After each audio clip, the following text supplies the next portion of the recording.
ones I love, in hopes that this would destroy me or suffering would be unbearable. You failed. I'm so much stronger than you, and your weakness consumes you. I don't choose to forgive the destructive nature that caused her death. Forgiving is a choice. I choose not to forgive you for the choice you made. This is exactly what you wanted. This is not a life that I would ever want to live. What this has done is ignited the light that I thought I lost. Madison's light. Your Honor, I hope you stamp his faith with whatever fate that might be, to continue to live the life sentence that he researched. That his life sentence is the same as my life sentence I received. As a life sentence that I cannot escape from. Day by day passes, I hope his life seems more meaningless, lost and forgotten. So when my time comes, and I will never worry if our paths or fates will ever meet again, but when our true day of judgment comes, my justice will be served. That his life sentence will continue so that he may live in his own personal prison for eternity, with no one waiting for him. I can only wish him the best on his new life and the repercussions that follow. Your Honor, as I close this chapter and I start a new one, I would like to make one thing clear. These actions did not break me. I am not broken. I am just rearranging the pieces. I am surviving each day, navigating this journey, celebrating the good and learning from the bad, choosing happiness, forgiving when needed and when it's deserved. I am living. I'm living because of my baby girl, Madison. Thank you. First off, sorry for your loss. Thank you for your statements this morning. It showed a lot of strength and courage, so I appreciate it. Thank you. Thank you.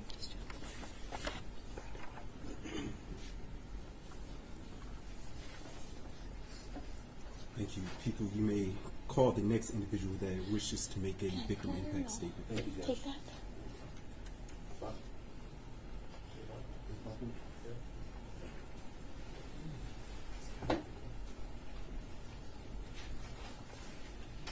Mr. Buckmere is Tate's father, and Trent will be speaking as well as Tate's brother. Thank you.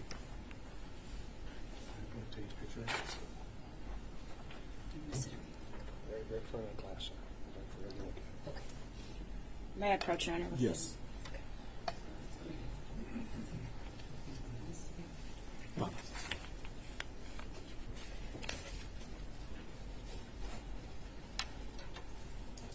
Thank you. Good morning, sir. If you could, please state your full name for the record. Good morning. My name is Buckmere. I'm Tate Mir's father. Thank you for being here, sir. Is there something you wish to address with the court this morning? Yes. Thank you. You may proceed, sir. So, as I kind of prepared for this, I had wrote a victim impact statement earlier, a couple months ago, and wrote another one last night. Not sure if I'm going to really read this one, but I want to start first with just a little bit of the story.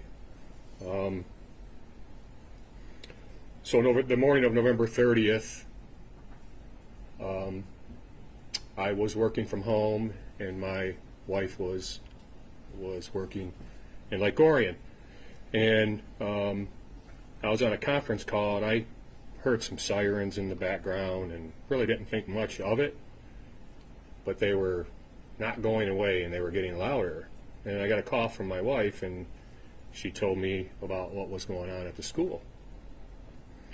So I got done with my conference call and started making my way to the school, and texted Tate a couple times, called him, no response. So then we get to Meyer, and I met my wife there, and you know, as all the kids are filing into Meyer, Sherry and I are both walking around looking for Tater. And I had a feeling something didn't feel right to me. And so as people started to, as kids and parents started slowly fading out of Meyer, I grabbed our athletic director, who was at Meyer, and said, "Where's Tate? Have you seen Tate?" And he looked at me and he said, "No." But he knew. He knew, but he couldn't tell me. He wasn't the one to tell me. So as we're wandering around Meyer, asking everybody if they've seen Tate, we got summoned to the manager's office at Meyer. And were delivered the news that Tate wasn't with us anymore. And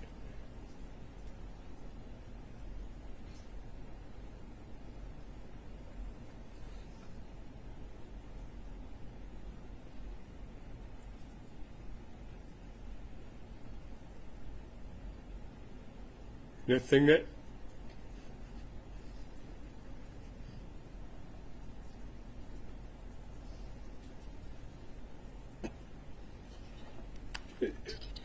that stands out to me was what my wife said.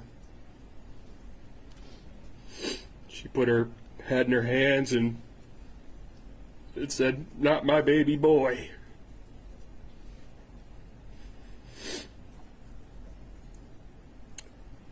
So, we walk out of the room in shock, not really sure if what we heard was real and true. So we had to make our calls to Trent and Ty, and I can't remember who I called and who Sherry called, but I didn't know how to say it. I don't know. I can't remember who it was, Trent or Ty, who I talked to, and I didn't know how to soften it, and I basically said Tate was killed. And so the boys came to Meyer, and we left as a family to go home. And when we got home, we were just a bunch of zombies, and we were kind of walking around. And believe it or not, we cooked dinner that night, and had a couple visitors. And you know, as we kind of are working our way through this process, it's been quite a journey. I can tell you that. You know, the one thing that is love is obviously absent from our family, because there's no joy. When you have joy, it's easy to love. So, me and my wife are trying to figure out how to save our marriage and how to save our family. And we didn't even do anything to each other. So, as we navigate these treacherous waters, you know, we try to honor Tate, and because we know he's looking down on us, and I know he's not very proud with how His dad is handling this. But his dad's fighting. His mom's fighting, and his brothers are fighting. So I'll read a little bit of this victim impact statement here. This is kind of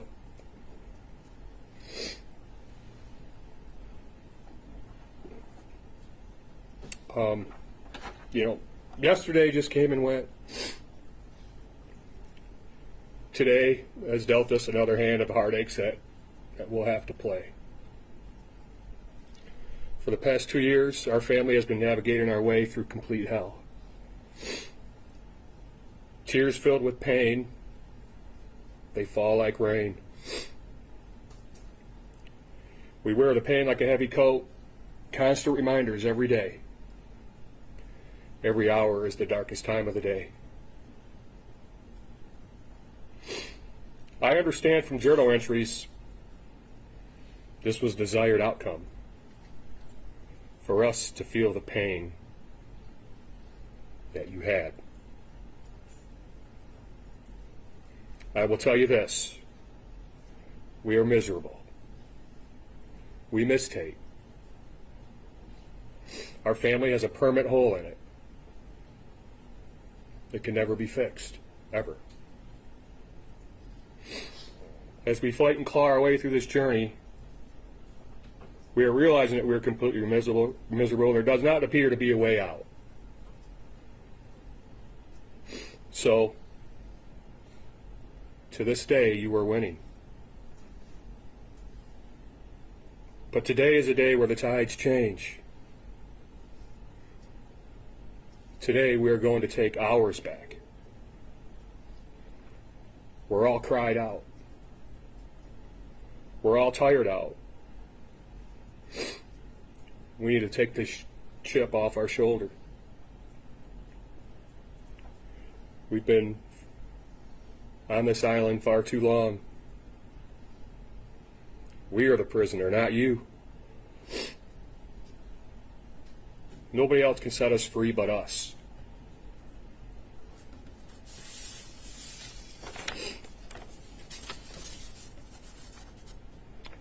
In life, sometimes what you need is exactly what you fear. We fear forgiveness for your selfish acts. So today, how hard it is, we need to find a way to start working our way to forgiveness. Forgiveness to you, forgiveness to your parents, forgiveness to the school. What other options do we have? Be miserable for the rest of our lives and rob our family of normalcy? Be miserable and rob Trent and Ty of a normal life filled with friends, their future wife and kids? Be miserable and rob Sherry and I a happy life that we worked very hard for and earned? Believe me, we will never forget about you, ever. We want you to spend the rest of your life rotting in your cell. What you stole from us is not replaceable. But what we won't let you steal from us is a life of normalcy. And we'll find a way to get there through forgiveness and through putting good into this world.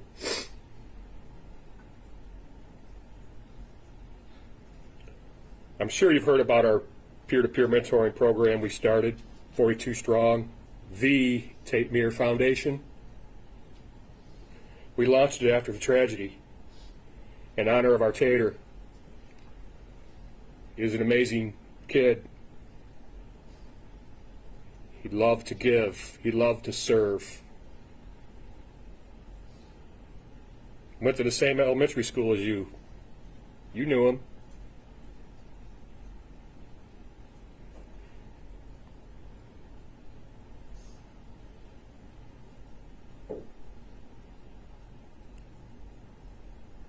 But there's good that's going to come from this. And the good is kids are going to have a buddy. They're going to have somebody to lean on, a peer they can trust and love and build a relationship with. Trust, love, build. Tate left the roadmap for us, all of us. He left that roadmap from the people he learned from. Mom and Dad, Trent and Ty, his teachers, his coaches, his neighbors. So if we could all make the effort, and if we take the time, maybe we can leave this much behind.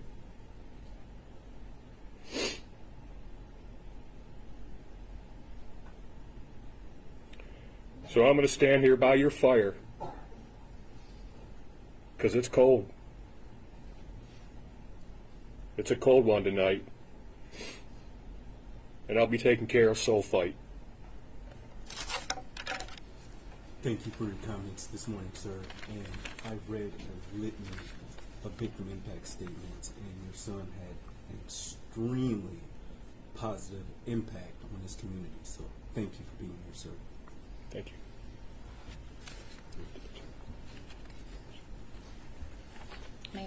Yes. Trent will be speaking as well, Tate's brother. Thank you. Sir, if you wish, you can stand with your son if you wish to.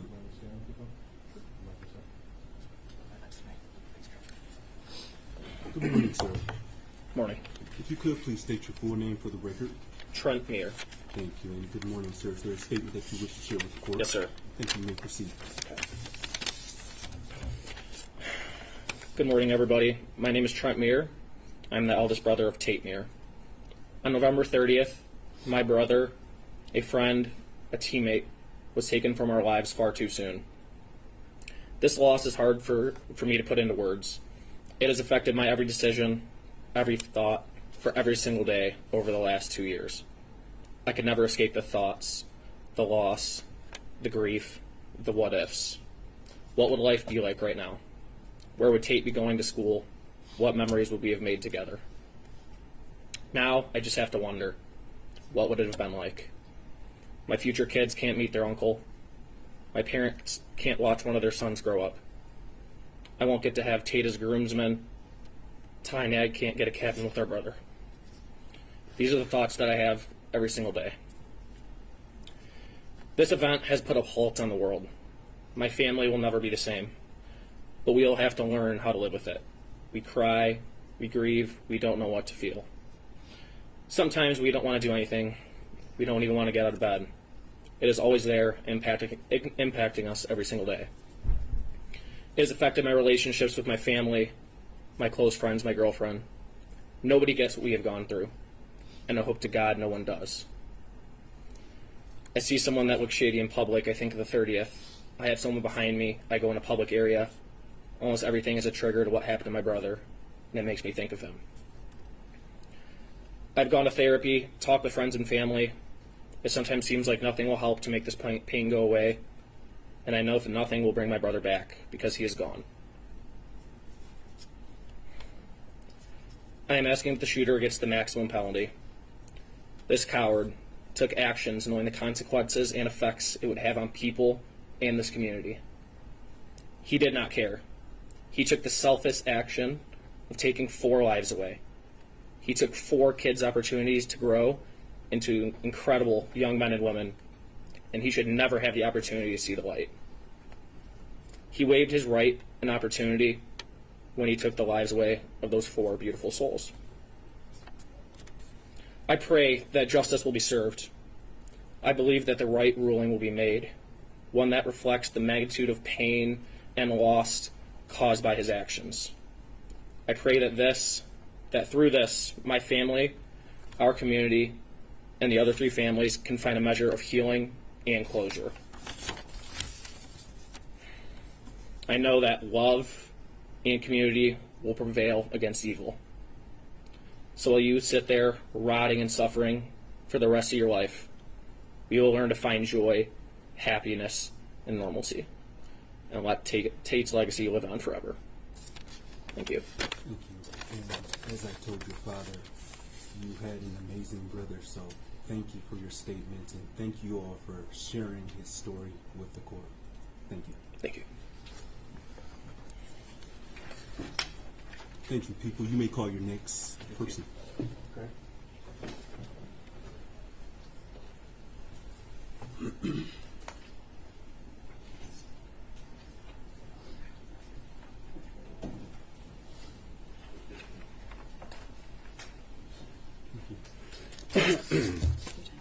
Good morning, sir. If you could, please state your full name for the record and spell your last name. Good morning. My name is Craig Schilling, Shilling.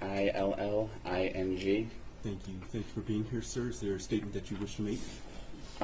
Yes, Your Honor. But before I make my written statement, I'd like to have a candid moment with y'all to try and directly convey to you that this statement has been the hardest thing I've ever written in my life.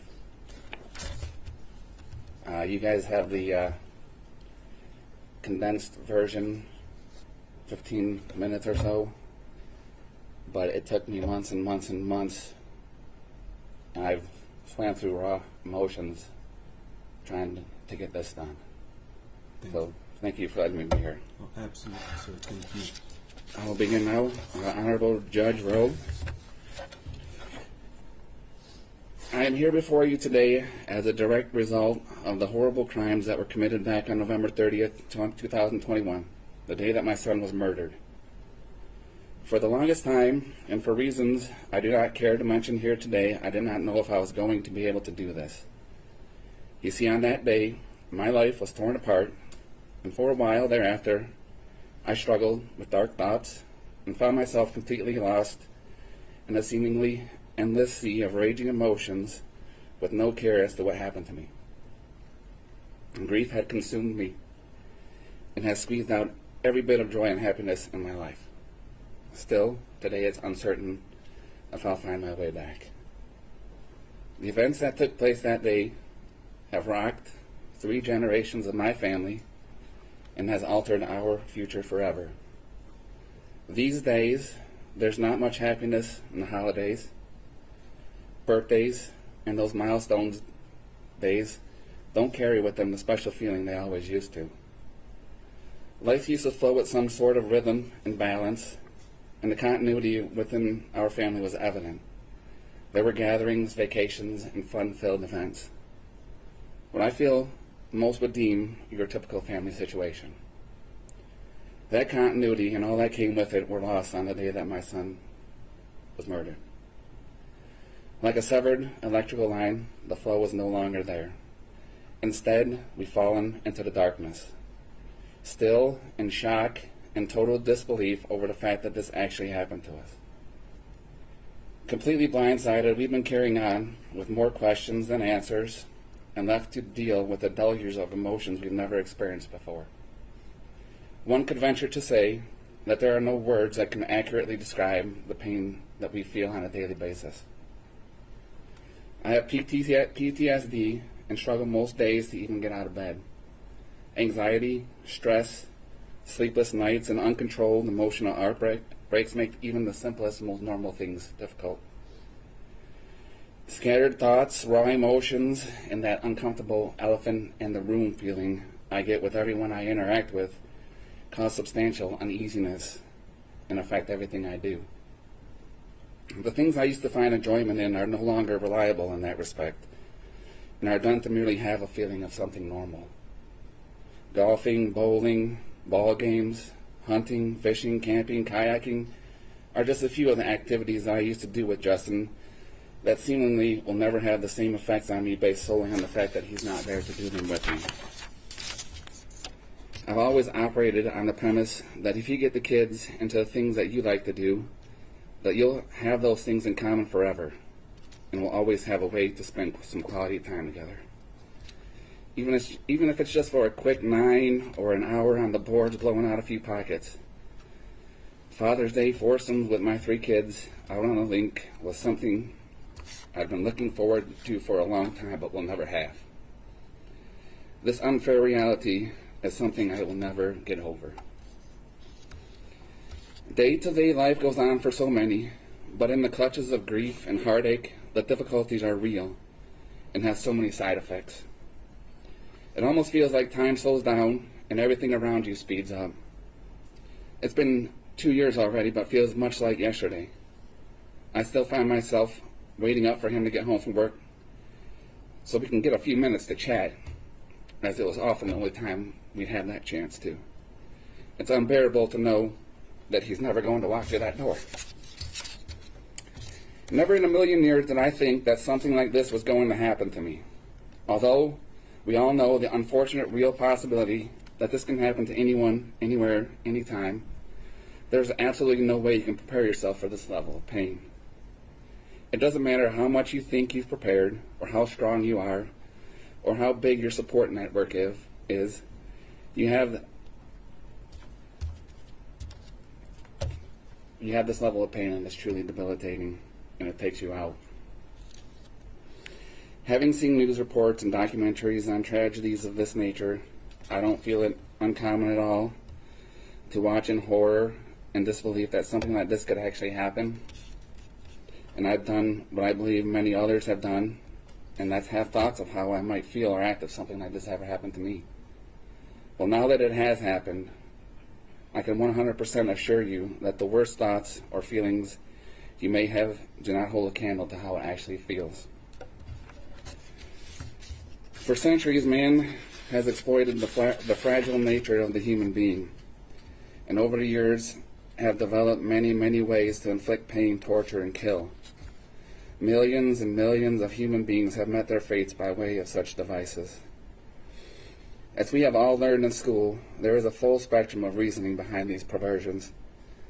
Although throughout history, those reasons have been widely understood, the sheer brutality of senseless violence has never sat well with the human psyche. So we have evolved till now, and in our modern society, we have established laws and regulations to essentially protect ourselves from ourselves. However, as is seemingly always the case, there are those, for reasons we may never know, who wish to defy the now widely recognized and agreed upon state of human decency and continue to commit such senseless acts of violence. In my opinion, it takes a deeply disturbed individual to leave the compass of basic human decency.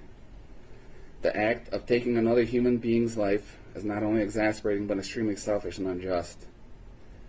I believe that once an individual crosses the boundaries of basic humanism and admittingly maliciously kills another person, that individual should meet the same fate.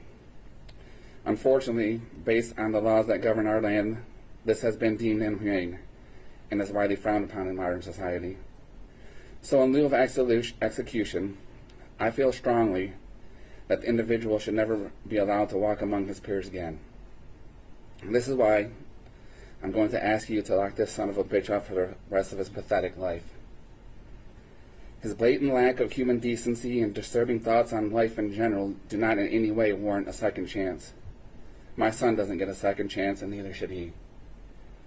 This individual has proven by carrying out these heinous and completely unnecessary acts of violence that he should never be considered fit to rejoin a society that despises this exact behavior. His very name should be condemned, recognized only by his cowardly, vile, and malicious defiance of human law. Now, with all that being said, I'd like to direct my comments toward this disgusting individual I speak of. He sits across the room from me at this very moment, dressed in orange, emotionless. Although I'm sure he may have a half-baked idea of just what I'd like to do to him, I'm not quite sure he has adequately envisioned the exact nature of this idea. I'd really like an opportunity to physically show him how much pain he has caused me and my family. But in a civilized society, governed by complex laws such as ours, this type of display is not permitted. But you can rest assured, you piece of shit, that baby bird screams would pale in comparison to the screams that you would exude if I were only able to show you. But luckily for you, they won't let me. So I will hope, with every bit of hope I have left, that with every passing thought or memory you have about what you've done, you remember my statement and take time to imagine it happening and recognize it in the worst way possible.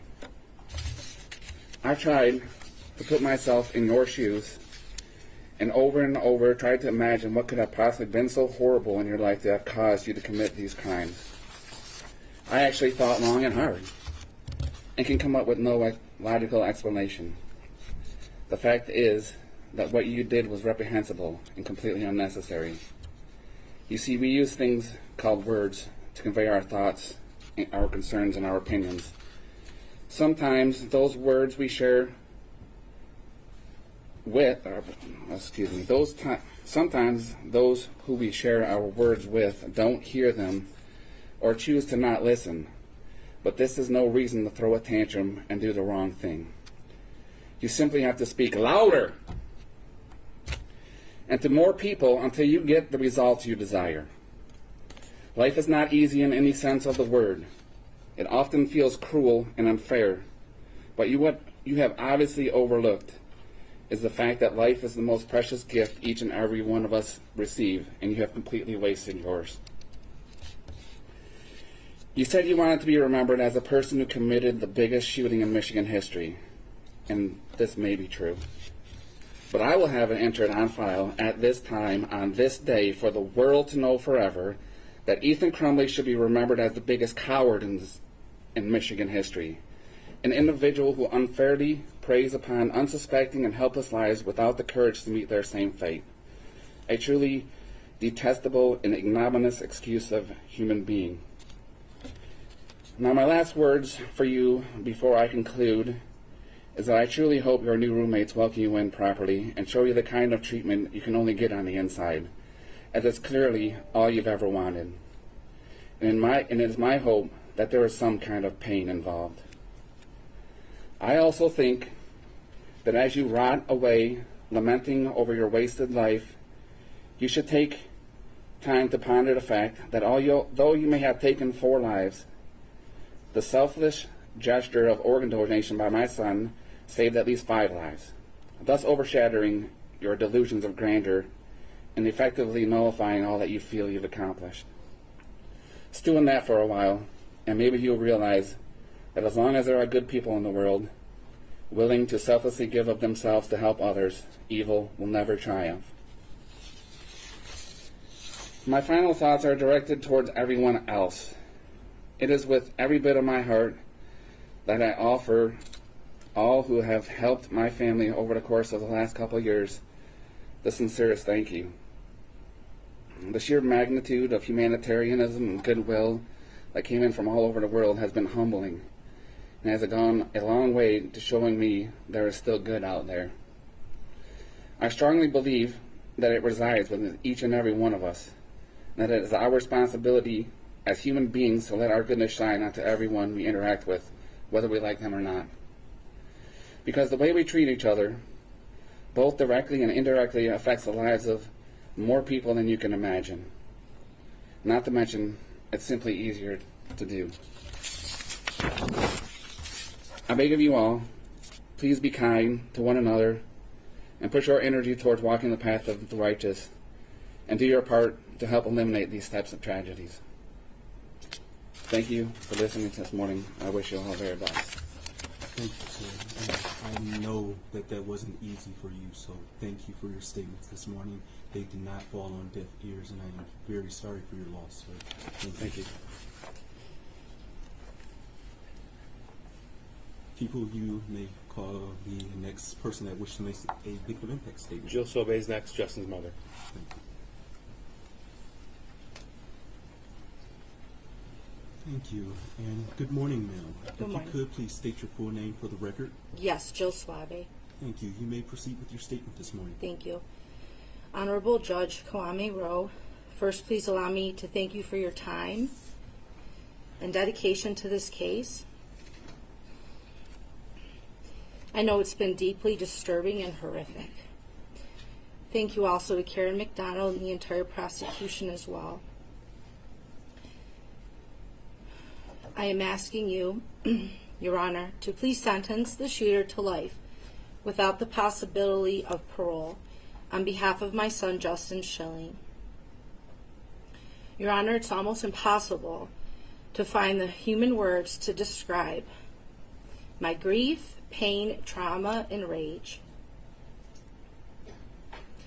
The manner in which my son Justin was so cold-heartedly, methodically executed shows clearly the pure evil and malice of the shooter.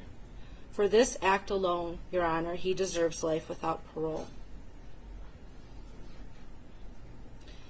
No mother should have to put her child in the ground.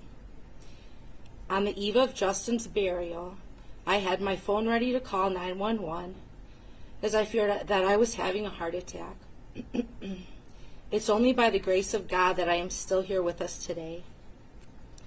In my letter to you, Your Honor, I have detailed the extent of my trauma as well. Justin's siblings, Nathan and Clay, were robbed of much of their youth, their innocence, their joy. Their beloved middle brother, Justin, their shared future memories and possibilities with Justin, holidays, weddings, birthdays. As their mother, I am beyond infuriated for the pain and their suffering. Clay, who was only 15, was hiding in the school that day as well, fearing for his life and worrying about Justin's. Justin's grandparents, aunts, uncles, cousins, all have suffered an unimaginable loss, as Justin was and is so very loved and cherished by his entire family. Justin had such an impact on his many beloved friends, teammates, co-workers of all ages, and people in the community. My heart breaks for their pain and trauma as well. Justin was happy, humble, hardworking, grateful, stylish, funny, smart, loving, thoughtful, and empathic. He never complained and always made time to lift others up, bringing out the best in everyone who knew and loved him. He didn't deserve to die this way. Justin was a lettered athlete, a top honor student, and lived by the golden rule. Do unto others as you'd have them do unto you. He was so excited to graduate and planned on attending Oakland University. We did a tour in the fall of 2021, and we talked about his plans to major in business. He wanted to move out with his friends and even considered getting a real estate license. He was so motivated and focused. His future was so bright and full of possibilities. Justin would have been an amazing father. Children loved him and gravitated toward his big heart. He was such a gentleman and so very loving towards me and all women, never letting me pump my own gas or hold my own door.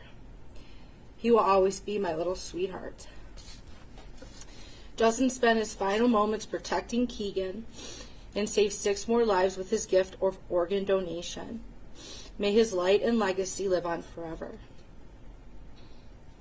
Now, Your Honor, I would like to share what I would like the shooter to know.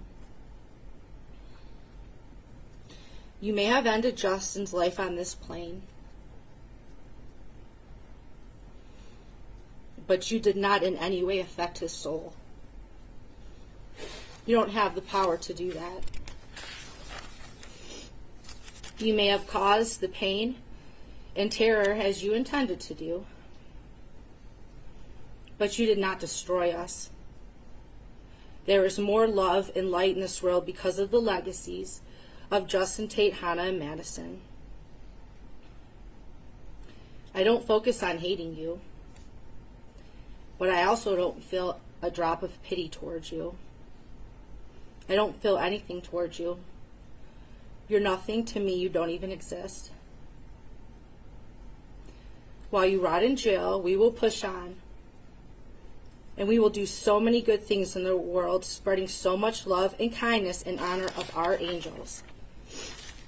You are facing the consequences of your actions here in this court of law, but you will also face your demons in the afterlife, and there is no escaping that. I pray that you serve as a deterrent and as an example for other lost souls who seek fame by taking innocent lives. You didn't win. You're not famous. It didn't turn out as you had hoped. The media will forget about you. They will move on. I know you're miserable, and it's only going to get worse as the reality does set in. But we are only going to get better. More healed, more loved, and more loving towards others, more peaceful and more full of grace. And one last thing I do want you to know. If you were that lonely, that miserable, that lost, and you really needed a friend, Justin would have been your friend if you had only asked him. Thank you. Thank you, ma'am. And also, I'm very sorry for your loss. Thank you for your statements this morning. Again, I know that's not easy to do, especially in a packed courtroom, so thank you very much for being here, ma'am. Thank you so much. You're very welcome. Steve and Hana St. Juliana, Hana's father and sister. Thank you. Is there going to be a minor involved? No further. Thank you.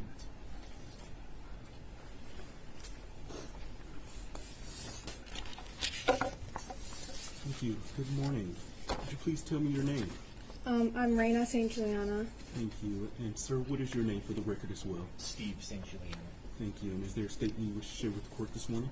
Yes, I have mine and then our mother's as well. Thank you. St. Juliana. Absolutely. You may proceed. So this is our mom's statement.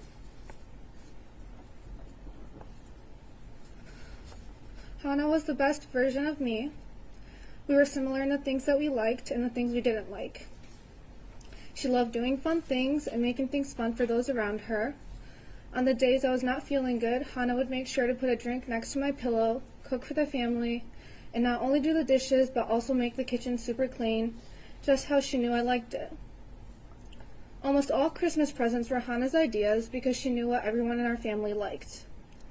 When we went shopping for it together, our carts would always come back brimming to the top. Our carts would always come back brimming to the top. Even when Noah was little, she adored him from the start. She would make sure to stay up late and hide the elf on the shelf creatively for him to find in the morning. She would practice soccer with him. She would always pay attention and take care of him. And with her older sister, they became best friends. Together, the both of them gave Noah advice to help him become a wonderful person. Hana was always thinking about our family and always extended those thoughts to everyone around her as well. She lifted all of our spirits.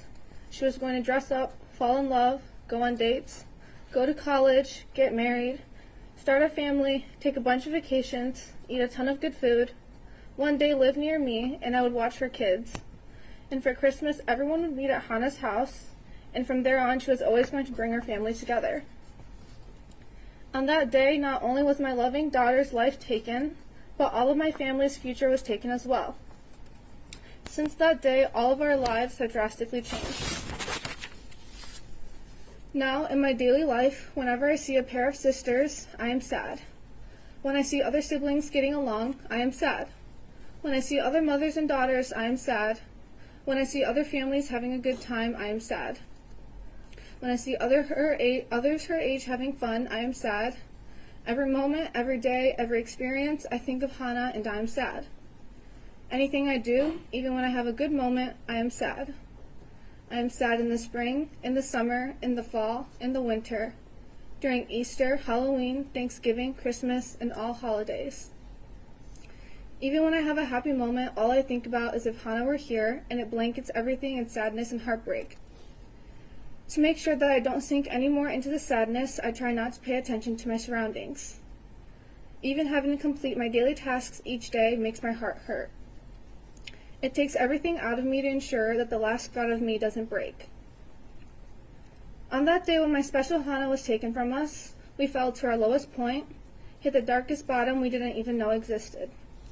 To live a life without Hana, our brightest light. Having to continue carrying the most soul-crushing pain forever. For the rest of our lives, we have to live our worst nightmare. When I think of Hana, the phrase sad does not capture the pain I feel or the way my whole heart aches. So my rare moments of relief are times when I don't have to think about her. On top of the daughter I love being gone, when I remember my memories with Hana, it feels like a stab to my heart, and my tears will not stop falling. It is unfair that thinking about Hana is so excruciating, it makes my crying endless. I know that no amount of crying will bring Hana back, so I breathe in and out trying to hold my heart together. But I know that the days my eyes are dry will never come. By doing just enough to scrape by, in the morning, in the afternoon, at night, on sunny days, rainy days, cloudy days, we continue just surviving each day. This is how we will continue to be, surviving, not living. I am so fearful of another irreplaceable, important person suddenly being taken away right in front of me. I send off my family scared to death each day. Every night I wish that the morning wouldn't come. Every day I think about how nice it would be if I could stop time and stop thinking. For us, our peaceful, happy days with Hana will never be again. And then, this is my impact statement. I have rewritten this countless of times, and it is never enough. I cannot convey my thoughts into words, nor share even a fraction of my feelings since losing Hana. To be honest, I have not fully faced my emotions myself. How can I? Hana is the one I went to for the little things, the big things, and all of the in-betweens. Hana is my little sister. She is my other half, my favorite person. She completes me, and there's not a single soul I could love more than Hana. There is not a moment that goes by that I don't think about her. It is unfair to even confine her murder into just the word lost. I never hear her footsteps coming up the stairs anymore. Her bright lights in her room are never on, which also reflects the dullness of our house now. I don't see her napping on the couch, cooking downstairs with my mom, or making TikToks with Noah. The empty seat at the dining table is the loudest silence I have ever heard. And without Hana in the middle between Noah and I, it emphasizes the space between us. I was decorating the Christmas tree with Hana in 2021 when I thought to myself, I can't wait for when it's her house that we host the holidays at. I was wondering which clothes I could get away with stealing from her closet when I headed off to college. Wondered if her boyfriend would look like my boyfriend because our tastes in guys were so similar.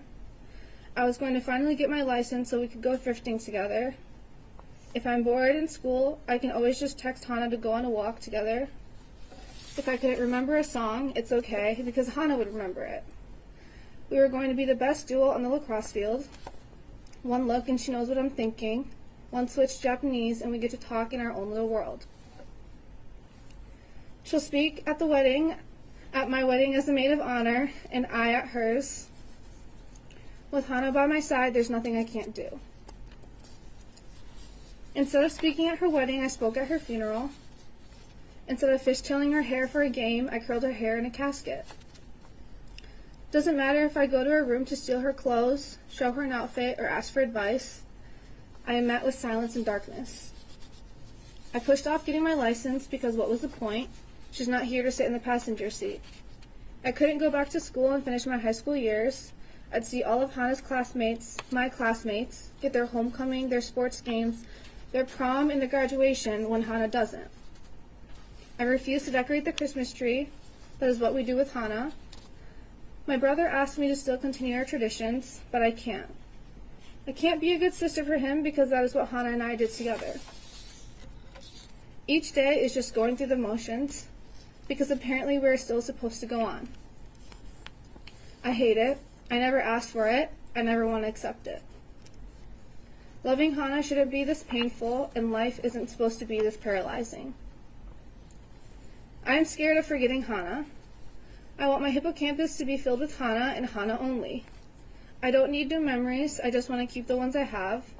I don't want to meet new people because they aren't Hana. I don't want to wake up in the morning because Hana's not here. I don't want to be happy. Hana is my happy. In my family, we can't say to each other that we miss Hana, even though we feel it in every atom of our body.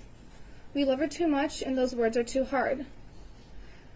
Because if we say that out loud to each other, we all have to face the fact that we have to miss her forever. It's not an instance where we can wait for her to come back. It is the rest of our lifetime without her. I thought, of course, because we cannot even bear to share our pain with each other, we also won't with those around us, which is why people can ask us how we are doing. If they knew that it doesn't get better, they would never ask that. What I realized is that it seems that they forgot what we were like with Hana. Looking back at pictures, I have not seen my dad smile like that where joy radiates off of him. I haven't seen Noah so alive without the bags under his eyes, and I haven't seen my mom so carefree without holding her breath every second. There are no words to capture her incandescence, humor, thoughtfulness, wit, kindness, or loyalty. Hana's always there to support you, hear you, see you. You'd know that. Throwing your head back and laughing at the stupid comment Hana made, you have to feel it. Your mood brightening because of Hana's laughter, you have to hear it. Her colorful Converse, gold jewelry, fun socks, perfect nails, you have to see it. Her kindness was in abundance. She recognizes the smallest details. Her love is unconditional. The warmth she wraps you in is the warmth I cannot live without. I do not want to live without Hana. She brought out the best in all of us. She truly brought out the best in me. So I'm sorry to everyone who now never gets to meet her, because being robbed of that is a tragedy in itself. To know Hana is the greatest gift in life. I'm sorry for everyone who knows her, because trying to meet someone like that again is impossible. I look for Hana in everyone I meet, every place I go. I know how draining that is when you're met with disappointment every time. I am sorry to all of those who only know me without her. Me without Hana is someone I cannot even recognize. I am so sorry, Hana, for leaving that building that day. That is and forever will be my biggest mistake and my biggest regret. I am sorry that I cannot make you feel even a fraction of the world without Hana. If I could, the shooter would be dead. A creature who left Hana lying in her own pool of blood, crying in pain, who went to go shoot her again, does not deserve to take another breath. His parents would never see the light of day.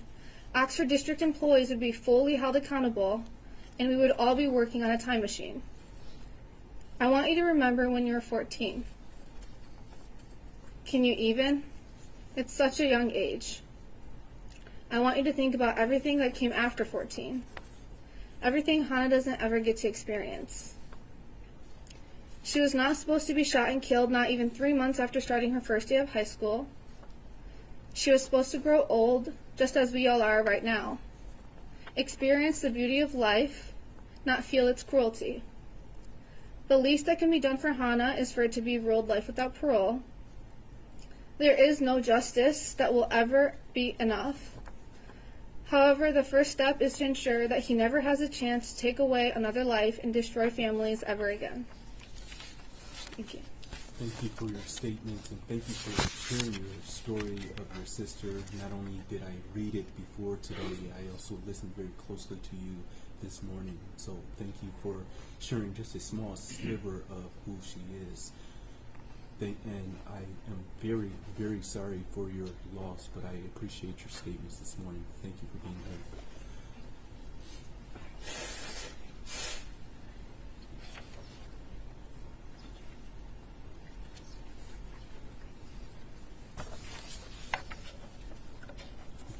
Good morning again, sir.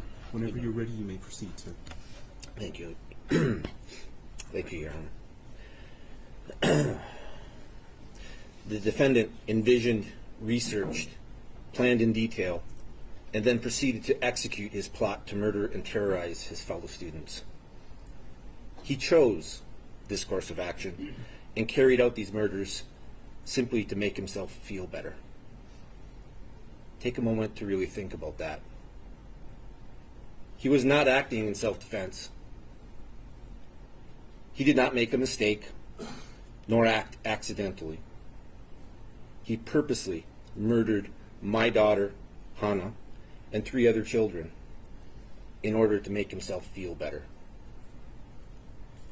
I want to make my position regarding the defendant's sentencing and his future very clear. There can be no forgiveness. There can be no rehabilitation. There is absolutely nothing that the defendant can ever do to earn my forgiveness. His age plays no part. His potential is irrelevant. Ultimately, it is only his choices and his actions that matter. Actions that have consequences, that can never be undone.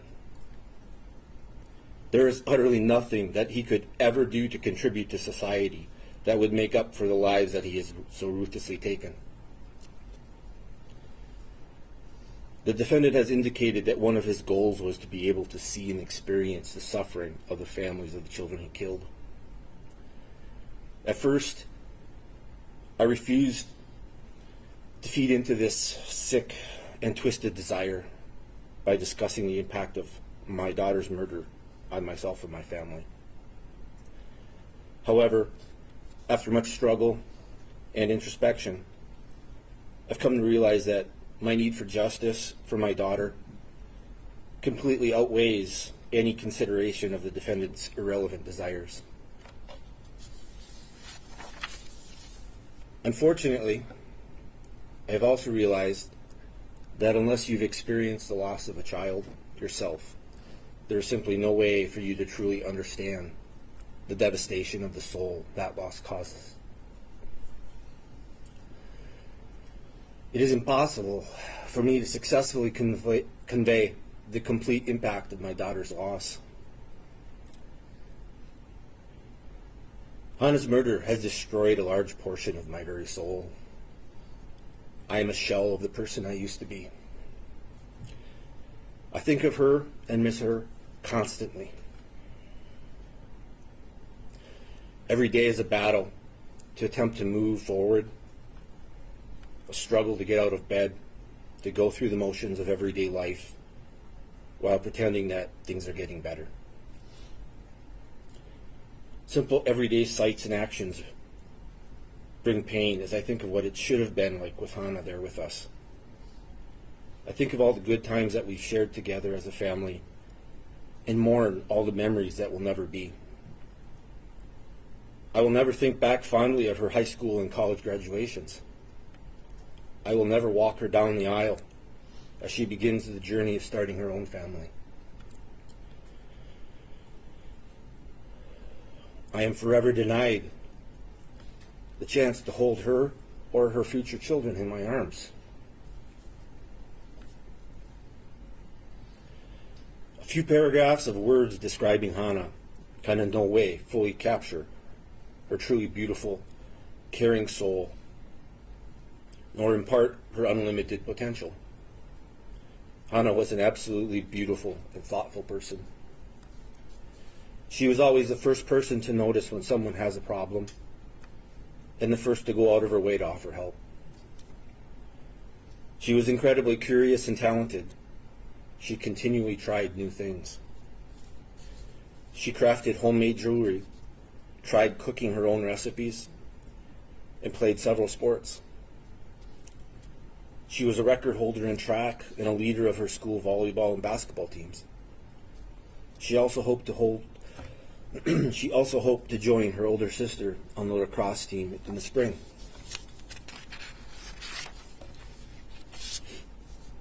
Hana was just beginning to hit her stride academically. She was a straight A student, was fluent in English and Japanese, and was studying Chinese. She conquered everything that she put her mind to doing. Your Honor, I'm relying on your education and life experiences to be able to imagine the incredible loss to the world that Hana's death has wrought. The lost potential of her life is truly incalculable. Hana kept a list of potential careers that she was really interested in. I found this on her phone afterwards. Amongst the list, you would find careers such as an immunologist, pharmacist, nurse, physician, and an FBI agent. We will never know how many souls she may have touched, nor what improvements to people's lives her efforts may have resulted in. These opportunities have been forever eradicated.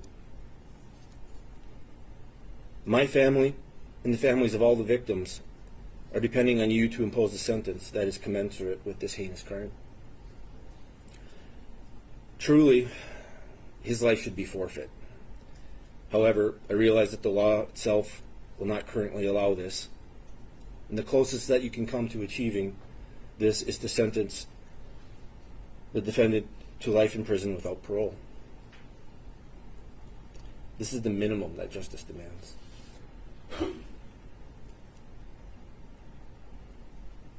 I will leave you with a final thought. If it were your child who was killed in such a cowardly manner, would you be satisfied that justice was served with anything less than him spending the rest of his life in prison? Thank you, Your Honor. Thank you for your statements this morning. And again, sir, very sorry for your loss. Your statements did not fall on deaf ears, and so thank you for doing that, sir. Thank you. To you and your daughter. Thank you. Thank you. People?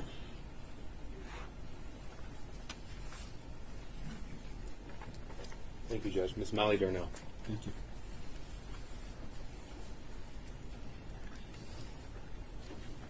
Thank you. Good morning, ma'am. If you could, please state your full name for the record. Molly Darnell. Thank you, and good morning, ma'am. You may proceed with your statement. It is easier for me to see you as a monster. You made an intentional plan to shatter lives. Because I came within your line of sight, you intended to kill me. Someone you didn't even know. Well, the life that I woke to on December 1st, 2021 was unrecognizable to me. You do not have the power to destroy who I am. In my heart, I still carry love, joy, and hope. I still believe in the power of humanity. There is simply too much good in this world for your actions to destroy that. The betrayal that was done that day goes beyond betraying the students you sat in classrooms with and the students you walked the hall with, the teachers and staff who were there to support you, and the community that you lived in. It extends to educators across the state, to past graduates of Oxford High School, and to the next generation of students and teachers.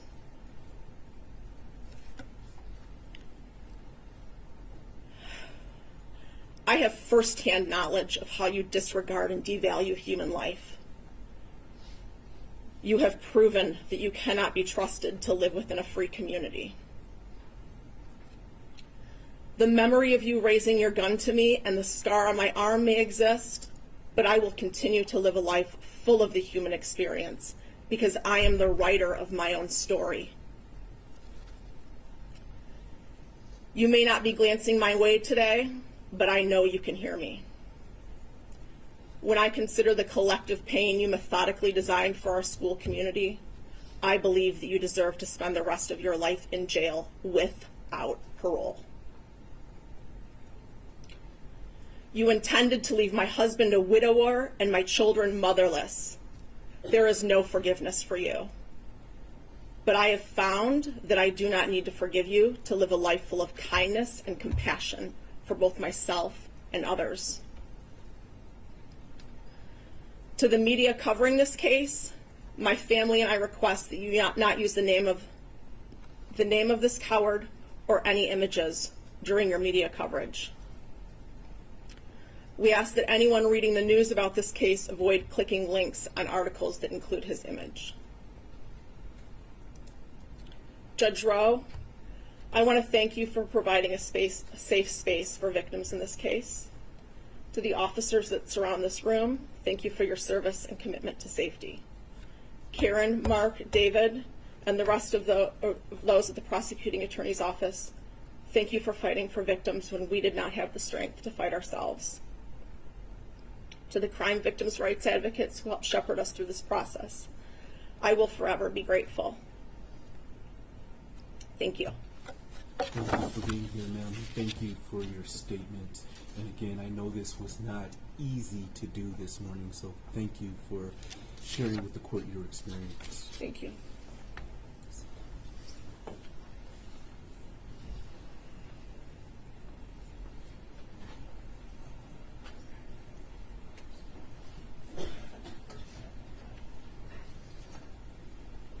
Thank you. People?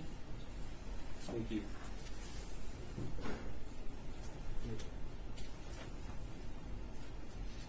One moment. Sure.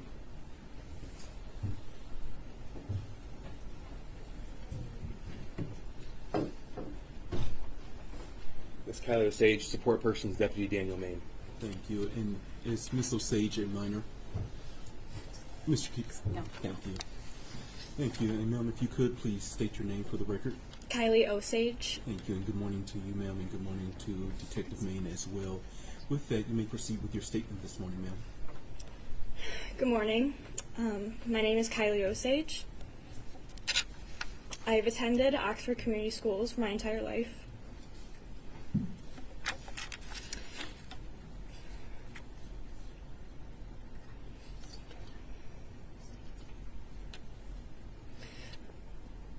I often look back at pictures of me and my parents in 2009, walking into my first day of kindergarten.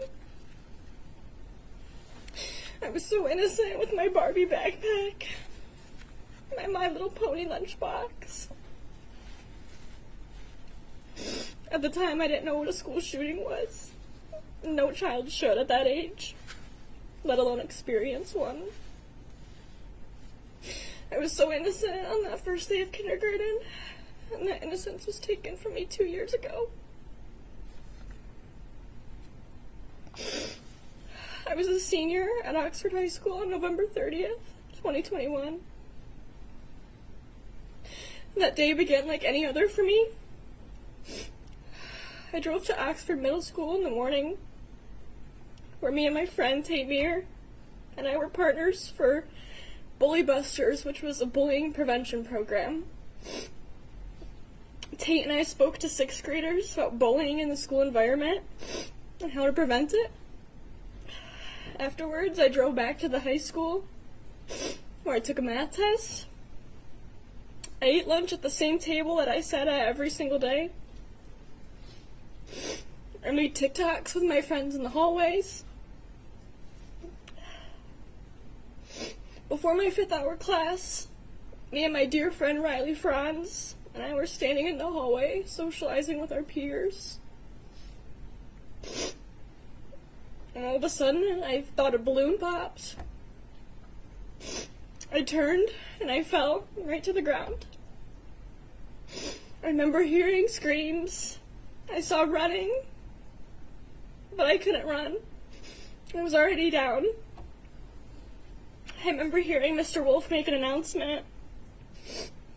I had never heard the halls become silent so fast in my life.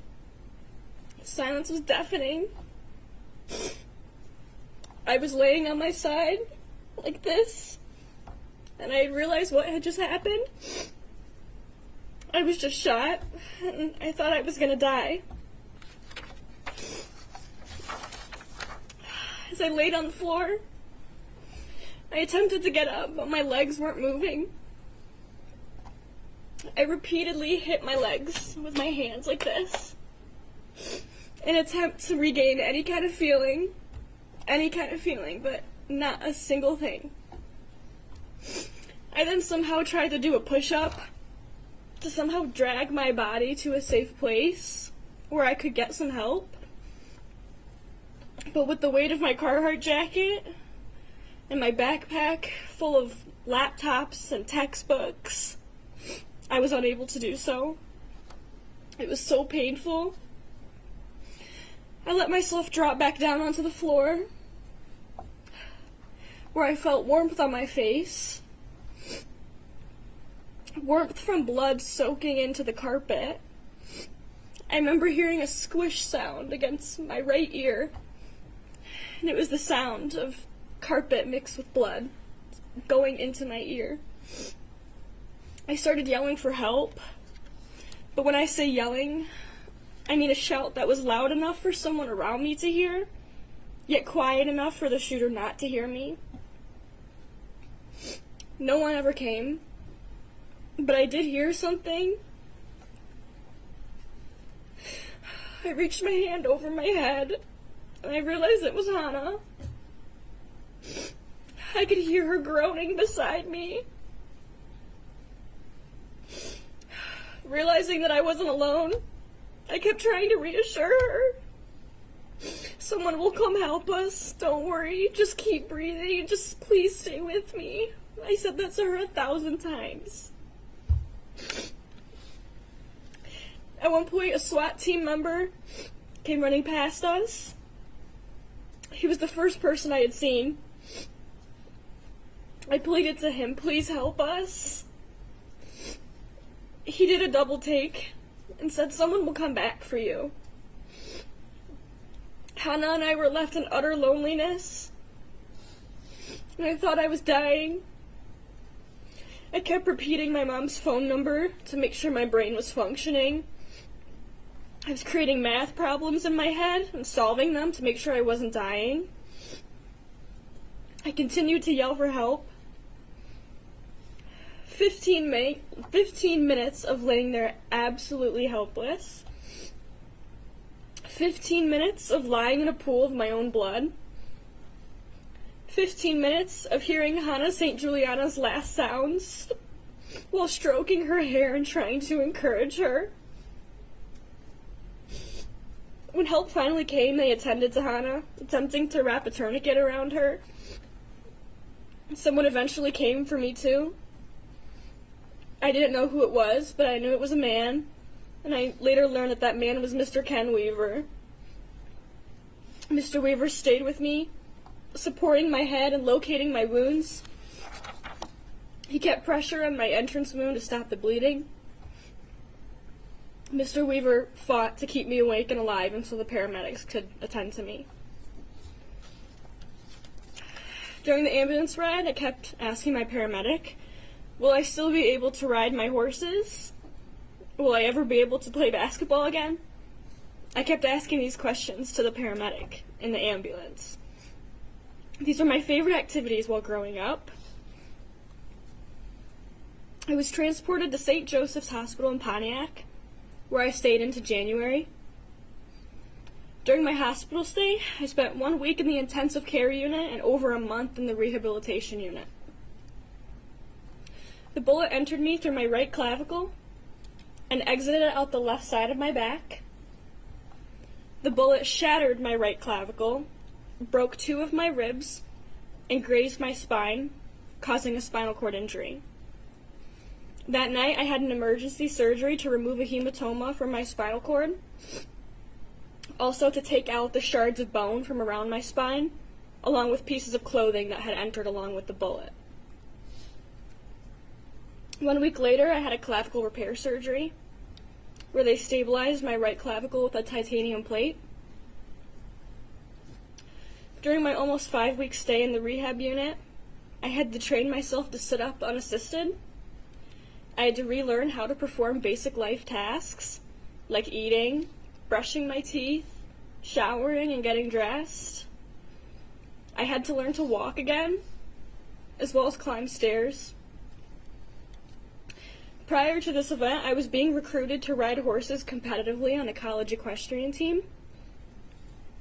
Unfortunately, I could not follow through with this opportunity. I've been riding horses my entire life. I've had several horses throughout my lifetime. They have provided me with years of happiness. Being able to swing a leg over my horse is my therapy. It's pure joy. I have not been able to do this in 2 years.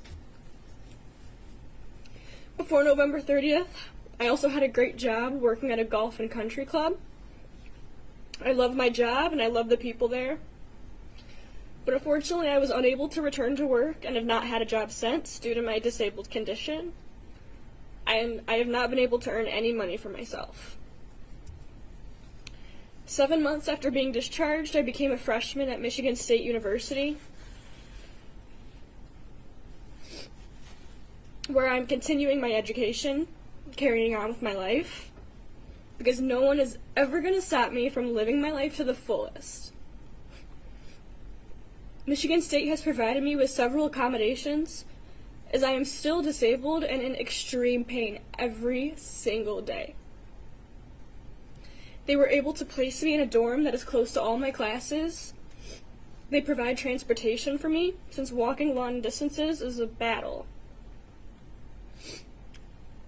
It was a 1-minute walk to the closest cafeteria. Without these accommodations, I would not have been able to complete my freshman year at Michigan State. This past summer, I underwent another spine surgery, where the surgeons fused my C6 to T7 vertebrae to stable my spine and correct a progressing deformity resulting from my injury. I was blessed to have found some excellent surgeons in New York City. My family and I spent 2 weeks recovering in New York. And Your Honor, to make everyone aware, back surgery is so hard. It causes intense pain and struggles. It's impossible to do anything yourself. I needed help just to roll over, sit up, stand up from a chair, get in and out of bed, and sip a glass of water. My 2 spine surgeries took the life out of me. Besides relearning daily life tasks, I had to stop playing tennis, riding horses, driving, and a whole list of other things that people can take for granted. Hanging out with my friends is hard, as the best I can do is sit down the whole time. I've been on a list of medications for the past 2 years, and I'm so tired of relying on medications to keep me out of my misery. I also have a thermoregulation disorder resulting from my spinal cord injury. With this condition, I'm unable to stay warm in cold weather or to keep my cool body warm, or keep my body cool during warm temperatures. This is a difficult condition to cope with, as I must keep the weather into consideration when making any plans or just choose to stay indoors. Currently, I'm a sophomore at Michigan State University, where all these accommodations are still in place. Even though I am able to attend school, I'm still in constant pain. Every single day when I get out of bed, the physical pain hits me hard. For reference, Your Honor, it has been 738 days of constant physical and mental pain. It has been 738 days without playing basketball or tennis. It has been 738 days of not being able to ride my horse. It has been 738 days of reliving the tragedy in my head every single hour. It has been 738 days of living with PTSD, scared of the thought of someone hurting me again. It has been 738 days of living with survivor's guilt, knowing that I could not save Hana St. Juliana. 738 days and counting. For the rest of my life, I will live with these struggles. Still to this day, I'm in physical therapy. Twice a week for an hour, I attend therapy, where my therapist helped to ease my ongoing pain. We are also working on regaining all the strength back that I have lost. I will never be able to ice skate again. I will likely never be able to take my future children sledding. I will never be able to ride a roller coaster or jump on a trampoline ever again. I will never be able to participate in intramural sports teams at my school. I will never be able to attend sports in the student section at school, as my pain is unbearable during events like these. My life has changed its path entirely. However, Your Honor, I refuse to let the cowardly acts of a person affect the rest of my life. I will continue and live on for those that we've lost. I will continue to walk around MSU's campus, strong and proud. I will continue to have compassion and spread love and joy and positivity everywhere I step foot. I will continue to advocate for those that have experienced something similar. I will proceed to stand up against gun violence in hopes that nothing like November 30th ever happens to anyone ever again. And nothing will ever stop me from living my life to the absolute fullest. No one will ever take my happiness away from me, because I'm the strongest person I know.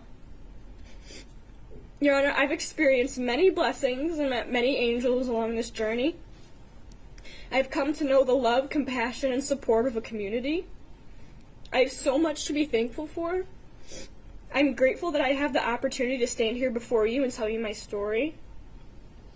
I'm so blessed with my family. They have walked with me every single step of the way, and their strength is astounding. During both of my hospital stays, I met so many amazing individuals who have become some of my best friends or my family. They have supported me through every single endeavor. They took care of me and poured their hearts into my recovery. I am beyond grateful for my hospital and healthcare family that have cared for me as if I am their family. And I'm so fortunate to have some great friends who make changes to their lifestyles just to accommodate mine. Most of all, Your Honor, I'm thankful that I'm still here. I keep my faith and trust in a greater plan. As long as I am on this earth, I will fight for justice for everyone in this country that has experienced something similar. Please do not let anyone else suffer the impact and trials of our tragedy that we hear about today. Please let there be no opportunity for more tragedy and pain, because no one deserves this. Thank you for your time, and I hope my presence here today will help you make the right decision. Thank you for being here, and your strength and courage in speaking today is nothing short than admirable. So thank you for your statements this morning. Thank you, Sergeant Maine, as well. Thank you.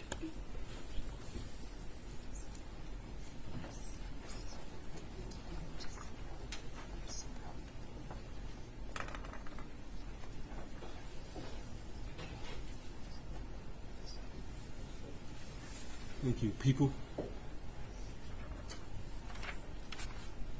Judge, Ms. Riley Franz. Thank you.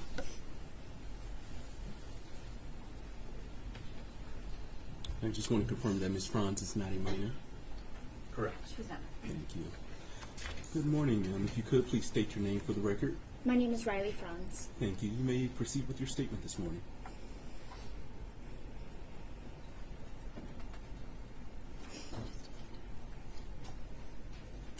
I've contemplated how to put November 30th, 2021 into words since the day it took place. How to verbally acknowledge that day's impact, terror, sorrow, and tragedy. How to make a victim's impact statement quite literally. I would love nothing more than to stand up here and say that I have overcome the obstacles of that day and have continued to live my everyday life. But that would be a lie. November 30th has altered my life in every single aspect. It has changed and molded the way I think, the way I feel, and the way I act. I can no longer sleep without having flashbacks of a bullet entering one side of my neck and exiting the other. I feel limited on what I can do at 19 years old because of the thoughts running through my head. My entire existence has been consumed by fear, and that I will once again have to experience the pain and the suffering that I felt on November 30th. I used to love attending school, where I would learn and create connections with others. I now experience panic attacks nearly every day when I have to attend university. I can no longer sit in a classroom and focus and take notes like many students around me. Now when I sit at a school, I feel anxious, checking for all my exits, highly in tune with all movements inside and outside the classroom, flinching at every sound from the walking upstairs to a pencil dropping, and counting down the minutes until I feel that I can breathe again. I cannot remember what it's like to feel safe and secure in any space that I occupy. I often cancel plans because I fear leaving the comfort of my home and my family. On the days that I can't get out of bed because I'm afraid when I'm sitting in a restaurant or classroom or even walking to my car, the unimaginable will happen again. When a balloon pops, a car backfires, or people run past me, my thoughts have been consumed by fear while my body is constantly in survival mode. I mourn the life I once had, which my selfless parents worked so hard to create for my sister and me. Free of hardship, pain, and worry. A life filled with opportunities and fearlessness. I feel that the structure my parents created was burned to the ground that day. Everything I had the privilege of not feeling or fearing is now my daily life. I mourn the childish wonder and carelessness stripped from my little sister, the most fantastic person I've ever had the privilege of sharing life with. I mourn the person I used to be, because although I survived, the original pieces of me didn't. I will never have the opportunity to experience life like I used to, with so much joy and clarity. The scariest part of November 30th for me was not that day itself, but the days that followed it. On the days that I feel like I am not occupying my body, but watching it from above. I feel like I cannot breathe because I'm paralyzed in a world no one who hasn't experienced something like this could ever imagine. Pieces of me shattered that day, and 2 years later, I am still struggling to put them back into place. But every day, I choose not to allow what a selfish individual decided to do to break me. I, Riley Franz, am a survivor of gun violence. I, Riley Franz, am a survivor of a terrible epidemic caused by a broken system. But I refuse to be known as a victim at the hands of an individual with no regard for others. His selfishness will not consume my identity. I am so much more than a victim. I'm a daughter to the most amazing parents, Jeff and Brandy. I'm a sister to the most remarkable young woman I have ever met, Isabella. I am a friend, a classmate, a cousin, a granddaughter. But most importantly, I'm a person. I'm a person who deserved a chance to make it to her 5th class that day.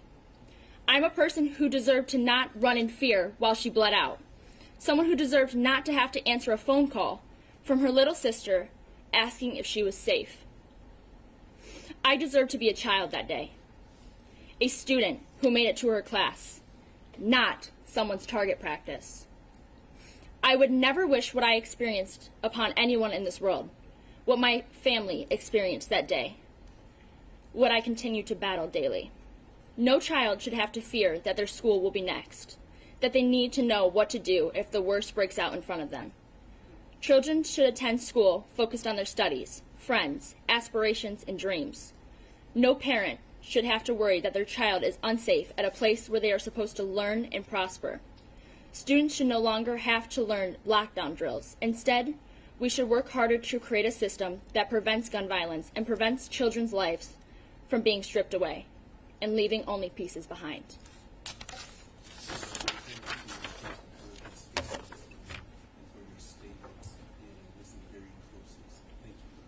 Thank you.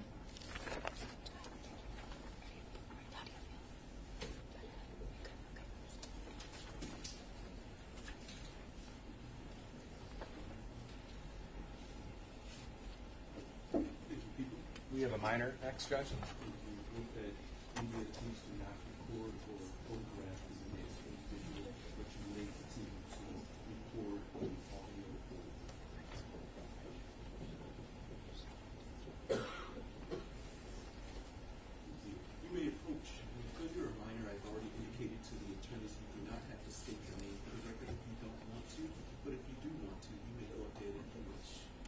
Okay, thank you. My name is Keegan Gregory,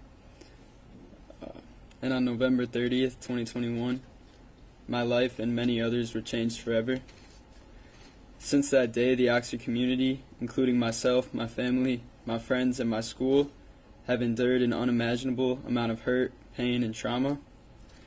What started as a normal Tuesday turned into an event that changed many of our lives forever. My life has not been and won't ever be the same. Before the shooting, I was doing well. Life was comfortable and without any major problems. I trusted that people and the world was safe, especially my hometown. On that Tuesday, I walked into the school as a normal 9th grader, yet I walked out an entirely different person. And I am overwhelmed by grief, shock, fear, and disbelief. On that day, I was trapped in the bathroom with the perpetrator and with Justin Schilling. We were stuck helpless and cornered with no defense. I was right there when he was shot and killed, yet I couldn't do anything about it. I was in absolute disbelief and shock. It doesn't feel real that somebody has the capacity to kill people without any remorse, thought, or cause. Everyone at school that day was living their own life, and there was no regard for who he shot at and or killed. It was, and always will be, the most terrifying moment of my life. Being cornered with no option but to run out of the bathroom as fast as I could, hoping to live. Even after leaving the bathroom, I could see bodies on the floor, blood everywhere, and knew that some of my peers were now gone. It was the day when Justin's life was cut short, and he had no choice or say in it all. I know that my life could have been taken as well that day. What started as shock and disbelief on November 30th, and the days following, slowly became fear that overwhelmed me and brought me to a dark place, filled with sadness and grief for the families who lost someone close to them, as well as the thoughts about what other students in the school and their families were going through. Those were and are the darkest moments of my life. I felt then, and still feel now, the guilt of surviving. I know that if it wasn't Justin's life that was taken, it could have been mine, and I am forever grateful for him for that. I almost feel guilty about being alive, knowing that Justin's family is living in grief. I remember meeting them for the first time and not knowing who they were, what they were going through, or how they would react. That guilt is now compounded with sadness, fear, anxiety, and trauma. It is insane that one person could change the course of so many lives with a single event and not care about them at all. My life and so many other lives were changed because of it. I did well in school, and yet after the shooting couldn't bring myself to go into school, let alone focus or learn anything. I didn't feel safe. This year I have finally been able to attend and be present in school. However, I still experience many triggers on a daily basis and have to work 10 times harder than I did before. I can't go into crowded rooms or public spaces without feeling afraid. Initially, there was a constant thought of how can I escape, because I didn't and couldn't trust anybody. To this day, I still scan rooms and people whenever I'm somewhere new because I can no longer assume that the world is a safe place. At the time, I wouldn't speak about it because it was too much. No one could truly understand what we went through that day. I felt absolutely hopeless because I could barely function in my day-to-day life. My daytimes were filled with flashbacks, fear, grief, and paranoia. My nighttimes were sleepless and consumed with thoughts about the day. I had gained awareness of every noise and potential danger in my home, and nightmares that I had no control over. I couldn't find true rest or safety when I was awake or asleep, at home or in public, with people I knew or people I didn't know. There was no safe place to escape, not even in my mind. I continued to feel trapped in this new reality. Even knowing that there was a 0.01 chance of anything bad happening, the potential danger or harm is always in the back of my mind. With the past several months, my family moved out of state. It has been extremely difficult to meet new people because I didn't know who I can trust. Well, when I do meet new people, it's hard to explain to them what I went through on that day and the impact it has had on my life. They can't truly understand or relate. It's scary to know that there can be someone else in this world that has the potential to harm so many. It's harder to function in my day-to-day life while everything takes a little extra thought or precaution. I used to be good in school, now it's hard to be in the building, let alone socialize or learn when my brain is constantly operating from a place of fear and anxiety. My life is now full of what-ifs, and it's hard to present in the moment. He robbed me and the Oxford community of so many things. Thankfully, our community came together to support one another. But this came from a place of trauma and brokenness and should never have to be this way. So many people, including myself and my family, had to reshape, reorganize, and reschedule their lives financially to accommodate for the aftermath. The therapy appointments, groups, doctor appointments, community events, court dates, etc. When we were in our most vulnerable states, we had to endure the challenges and obstacles that come with the tragedy.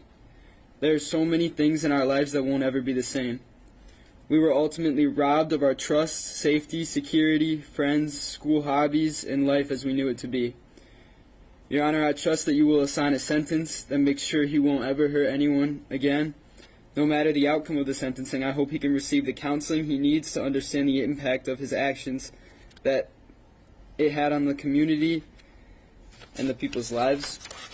I hope one day he realizes how unnecessary it was. It's been over 2 years since that day, and I'm still very much in the process of healing. Not a day goes by that I don't think about it or feel the impact. My hope is that one day things will steady out and my day-to-day life will become easier. I hope that we can all heal to a point of living without feeling afraid, anxious, hopeless, or guilty. I hope this is something that will grow with me and strengthen me, but no longer define me. I hope we can all get to a place where November 30th, 2021 is a day of remembering the lives who were taken and is no longer remembered in the way the perpetrator had intended. I hope we will come out of this stronger than we were before to carry on the legacies of the four lost.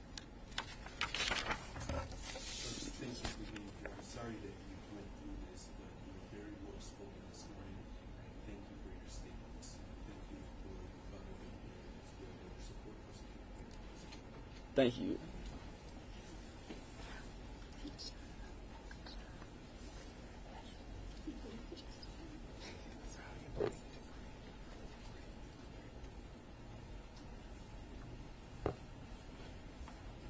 Judge, we have a minor next as well.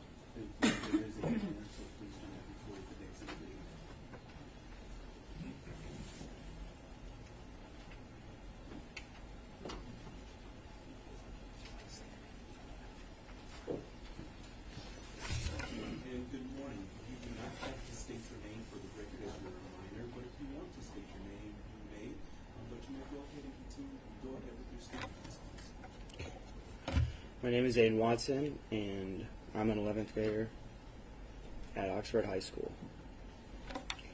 Your Honor, in 2021, I started my first year of high school, and it was my first year back to seated classes after a year of doing online because of COVID. I was really excited to be in high school and go to this class called Radio, TV, and Film because I wanted to be an audio engineer. I love to edit videos and work on anything audio-visual. At home, I would set up concerts for my family with special lighting, microphones, speakers, videos, and a stage. At church, I was helping out with sound, doing lights for VBS, and I started doing some DJing stuff for events and grad parties. I couldn't wait to grow up and move to California to work in the movies. Around the end of October, threats started happening at the school. I remember the deer head and a picture of a bird in a jar. I remember being on the bus and my friend showed me in a group chat a threat that scared me enough to call my mom and ask to come home. I didn't go home that day. I also didn't get shot that day. I remember that was the first time I was really scared that something could happen. On November 30th, 2021, I was a freshman in high school, and before my 5th hour algebra class, the shooter turned that fear into reality. I remember going out into the hall to see why kids were running and what noise that was. I thought it was a senior prank, but by the time I realized, I was staring at Tate Mir, and he was shot and he died. I tried to run into my classroom. I didn't know I got shot until my friend told me I was hit, and he said that we needed to get out of there. Everyone in my class didn't know what was going on. Some girl asked me if this was real, and I remember looking down at my leg, seeing the blood, but still not feeling anything. At the same point, I ran out of the class and out of the school with a friend. Everyone was still in that classroom, and the shooter was still out there somewhere. I was running so fast out of the school, I called my mom because I was scared and I wanted her to help me. I didn't know what to do, but I ran and called her for help. My friend flagged down a car and I got in it.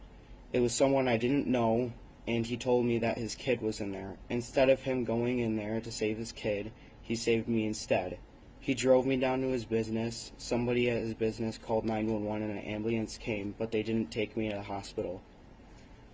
Later on, my mom came and she was crying and panicking, which made me cry. I still couldn't feel the pain, and I can remember some things, but details and how things looked, I can't remember clearly. My therapist said it's because I'm blocking it out to protect myself. But I remember what happened after the night and how everything changed. At the hospital, I had to talk to many different people from different law enforcement agencies. I told the same story 4 times. It wouldn't be until I watched the video in the prosecutor's office and I would find out that my memory was not exactly right. This was hard. In the hospital, police took my clothes, including my marching band hoodie with my name on it that I got from being in marching band for my first year as a high school student. I didn't want to be in the hospital, so we left. I remember the pain that night, and it was a pain that I would keep on having. We had to change the bandages all the time, and every time it would peel off my skin and hurt badly. This went on for what seemed forever. I couldn't walk then. I didn't realize that I would never be able to run again without having pain. I used a wheelchair that I borrowed from my church. I tried walking in a boot, but it hurt too bad. I was shot through my leg, so I had 2 wounds on each of the side of my leg, and the boot squeezed and pushed into my wounds when I tried to move. I couldn't do it. I just had to lay in bed. Eventually, I was walking on crutches. Sometimes it is still hard, and the pain just happens. I get random extreme pains in my leg to the point where I have to sit down, and I can't continue what I was doing. I have lots of testing, including something where they poked me with a bunch of needles and they messed with my nerves. That felt like I was being burned. I found out I have permanent nerve damage, and that might be where the pain is coming from. I did physical therapy for the first time, and it was a lot of work. I ended up having to go back a second time because the effects came back and they were even worse. It was hard and helped, but not completely. I took prescription medication now to help with the pain. Since it happened, I've tried to do different things, but marching with the band and parades can't happen for me anymore. I tried football, but I had to kneel most of the time on the sidelines, and I really couldn't play. The rest of the team didn't understand, and some of them were mean to me. I was afraid for a long time, and sometimes I still am, but I try to make it better now. I don't want this to happen to me, so I always will be looking around. I will be prepared next time, and I will know when to run when it happens. I always look around now, and I am more careful in situations now. After it happened, I was afraid to be in crowds, in loud situations, and indoors where I couldn't see how to get out. One time I was at a banquet for my sister, and I saw a kid hiding in the corner in a black hoodie. I started crying, and I started to run out. That happened to me a long time ago. I would start to get really scared and run out wherever I was. Another time, a neighbor shot off a firework in the middle of the day. I was really scared, fell to the floor, then ran into the house and locked myself in the bathroom. I couldn't calm down. I was prepared for fireworks happening at night, but not in the middle of the day. I started seeing a therapist from church, and that didn't really help. I did EMDR therapy, and started to see different therapists. She helped me. She went to the school with me so I could walk around and work through some things at school. I still see her sometimes when I need help. I called her in the parking lot at school once. This was probably a year after it happened.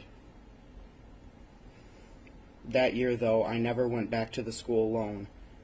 I remember when everyone went back and I couldn't do it. I just wanted to be like everybody else, but I couldn't. It was too hard. I went back to one class at the end of the year because it was my favorite, radio, TV, and film, and my sister sat in there with me every day so I could go. It didn't matter. I didn't like that class the same way then. My sister was a senior. She sat with me until she graduated. I never went back that year. I needed a quick escape, so she had to be there.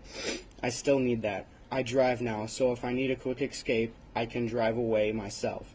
My friends don't understand why I was different then and why I couldn't do what I used to do both physically and mentally.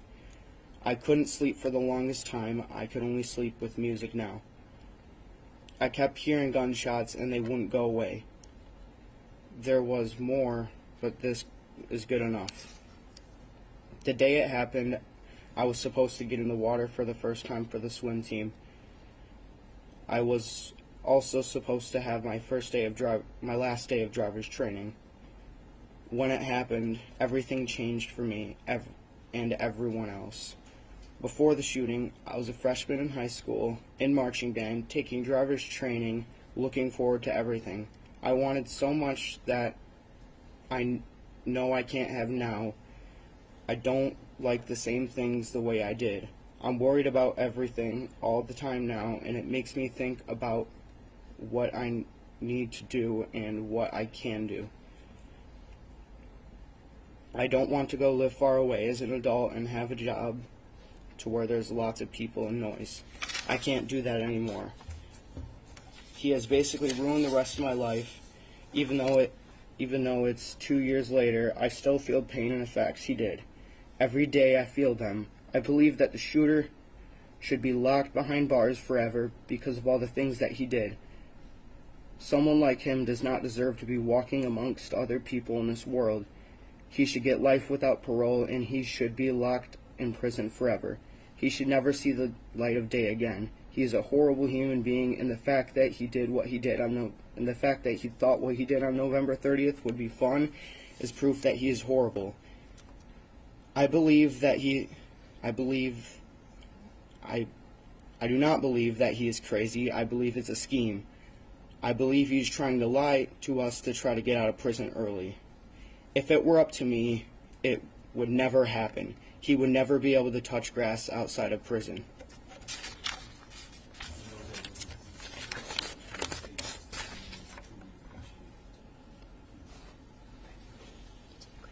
With that, I'm going to take 5 minutes.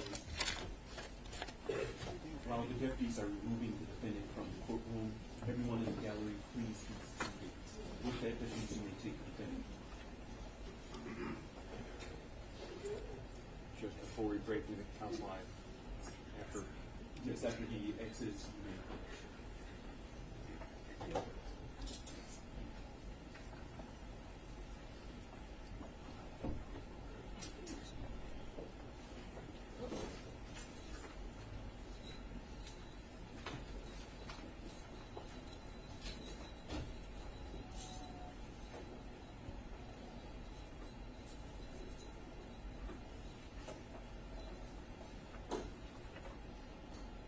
Counsel may approach.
Yeah.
newspaper yesterday. I'm not even kidding. Ask him about it. His mom made a comment on Facebook about it. She's like, what the hell? Especially when you never had He's such a talker, that one. I don't even know if I've ever seen his full face. With his hair and hat. So this is okay.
Oh, that's awesome.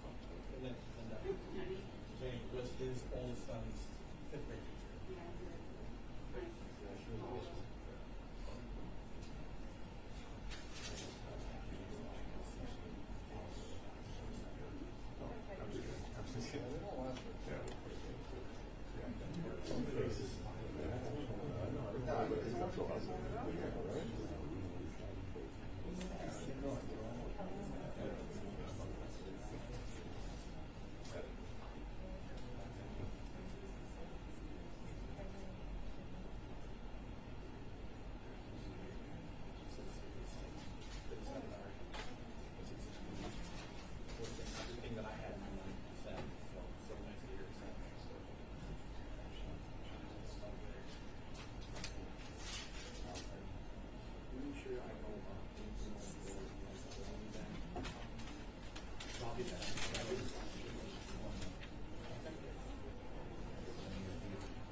asking, not a specific fact. Oh, okay, so then we all right. I mean, it doesn't matter whether you win or I win. He's going to try to figure out paper law school. The intern last year in Colorado. This changed his life too. He was at OU on business. After it happened, he transferred to the United States to get a Juris Doctorate because he wants to make it. He's going after it.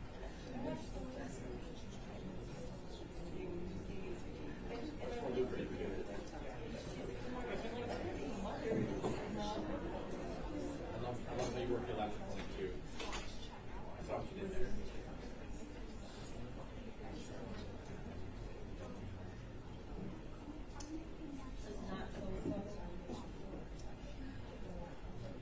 I think it's awesome that you're a Sparky too.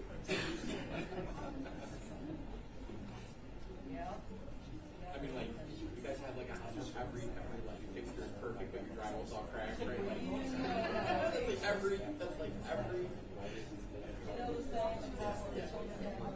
Exactly.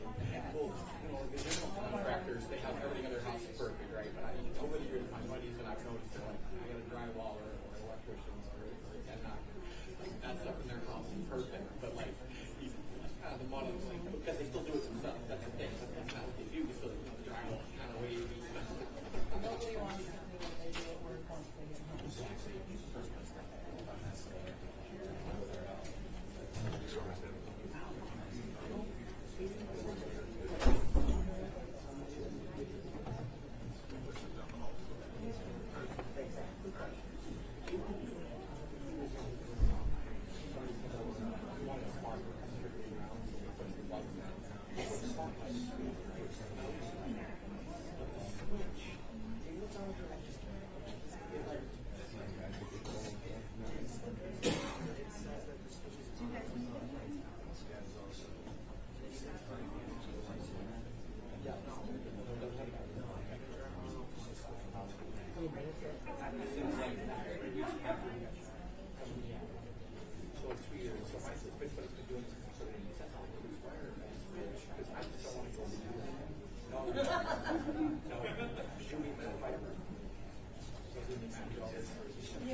stand.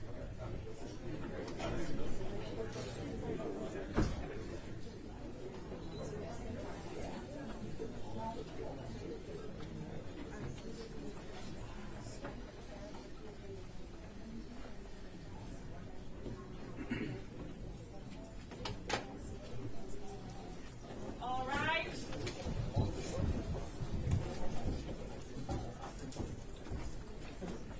Thank you. You may be seated.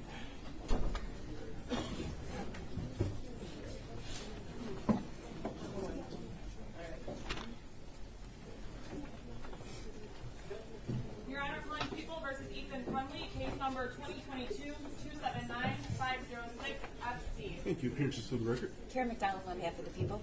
Thank you, Mark Keith, on behalf of people. Thank you. Call up Michelle Watson on behalf of the defendant.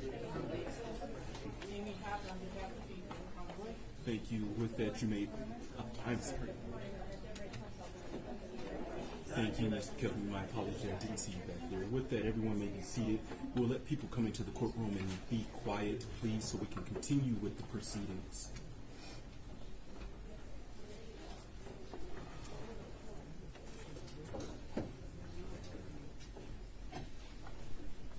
Thank you. With that, people, you may proceed. Thank you, Miss Linda Watson. Thank you. Good morning, ma'am. Good morning. If you could please state your name for the record. Linda Watson. Thank you. And you may go ahead and proceed with your statement. Thank you. Thank you, Your Honor, for allowing me to speak today on behalf of my family. And thank you to the prosecution and the advocates and the Resiliency Center and the community of supporters. And mostly thank you to these folks back here who we've grown to know through the worst of circumstances. To the shooter, you can look away and you can look down, but your ears are still open. So listen. Almost everything since November 30th has been hard and felt impossible for my family. That day at 12:53, my cell phone rang. It was my youngest son, Aiden. That was a moment I will never forget. He was screaming, "Mom, I've been shot, help me. There's a school shooter." I didn't know exactly where he was in the school at the time, if the danger was over, or if he was even safe. At first, I told him to hide, but then he told me he was running outside. It was snowy that day, so I told him to bury himself in the snow. I didn't know if he was being chased. I didn't even grasp the gravity of the situation. All I knew in the moment was that my son was shot and he needed me. While still on the phone with him, I could hear him getting into some stranger's car. I felt helpless and terrified. I didn't know if my son just went from one dangerous situation to another. I didn't know how badly he was hurt, where he was shot. I was trying to figure out where he was going, and I couldn't find the business on Google that the man was driving him to. Everything seemed to be going in slow motion. I made it to the intersection by the high school, and even though I couldn't see the school, everything was quiet. No police, no ambulance, no sirens, nothing. I must have gotten there so quickly, despite it feeling like forever. I just sat there trying to figure out where Aiden was. He wasn't on the phone anymore. I called my husband screaming that Aiden had been shot, and then I hung up the phone. I didn't even tell him Aiden was okay because I didn't know Aiden was okay. I called my other two kids. My oldest was driving home. He was safe. My daughter was a senior at Oxford that year. I couldn't remember if she was in school that day or if she was off-site on another class. She was safe. Even though it was only minutes, it felt like a lifetime before I found Aiden. When I got to the building, he was sitting in a chair with his leg up. I remember sobbing while holding him. That was hard and felt impossible, but I found him. There was a lot of blood. It covered his shoe and his pants. He was being so strong, and I didn't know that he was in shock. EMTs were suddenly there, though. I think they arrived after I did, but I can't remember. I could hear calls coming in on the EMT's radio, increasing in frequency and intensity more and more. They wrapped his leg and directed me to take him to the hospital in Pontiac, telling me that they had to leave because there was a great need at the high school. I still didn't know the extent of what was happening at the high school. All I knew is that they were leaving and my son had been shot. That was hard and felt impossible. But together with the people at the business, we put Aiden on an office chair that had wheels, and we rolled him to the car. By the time we got to Lapeer Road, the quiet was gone. Every first responder from what seemed like everywhere was driving towards us. There were so many sirens, so many lights, so many first responders that traffic we were driving with kept stopping and pulling over. We kept having to stop. I can't remember when I started to scream, but at some point I was screaming and driving around traffic on the shoulder, zigzagging in and out of traffic. I didn't know if we would get pulled over, and I think I almost hoped we would so they would get him to the hospital faster. I kept thinking I wasn't going to make it, and at one point I couldn't see through the tears. That's when Aiden started to comfort me. That's my boy, my sweet, sincere, loving boy who always looks out for his family. He had been shot, was bleeding through the wrap onto the dashboard, trying to hold his leg up, and he was just trying to make sure I was okay. I wish I could say that was the last time I lost it like that, but it wasn't. I wish I could say that my boy stayed the same sweet child that he was that day. But shock wears off and trauma sets in and people change. Seeing that happen to your child is hard, and it's impossible to work through, but we keep trying. We made it to the hospital. Doctors came from everywhere and swarmed him. They brought an x-ray machine to him. He was repeatedly questioned, had a police officer stationed at his bed.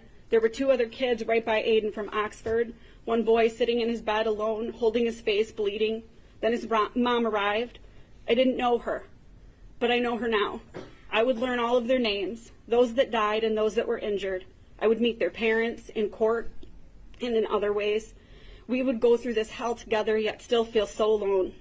We would cry together, advocate together, try sometimes in vain to make anything better that we could. This is hard and feels impossible, but we don't give up. While we were in the hospital, we were getting texts and calls. We learned really what happened. Hana, Madison, and Tate didn't make it that day. The following day, Justin lost his life in the same hospital we took Aiden to. It was hard to learn about and felt impossible to comprehend, but it was the beginning of our new reality.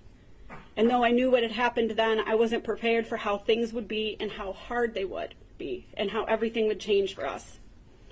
That night, no one slept but Aiden. We were on alert to watch for compartment syndrome and learning how to tend to his wounds and changing his bandages. I cried all night. Aiden slept with pain medication, and the next morning I was so grateful when he woke up. I put my head on his chest just to hear his heartbeat, grateful he was alive because some parents didn't have that the next morning. He bled through the bandages and the wrap onto the pillow that was propping up his leg that first night. It wouldn't be the last time something like that happened either. It became common to have his clothes, pillows, blankets, and sheets stained. 47 days after my son was shot, both wounds finally scabbed over, though we did have some breakthrough bleeding. Before the bleeding stopped, however, black discharge from the burn of the bullet, blood from his wound, and yellow pus and fluid would ooze from his wounds. We were instructed to do something called a wet to dry bandage, changing it 3 times a day. Every time we changed it, when we pulled it off, no matter how slowly we did it, the method we tried, the type of sterile pads we used, it removed his skin, made him bleed, and caused him pain over and over again. I used to have to cut sterile pads in half because we didn't have enough due to all the bleeding and the drainage. I remember having to wash out Ace bandages and hang them in my shower to dry. He became dependent on the wrap that covered those bandages. He wouldn't give it up for months. He insisted he needed it to protect it. We didn't argue. We just kept washing them. I didn't have what I needed to help him at first. That was hard and felt impossible. But people from the community came to our home, and they brought us supplies to help our son. He needed help getting to the toilet and bathing. He couldn't walk, and he couldn't get the wound or the bandage wet. It was like a return to infancy. But now washing my son in a medical chair instead of a baby bath. I also had to give his foot and leg sponge baths. His skin started to flake, callous, change colors between the wounds. Even though it caused him so much pain, we had to properly clean the space between the wounds to prevent infection. That seemed to be really painful for him, and he developed a large indentation across his leg as he healed where the bullet had destroyed part of his leg, taken muscle, damaging nerves, and removing tissue. He required personal care services around the clock because he couldn't walk, toilet, and had to be brought food to eat while lying down. I remember worrying about not being able to go back to work, about insurance and paying our bills. I would hide and cry on the bathroom floor so he wouldn't see. being so upset I couldn't stop throwing up because I didn't know if we were going to be okay financially, if I couldn't go back to work because I carried the benefits for our family. But it didn't matter because I wasn't going to leave him. My husband was off work too, and we just didn't know how to be anymore. We couldn't function. We only knew we had to be there for him and for our family. That was hard, and it felt impossible, but we took care of each other because that's what family does. That's what good parents do. I remember how our family was before this, though. Everything we had to do since this, how it weighed on us, how it changed us. I wouldn't describe myself as a helicopter parent before, but definitely an involved parent. Now I'm always afraid of losing Aiden and my other kids. I'm overprotective, worried, and I can't let go. I'm definitely a helicopter parent now. When Aiden was ready to start being around other people, one of his siblings would go with him. My other son could blend better at an all-kids support group than adults. Aiden tried to go once, but he couldn't go back. It was too hard. When Aiden tried to go back to school just to see how it was, you just heard from him. My daughter would go with him. She audited a class with him she wasn't registered in for the entire rest of the year before she graduated so he could go. Most days he couldn't make it anyway. Even as he progressed and we made it to the summer after the shooting, after my daughter had graduated, she went with him to band camp. It helped Aiden, but he didn't make it through band camp either. He called me crying in pain and he was scared. I ended up with him, bringing him Vicodin and a scooter so he could get around. That was hard and felt impossible, but his siblings were there for him when he needed him, and we modify things to make it through. He had his first panic attack at his grandma's house the Christmas after the shooting. It was the first, but it wouldn't be the last. And honestly, at this point, I've lost count. Like when we were shopping in IKEA almost a year after the shooting, and he said, "I gotta get out of here," because he felt trapped and started to have a panic attack. Or when an unexpected and loud firework on a July afternoon sent him rushing into the house, crying and angry, where he sat on the floor. He was so mad because he had made it through fireworks just the day before. But you see, those are the ones he prepared for. That was hard and felt impossible, but that is what we must do now. Lots and lots of preparation to get through anything. Though you cannot prepare for everything, like when a balloon popped at a sporting event and we had to leave over a year later after the shooting. At one point, we had to stay in a hotel because construction noise, such as nail guns, sounds too much like real guns. Every time we learned a new trigger, we had to develop a new plan. We were and always are in crisis management mode. He used to have terrible nightmares and hear gunshots that weren't there when he was awake. Noises are hard, but absolute silence was impossible. So we bought special headphones he could sleep in and a music subscription. It didn't take it away when he was awake, but it did help him sleep. Something that stands out like it was yesterday is the look on his face when he tried to run for the first time. When he realized he couldn't do it, the pain was too much and it stopped him. I remember how confused he was at first. It was devastating to see his realization, his pain and sadness simultaneously. That was so hard and definitely felt impossible. But he's done so much work in PT since then to get where he is now, yet he still is not where he should be if it never happened. Aiden still doesn't go to high school for a full day 2 years later.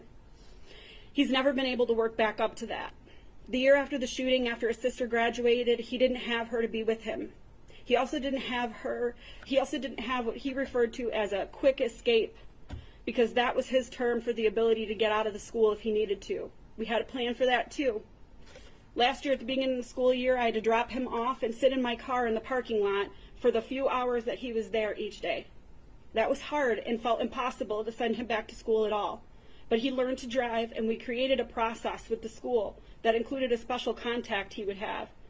He had to get special permission for the times he just had to run out of the school because he couldn't take it. A panic attack would set in, embarrassment would happen, and then he would just run out.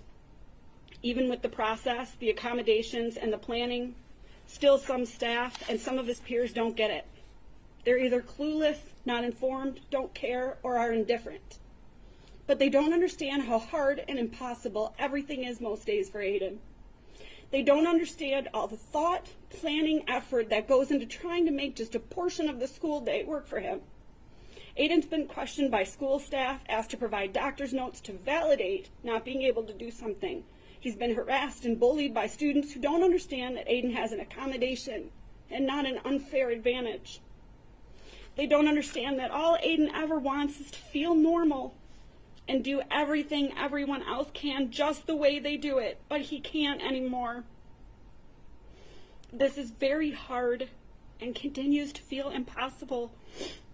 But we keep adjusting the process and the plans. We keep having the hard conversations with staff and students that should know better, but this is our life now and not theirs. So I don't know if they will ever understand. As parents, we've had to stand in front of the school board, the Senate, connect to politicians, beg them all for help, to do what's right, to get answers, to do something to help, only to get backlash and be outcasted by a portion of our community we once loved. We try to put our anger into something good, advocate for change, but it doesn't help.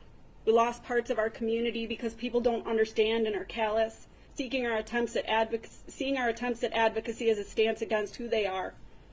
People mean well, but they don't understand that their words can be hurtful to Aiden and our family. We've been told we are the lucky ones, that we need to stop being negative, be grateful he is alive, and we are.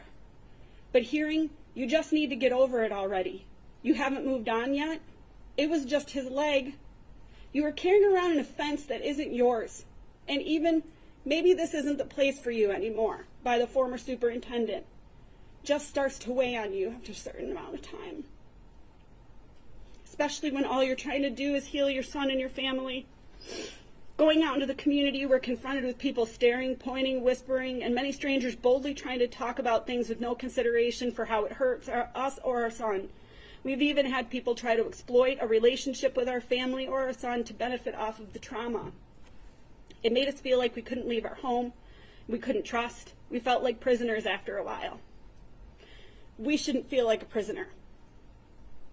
This was hard and felt impossible, so we make plans to move. I'm not sure I would have gotten through any day without crying if it wasn't for medication, which is something I've never had to do before. I've also lost count of the number of times a doctor has told my husband and I that something medically that's going on with us is directly attributed to stress. I used to think I was a strong person, but I've struggled with everything, and I cry so easily now. I can barely get through this. I have tremendous guilt because before the shooting, when threats were being reported, Aiden asked me if he could stay home from school, and I told him he was safe, and he was not. I essentially lied to my son, and then he was shot. I carry that with me now.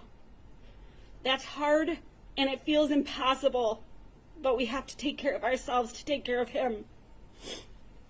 Physically, Aiden still has trouble with mobility, walking, running. He tries to always push through the pain so he could do everything that he's ever wanted to do.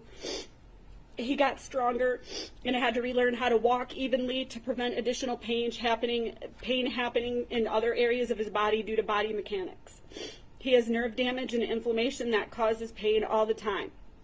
The pain that at 2 years post-incident, per the doctors, will be as good as it gets now. We hope they are wrong. He takes prescription pain medication on a regular basis. He wears compression when he knows he'll be on his feet for a long time. Different recommendations for treatment have been more hurtful than helpful, like gabapentin and a TENS machine that sent him screaming, crying to the ground. When he knows he cannot do things, he just has to miss school or activities, and when he tries to do things and figures out he cannot, he just sits or kneels, often facing ridicule from a lack of understanding. Mentally, Aiden still has work he's doing. Every time there's another shooting, it's a setback. Every time there's another threat, it's a setback. When Aiden's older brother was at MSU in February of 23, we received an alert from an active shooter on campus. Aiden started texting his brother, telling him how to survive a school shooting. After that, it was hard again. Aiden struggled with going back to school again, and that happens anytime something happens. I recognize the attendance secretary at the school just by her voice now, and when I call him out of school, I'm not even sure I need to say who I am anymore. She just knows who we are and why we're calling. We can't move on like the rest of the world. We don't get to. Everything, no matter how hard, how big, how little it is, will always be more to us. I've had so many conversations with my son that no advice or preparation could help with. Like when Aiden was preparing to go back to school long after everyone else returned, we found him looking at bulletproof backpacks and clothing. He told us he planned to never be taken by surprise again, that he would be prepared. That is hard and felt impossible, but it is what it is. We get through it all with plans, conversations, music, tears, help, bandages, doctor's visits, wheelchairs, crutches, a walking boot, physical therapy, EMDR, therapists, medications, compressions, TENS machines, and anything else we can try, because we will work to help him feel physically better and mentally safe. I really thought about not sharing my statement because of something we heard during the court proceedings, that the shooter said he wanted the parents of those who passed to suffer. My kid is alive, and for that we're grateful, and we have suffered. And for that reason I am speaking, because I want him to know that he did cause suffering. But what will happen next in his life and next in our lives will be the exact opposite. We will move on. He will not. Just because it's hard and pretty much always feels impossible, we don't give up because we can't and we won't. This isn't just a part of our life, it is our life now. There's been so much that Aiden has gone through because of this, and I didn't cover it all. I left off some of the most painful and uncomfortable things because this is all the shooter will get from us, forever and ever. What a bullet and the shooter took from Aiden and our family is hard and impossible to describe completely. Aiden will be dealing with this for the rest of his life. There's no sentence that can take that away or change that. No sentence that can make the shooter understand or feel what our family has felt and still feels. My son will have to live with pain, trauma, and limitations because of this forever. So too should the shooter have to deal with the consequences of his actions by being incarcerated for the rest of his life.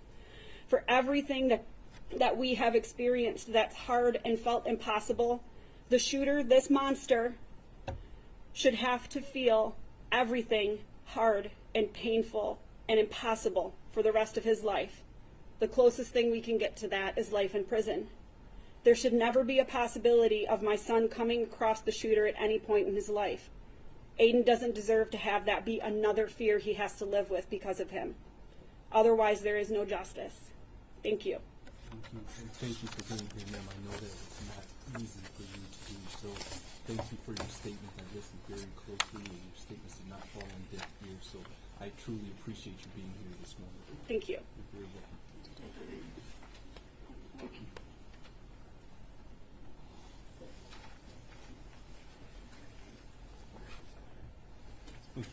People? Thank you, Judge. Miss Liliana Alvarado.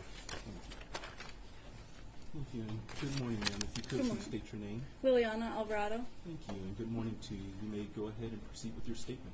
Okay.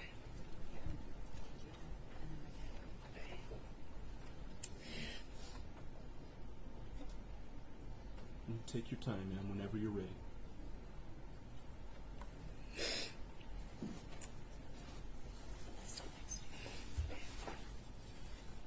Tuesday, November 30th, 2021 is a day I will never forget. That day forever changed my life and my outlook on many things. It started out just like any other morning. Dropped my sister off at the high school. After I dropped my brother off at the doors at the middle school, then went to park at the middle school. I waited for my best friend because she was always late and we always walked together. As we walked, we went to the middle school for mentorship for the Bully Busters. As we walked in, everybody was already in the library, sitting in a circle, laughing really loud. We asked what was so funny because we were so lost. That's when Tate showed us his phone of giraffes fighting. He was laughing so hard. Soon after, we went and taught 6th graders our lesson. And then after that, I went back to Oxford High School and continued my day not knowing what I was walking into. Within 4 hours, I would be running for my life, fighting and praying to walk back out. It changed everything. I used to not be scared to go to school, the store, get my nails done, take my dog on a walk, go to the gym, just daily things I would normally do. But today, anywhere but home, I'm scared of the possible outcome. I'm scared of the outcomes that may happen. I'm always ready for something to happen. Growing up, I was always outgoing and down for whatever as long as we had fun, and now I feel like I'm restricted on what I can do because of the fear I developed after the incident. Kids should not have to fear going to school or have to worry about if they're going to make it home at the end of the day to their family or their family worrying about their children at school. This incident not only took a mental toll on myself, but everybody in the community. My little sister, who was 8 years old at the time of the shooting, can't go to school in person anymore because of her constant anxiety. How is that fair? Anytime I'm out, I always scan the room for the nearest exit, and if the room doesn't have an exit, I typically don't go. I always watch everybody's body language, and after a while, that also has a toll on my mental health. I remember a couple nights after the shooting happened, I couldn't sleep in my room by myself because every little sound I heard felt like it was happening again. I had to go to therapy and learn to deal with anxiety and being okay even when I wasn't okay, and I still struggle with that today. When I go home for break from school, I'm excited to see my friends and family, but whenever I come back to Oxford, I can still remember everything. It's an instant reminder. To this day, I can still hear gunshots and sirens. It's even to the point when I see sirens, sometimes I have a full-on panic attack. Mental health is a big thing that shouldn't be looked past. Life shouldn't be like this for anybody, but especially kids or teenagers. School should be a safe spot to go and get our education, not to run from bullets or develop fear and constant anxiety. So, Judge, as we move forward, I pray this disgusting, filthy human being gets life without parole. Thank you all for listening to me. Thank you, and thank you for your strength and courage in speaking here in court this now afternoon. So thank you for being here. Thank you. You're very welcome.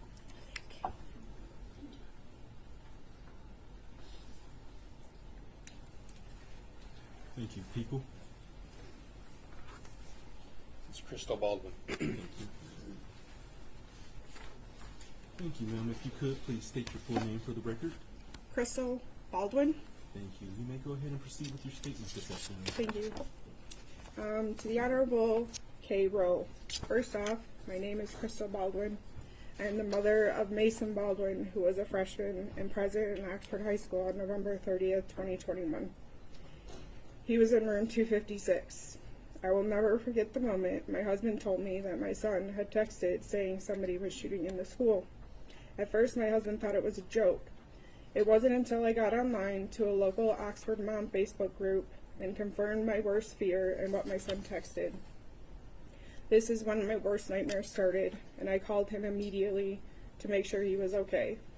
The words he spoke when he answered will haunt me for the rest of my life. I asked him if he was okay. He said, "Mom, had I been standing where I was 10 seconds longer, it could have been me."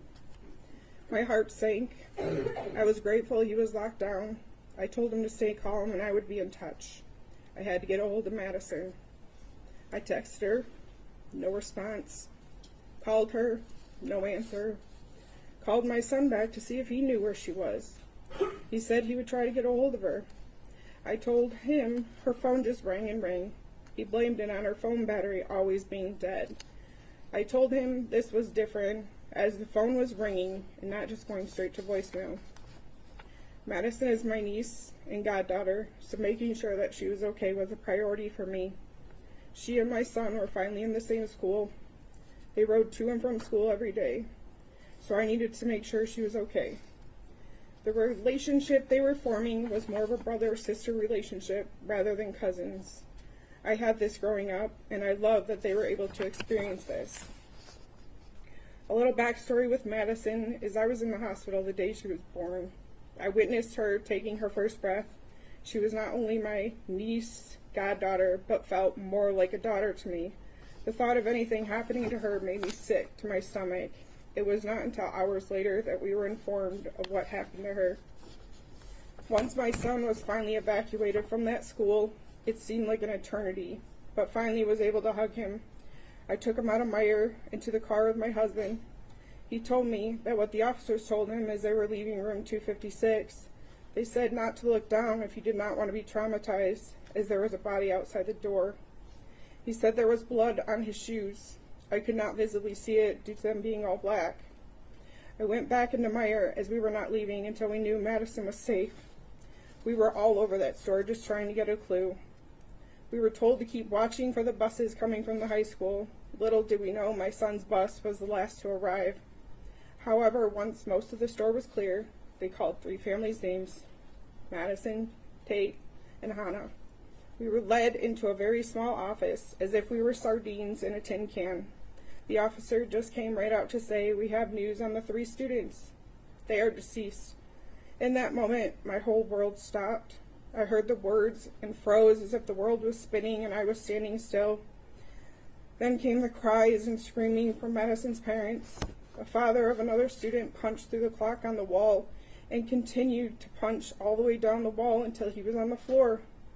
I knew I was needed, so tried to comfort where I could, in disbelief that this was, in fact, a real-life nightmare. I had to then make phone calls to let people know, as we had so many people looking for Madison. Those were the worst phone calls I've ever had to make. My husband was in the parking lot, in my car. He just screamed and started punching the dashboard. That is how my kids found out that their cousin was killed that day. Both came into Meyer to confirm I was not lying.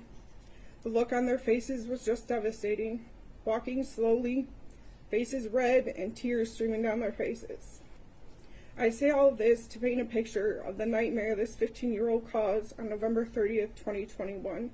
I had a freshman, Mason, starting his high school journey, a time where he should be enjoying the last 4 years of school before becoming an adult, trying to decide what he wants to do with his life. My niece, a senior, that should have been doing college visits and finalizing applications to these colleges. She knew what she wanted out of her life and what she was going to do once she graduated. She wanted to become a behavioral analyst and to study neuroscience, something she will never have the chance to do. No child should ever have to experience losing a cousin, friend, or daughter ever. Now here we are, almost 2 years later, and still dealing with the effects of what this person did. Last school year, my son missed close to 60 days of school and was barely passing his classes. My child was always A's and B's, but last year, D's and E's. I'm grateful he passed, but things should not be this way. The thought that the defendant can get his GED disgusts me. I feel he lost that privilege when he walked out of that bathroom and started shooting. My son will graduate. However, Madison never did. Matter of fact, I attended her graduation and witnessed her mother and father accept her diploma on her behalf. She should have walked that stage and accepted it herself. Her chair should have been her sitting there and not with a picture of her and a basket of flowers. Madison was one amazing human being. She is one that people should take after and aim to be like.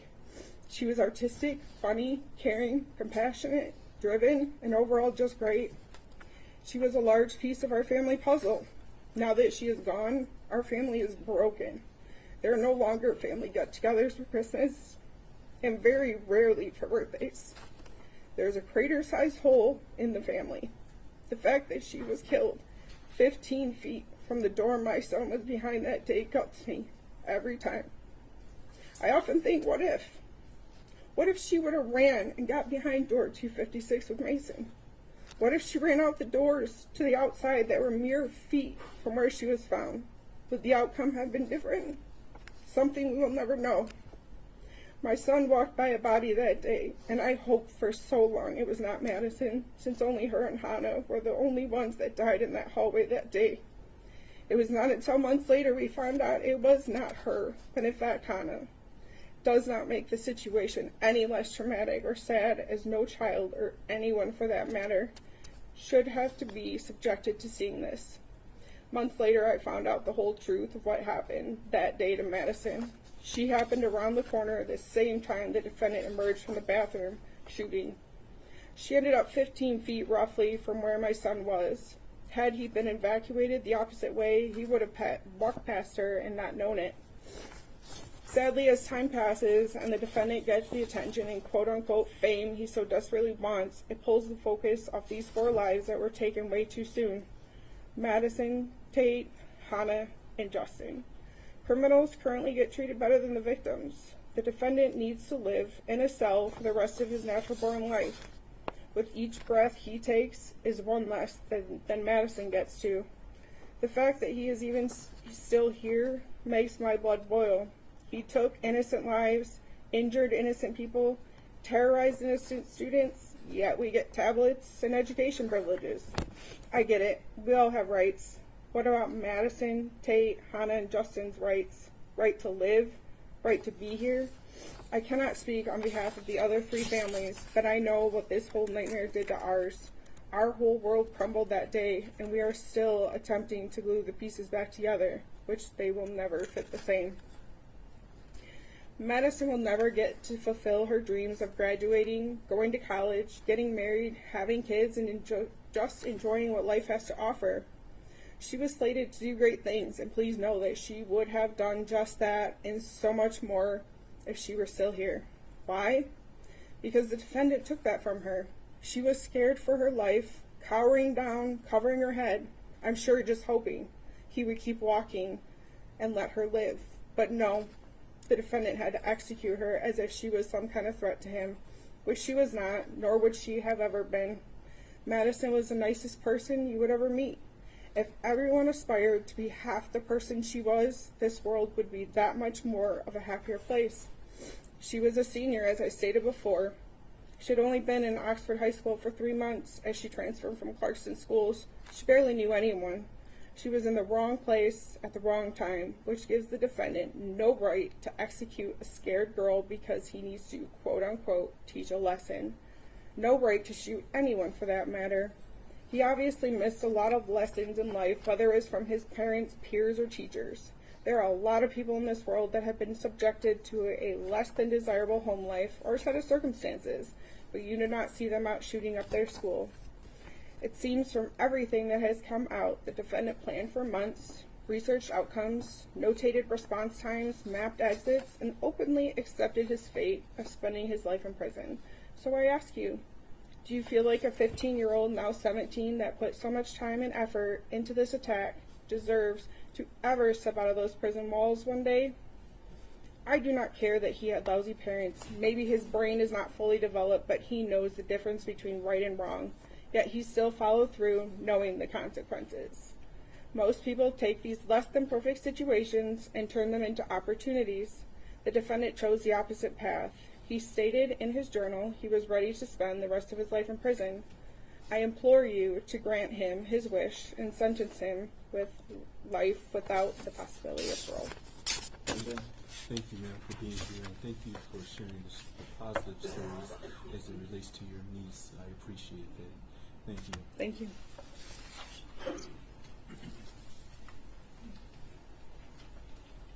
Thank you. People? Do we have a minor next? Thank you. If we could, please not record the minor or photograph the minor.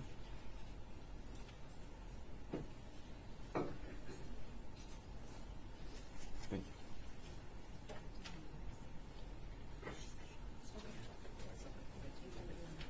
Thank you, and good morning. Because you're a minor, you do not have to say your name if you do not want to, but of course, if you wish to, you could go ahead and state your name. With that, you may go ahead with your statement this afternoon. My name is Avery Bluenstein. I'm a junior at Oxford High School, and today I want you to look at me. I have faith that the justice system will do its job, and you will never see me in person. So today, I want you to look at me, because it'll be the only chance you'll ever get to. As I stand here today, I'm 16 years old, and I'm a junior at Oxford High School. I was 14 when you shot people right outside my classroom. As I think about it now, I can feel the adrenaline running through my veins. I was a freshman in room 256, my world history class.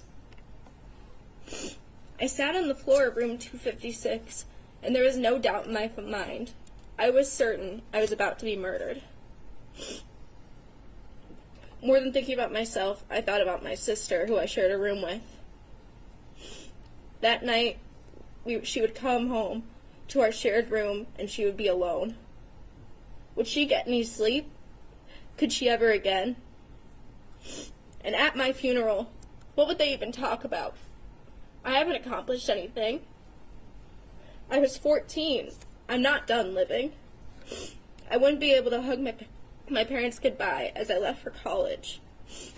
I thought I was never going to be able to get married because it was all about to end here in my history class.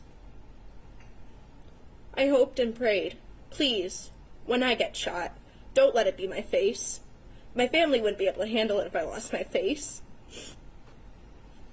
Could my friends say goodbye if I didn't look like myself? November the 30th, 2021, I was given my very own life sentence. I was only 14. I am now sentenced to a lifetime of PTSD. I've spent hundreds of hours in therapy offices, and I've spent all my tears on this for so long. Whatever punishment the shooter gets, it will not be enough. Nothing could ever be enough. You took Hana St. Juliana. She was so strong. She could have lived, but you stopped in your tracks and you shot her again. She didn't deserve it. My teachers in the beginning of November had made arrangements so I would sit with Hana in my classes because I was new to Oxford that year. My teachers looked through my schedule and they looked for kids that I had a lot of classes with, and Hana was on that list, and they knew her, and they knew that she was kind, so they told my teachers to set me with her. She was so talkative and friendly. Tate, Justin, and Madison didn't deserve it either. The only person who does is you, but much worse. In room 256, a boy announced while we were still in the class hiding, after looking on his phone, that Hana had been shot. She was supposed to be there with me. The only thing I could think of was to text her. I, of course, didn't get a reply.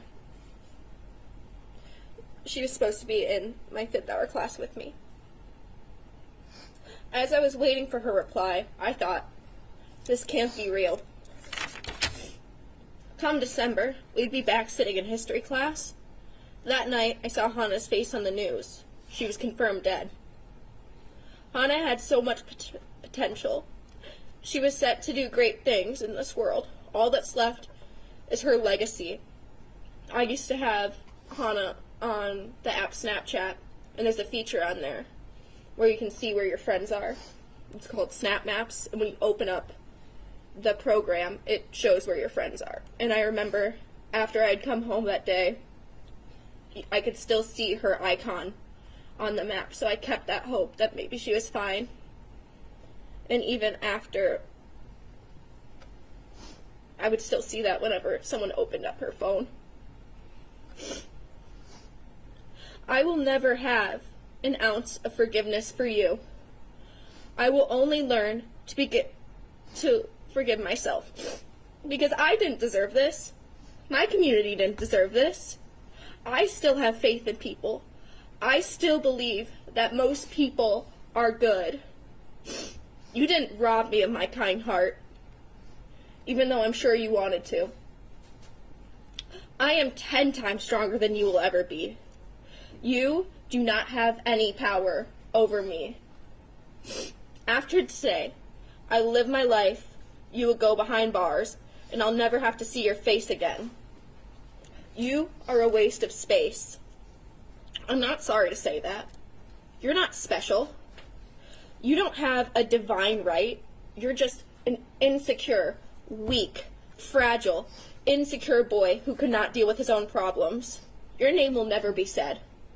Now, the rest of us are left with the pieces, and I'm going to ask you one more time to please look at me. Thank you. Thank you, and thank you for being here and your courage to speak this afternoon. I know it took a lot, so thank you. Thank you.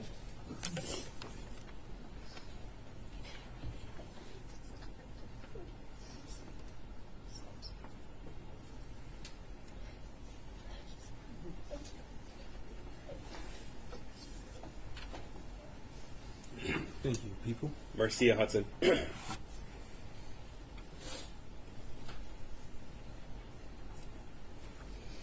you. Good afternoon, ma'am. If you could, please state your name for the record. Yes, it's Marsha Hudson. Thank you. And Ms. Hudson, you may go ahead with your statement. Good afternoon, Judge Rowe. I appreciate this opportunity to address the court. My name is Marsha Hudson, and I am the mother of 4 children, 2 of which were students at Oxford High School on November 30th, 2021. My daughter graduated from Oxford High School in June of 2022, and my son, a freshman during the 21-22 school year, is now a junior at Oxford High School. Before November 30th, 2021, my daughter would always wake up with a smile on her face. Cheerful, confident, optimistic, caring, and as reported by her teachers, often seen laughing with her friends, making TikTok videos in the hallway, and basking in the glow of what was starting off to be an amazing senior year. Life was finally getting back to normal, having just experienced a global pandemic, and her outlook was bright. Before November 30th, 2021, she loved attending football games with her friends, going to dances, playing soccer, planning events, and engaging in her studies. Life was good, as it should be when you are young and full of life. She was trusting of others, always ready to lend a helping hand, and was thrilled to be accepted into Miss Getz's mentoring class, for she truly cared about the well-being of everyone within the walls of Oxford High School. She wanted to make a difference for others. On the morning of November 30th, she joined Tate, Kylie, and the rest of the mentorship class to deliver their Bully Buster lessons at Oxford Middle School, serving as mentors and friends to these younger students. After the shooting, things have changed significantly for many of us, my daughter included. She still has trouble falling asleep and quite often awakens several times throughout the night. Loud sounds, sirens, and sudden movements cause an uncontrollable reaction in her. She involuntarily begins to shake. She drops to the ground, covering her head, and begins to cry. Like many, many of her friends and members of our community, she has been traumatized. She has been formally diagnosed with PTSD, anxiety, and depression by her medical doctors. It is important for me to note, however, that despite it all, she is making her way through and out, taking small steps forward, healing each and every day. The light is once again beginning to fill the dark spaces. This is happening, of course, because of her tremendous strength, the support she receives from her family and friends, but primarily it is through a lot of hard work she continues to do weekly with her therapist. Her father and I are tremendously proud of her. She is currently a pre-med major at Michigan State University, and despite everything she has endured and watched her friends endure, her faith in humanity is slowly returning. She is determined not to let the evil acts that she witnessed take anything more away from her. As a mother helping to navigate not just my children's emotional and mental health, but that of my own, I too recognize the ways in which I have been affected by this senseless act of violence. The events of November 30th, 2021 have rocked the very foundation of what I have known to be good and right about the world. And despite the depth and breadth of emotions that I have experienced since November 30th, 2021, has fundamentally changed who I am today. I struggle with my emotions to this day, and the thoughts, feelings, and memories continue to rise up unexpectedly, like as I drive into the local Meijer parking lot, my mind still flashes back to the day that we all raced there, praying and pleading along the way. I remember arriving and watching my child crying, unseen, running back and forth across the parking lot, completely panic-stricken. I remember how desperate I was to get her into the car and hold her close, to hug the fear and sadness away.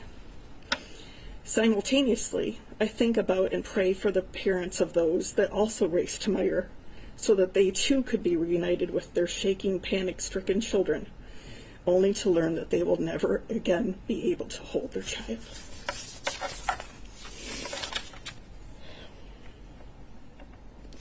These emotions are triggered by memories. There are still moments when I receive a text from my son or daughter, and my heart skips a beat, remembering the text I received from my daughter moments before I understood what was happening. I love you, Mom. A gun is in the school. And later that day, when I had a number of children sitting in my TV room, shaking, crying, in a state of shock, one with his classmates' blood still on his shirt. Watching the news reports, the increasingly disturbing tragedy unfolding before our eyes in my beloved town in real time. The looks on their faces as they realized which of their friends were wounded and were killed, how life as they knew it had changed forevermore.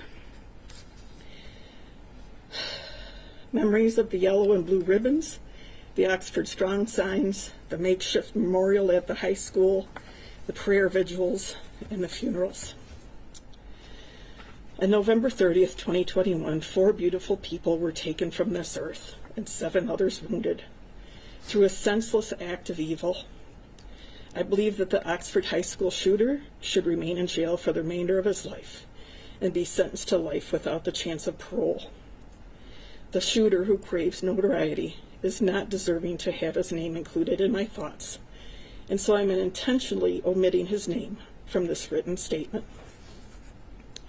I do, however, wish that his parents would have provided him with the love and care that he deserved and was begging for seemingly all his life.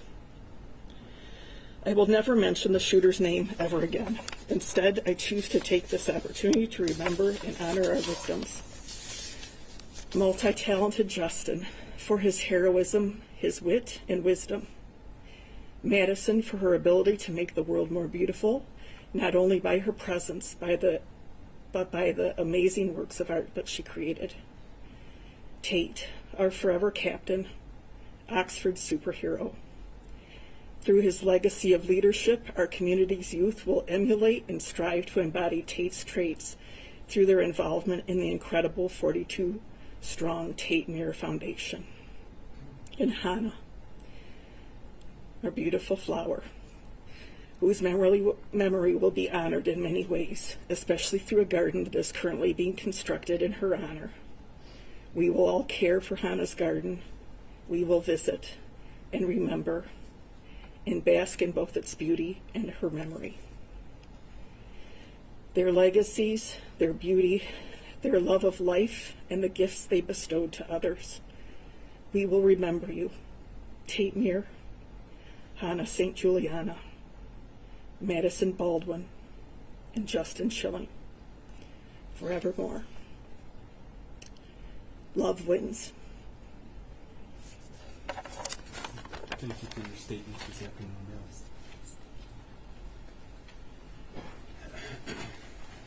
Maline Johnson.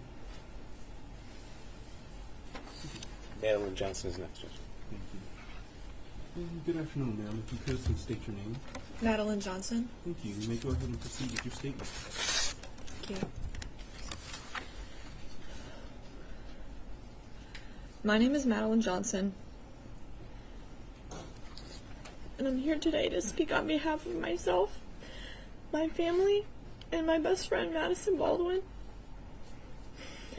I was a senior at Oxford High School when the shooting happened, and I would like to start this off by sharing the shirt I'm wearing. Madison used to draw me doodles on gum wrappers, and I'd keep them.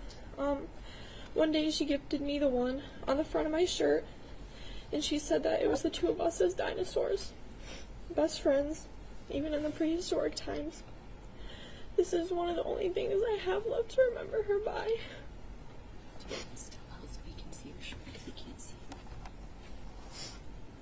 This is the back. Thank you. On November 30th, 2 years ago, Maddie and I were coming from our 4th hour AP statistics class that we had together, and we were walking down the 200 hallway. I had a lot of time to get to my next class, so I figured I would walk Maddie to her 5th hour class, sociology. Once we neared the end of the hallway, we realized that the shortcut she usually took, the courtyard, was closed for the season. I've since heard that the courtyards were not closed that day, but we both seemed to think that they were. We had to take the long route instead, the one that curved around the school. Little did we know we were walking straight towards a gunman. Since neither of us had intended on taking the long route, I realized that I was going to be late for class, so I said goodbye to her and turned around to start walking the other way. I didn't think that goodbye was going to be permanent. I thought it was goodbye for an hour, and I'll see you next class. As soon as I started walking the other direction, I heard the first round of bullets. The pattern of them still plays in my head every single day. For a moment, just a fraction of a second, everything went quiet, or at least it did for me. I looked around the hallway and saw looks of horror on the faces of teachers and other students. Their faces are frozen in my mind. I didn't see Madison. I couldn't see where she went. After that fraction of a second passed, it sunk in for everyone in the hallway, and it was chaos. People were screaming, running, pushing, and shoving. Doors were being slammed shut as kids desperately tried to make it to a classroom, and more gunshots rang in my ears. I wasn't in control of my own body anymore, and I couldn't feel any of my limbs. My hearing went out, sort of like when you're underwater and people above you are talking. My vision went blurry, and I didn't even realize that I was running as fast as I possibly could to the other end of the 200 hallway. I later recalled that I passed so many exits, so many side doors, but during those few minutes of hell in the hallway, all I could do was run forward. I found out that Madison died a few hours later from a photo on somebody's Snapchat story. I didn't believe it until multiple other people confirmed it for me. Even then, for months, I still didn't really believe it. The moment it really sank in that she was gone forever was the day we had to go back to the high school. I sat in my ceramics class, our favorite class, and I watched as students poured through the door, and I waited for her to come sit at her seat right next to me, and I waited and waited, and I finally realized that she was never coming. For a long time, I blamed myself. I should have continued to walk her to class because then maybe things would be different. I blamed those stupid courtyard doors for being locked on us because if we'd taken the shortcut, she would still be here. But now I realize where the blame truly lies, and it lies with that monster sitting over there who can't even look at me. My life has been nothing short of a complete and total mess for the past 2 years. I can't trust anybody anymore. I don't make friends. I can barely keep my current friends because I can't let anyone get close to me anymore. I can hardly attend my college classes. I can't go into rooms that only have one door. I can barely go to concerts, malls, and other crowded places. I can't fall asleep without waking up in a panic from nightmares, and the only place I truly feel safe is my bedroom. I used to be a nicer person. I used to be fearless. I used to be a good friend, but I can't be any of those things anymore because the only thing that is ever on my mind are those gunshots, playing over and over again on a loop. I don't enjoy things anymore, but all these combined are not even nearly as painful as it is to live without my best friend. I want the person who did this to know that Madison would have been your friend. I want you to know that she would have treated you with nothing but kindness had you not killed her. I'm not sure how much emotion you're capable of feeling, but I hope you regret it. And I hope it eats away at you. And I hope you feel even a fraction of the loneliness that I felt over these last 2 years. But I can't leave this courtroom today thinking that you won, and I can't let you think that either. You turned your pain into hatred, and I turned mine into love. That right there is one of the many differences between you and I. You are never going to know what it's like to have a friend who would do anything for you, and you'll never know what it's like to be happy. You took 4 lives. You took Madison's life, but you didn't, and you never will take away who she was. She knew joy. She knew love. She knew laughter, happiness, and friendship. She had such a rich life, and she truly lived it. You are never going to know what it's like to be loved, and that is why I win. Because of what you did, you are alone. You are completely and totally alone for the rest of your life. There are no punishments in this world that could ever make up for what he took from us. Not even 1 million life sentences could begin to serve justice, but you have the power to sentence one. 1 life sentence without the possibility of parole. If that is the best closure we are ever going to get, then that is the only viable option. Any lesser sentence or any possibility of parole would be a slap in the face to everyone who is here today. Giving a mass murderer a second chance at life after he took 4 lives, injured 7 people, and traumatized students like myself is unthinkable. Thank you, and please take this into consideration. Thank you for being here, and I'm very sorry about the loss of your friend, but this afternoon. Thank you. People? Judge, we have a minor next as well. Thank you.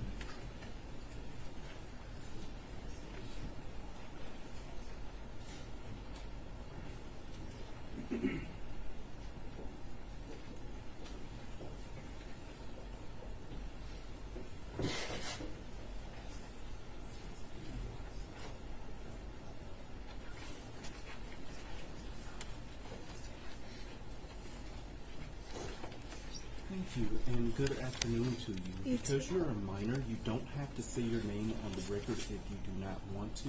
But of course, if you want to, you may go ahead and state your name. With that, you may go ahead and proceed with your statement this afternoon. Thank you, Your Honor. Hello, Your Honor. I'm a survivor. My name's Asis. I was an Oxford High School freshman when this tragedy occurred. Before this happened on November 30th, I was living my childhood out doing what I loved and being oblivious to the world around me and all its bad things. Before this day, I've never seen or heard a gun in person or violence around me. My life was basically perfect, but all of that went away fast. A week before Thanksgiving, there was a threat of a shooting. It was false, but I seen the defendant in the hallway, and I had a bad feeling about him, that he was dangerous. The week we got back from Thanksgiving break, the next thing I knew, I was in my biology class nervous for our test. I was going to use the bathroom before the test, but thank God I got caught up talking with my friends. All of a sudden, in the middle of our conversation, I heard 3 bangs. The first, I thought it was a fight. On the fourth one, I recognized it was gunshots, and about 4 more followed.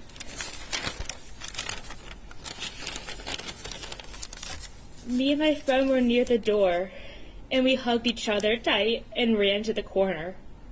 When we reached the corner, we kneeled down, hugging each other for dear life. It felt like slow motion. While our teacher was closing the door, I was thinking he was going to get into the room. Once the door was closed, I heard a few more shots. I noticed my phone was still on my desk across the room, and all I wanted was contact with my mom. That made me feel hopeless. It got me thinking I'm never going to see my family or parents again. That made my heart sink. My life was flashing before my eyes. I started crying. I wanted my mom. Luckily, my friend had her phone, and I was able to tell my mom I loved her. An hour of horror went by. Me and my classmates were crying and worried for our lives and our friends' lives. We were trying to figure out if our friends were okay. Finally, a police officer came in to rescue us. At that moment, I thought this all was a bad dream. When we finally came outside, the cool breeze hit my face, following the officer out to get searched. After I was searched, I called my grandma because my parents were at work, and I thought they would not be able to come pick me up for some reason. When I heard my grandma's voice, I broke down crying because I thought I would never hear her voice again. She reassured me. Then we got on the bus to Meyer to reunite with our family. On the bus, my other grandma called me and told me my mom was on her way to Meyer, and she was offering her support. At Meyer, I was finally able to be back in my mom's warm arms, as we hugged more tightly than ever before. We finally arrived home, and my dad greeted me with the biggest hug he has ever given me. He usually is an unemotional person. The rest of the night was filled with grief.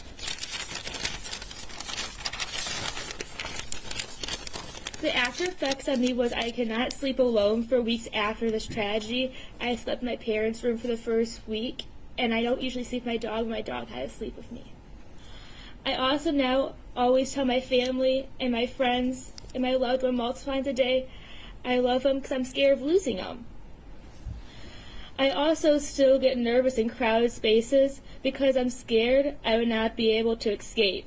But all I am sensitive to is loud noises because it reminds me of that day. There has also been many more effects on me, but this has also impacted my family and my peers. My mom sometimes still cries when she is talking about that day because she was traumatized. She didn't know if I was okay or make it out alive. And my 7-year-old cousin asked me after if it would happen to her too, and it really broke my heart because a child should not have to worry about that because she's just a little kid and no one should ever have to worry about that. This also impacted the parents who lost their babies that were dear to their heart, and my heart just breaks for them. These kids who lost their lives are the most incredible human beings to ever walk this earth. They all had impacts on their community members. Hana, Tate, Madison, and Justin were kind beyond words, positive, and most importantly, cared for their peers in our community. There are some more meaningful traits about them that I admire. Also, the other 7 who survived are also in possession of the same traits and are strong beyond words. So, Your Honor, I am asking you to give this defendant, or should I say monster, life in prison without the possibility of parole in a maximum security prison, because this monster should never be free again and suffer because he took the life of Hana, Tate, Justin, and Madison, and injured 7 others, and also impacted another 2,000 people, traumatizing them all for life. Why should he walk free while we're suffering the trauma he put on us? Thank you, Your Honor. Thank you. Thank you for your statements this afternoon. Another minor, Judge? Thank you. And with that, we'll keep the recording down.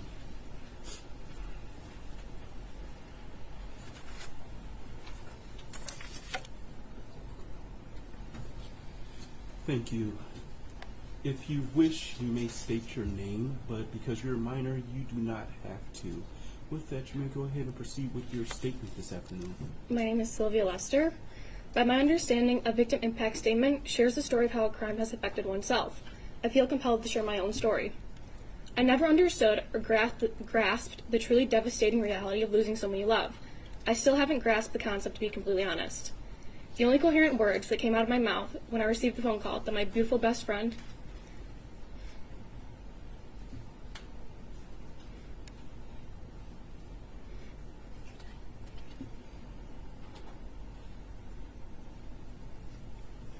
"14-year-old Hana St. Juliana had been shot to death" were, "Oh my God." I thought her sister was lying to me on the phone, for there was no way that my Hana had been brutally killed in their school hallway mere minutes after I left her to head to my 5th-hour class. After being placed in lockdown, I hid in the corner of my darkened English classroom, oblivious to the true carnage happening just across the courtyard from me. I can still feel the echoes of a classmate's hand clenched tightly in my own interlocked fingers. I can hear my blood rushing through my ears as I waited to experience the ring of a gunshot that would end my life. I can no longer walk down the street without thinking someone is waiting to kill me, aiming for me. The sound of sirens automatically alerts my brain to another school shooting, and to the numbing walk after leaving high school, to the same irrational call that will inevitably be following, informing me the other person I love is gone. To the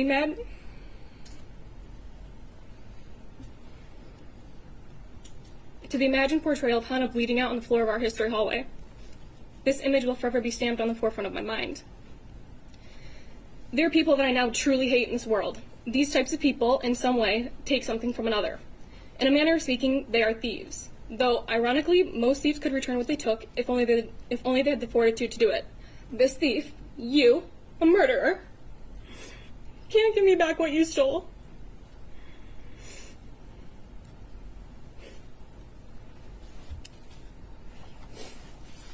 You stole my best friend. You stole my carefree laughter. You stole my Christmases. You stole my Tuesdays. You stole my New Year's. You stole my Friday night football games. You stole Hana's 15th birthday. You stole Hana's 16th birthday. You have stolen every single one of her birthdays. You stole my 16th birthday, along with my 17th and everyone following it. You stole my ability to live life without the crushing fear of being killed at any given moment. You stole my love of school. You stole the love I had for the naivety in people. You stole my trust in the innocuous people on the sidewalk. You stole the comfort of my room by leaving me petrified of the dark and the horrors that may be waiting in it, that may be lurking in it, waiting for me to let down my guard once again. You stole my dreams and turned them into recurring nightmares where my best friend bleeds out on the floor of our school. You made me into someone that I never would have recognized at 15. You took the girl that I was, tore her to shreds, and left her to find a way to suffer through every single day without the presence and loving friendship of Hana St. Juliana. It was asked in the Miller hearing if it was traumatizing to lose your best friend. You don't need an expert to tell you, you need only ask me.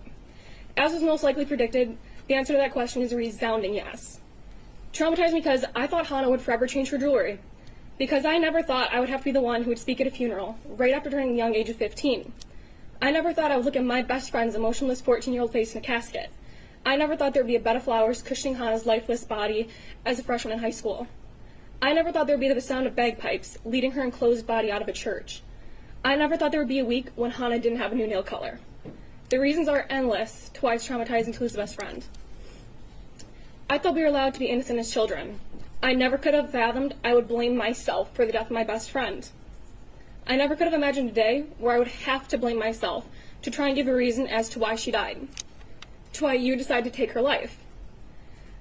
I never could have conceived the idea that at 15 I would feel as if my best friend's blood was on my hands, all due to the reality that I left her in a hallway because I didn't want to be late to class.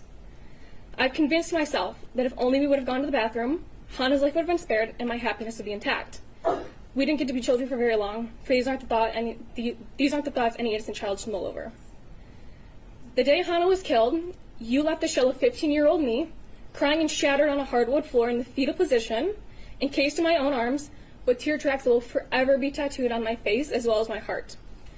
To this day, I'm convinced I'm still lying on that hardwood floor, rejecting the actuality that I live while Hana doesn't. You left Hana St. Juliana, my best friend, my person, lying dead on the floor in a pool of her own blood. On November 30th, you terrorized 1,800 students and teachers. You shot 6 defenseless students and 1 teacher. And ultimately, you killed Madison Baldwin, Justin Schilling, Tate Mir, and Hana St. Juliana. You should never, ever get the opportunity to steal from anyone else ever again in your entire life. You shouldn't have stolen from me. I shouldn't have to remember Hana for longer than I knew her. Hana's last words to me, in the middle of the school hallway, arms linked, held tilted together, were, "I'll call you later." I never got a call. Thank you. Thank you for being here, for your statements this afternoon. I'm very sorry for your loss of your friend. Thank you for your statements. Thank you, sir. Jason? Yes. Council approach before the next individual approaches the podium.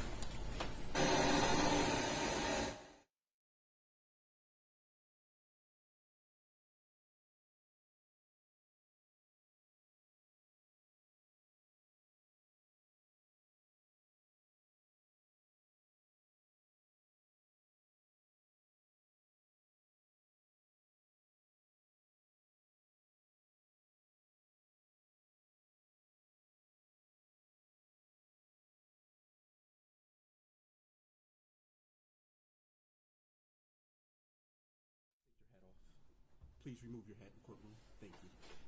Thank you. With that, people, it's the next individual minor.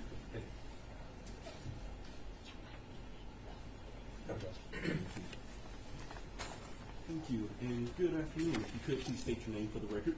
Jace McCarthy. Thank you, and you may go ahead and proceed with your statement. To explain how I was affected, I would have to tell you that I feel like my mind is stuck in a Meyer parking lot, which sounds silly. For most kids in Oxford, the Meyer parking lot was viewed as a hangout spot, a place you would go to sit in a parking lot, wasting gas and talking about gossip or life problems. strolling down aisles for hours trying to waste time before curfew. But most days I'm stuck in a Meijer parking lot. A parking lot filled with my peers hugging each other, cameras everywhere with reporters shoving microphones in faces, asking questions we couldn't comprehend at the time, with police sirens flooding the streets in my senses and helicopters flying overhead. I am still there. I can feel the concrete underneath my feet. The cold, harsh wind still greets my face even in the warmest July heat. I am still as the world spins and my hindsight becomes blurred and hazy. I was coaxed into a state of shock for a long time. Some days I miss it, the feeling, the unknown, before it was real, when I was whole.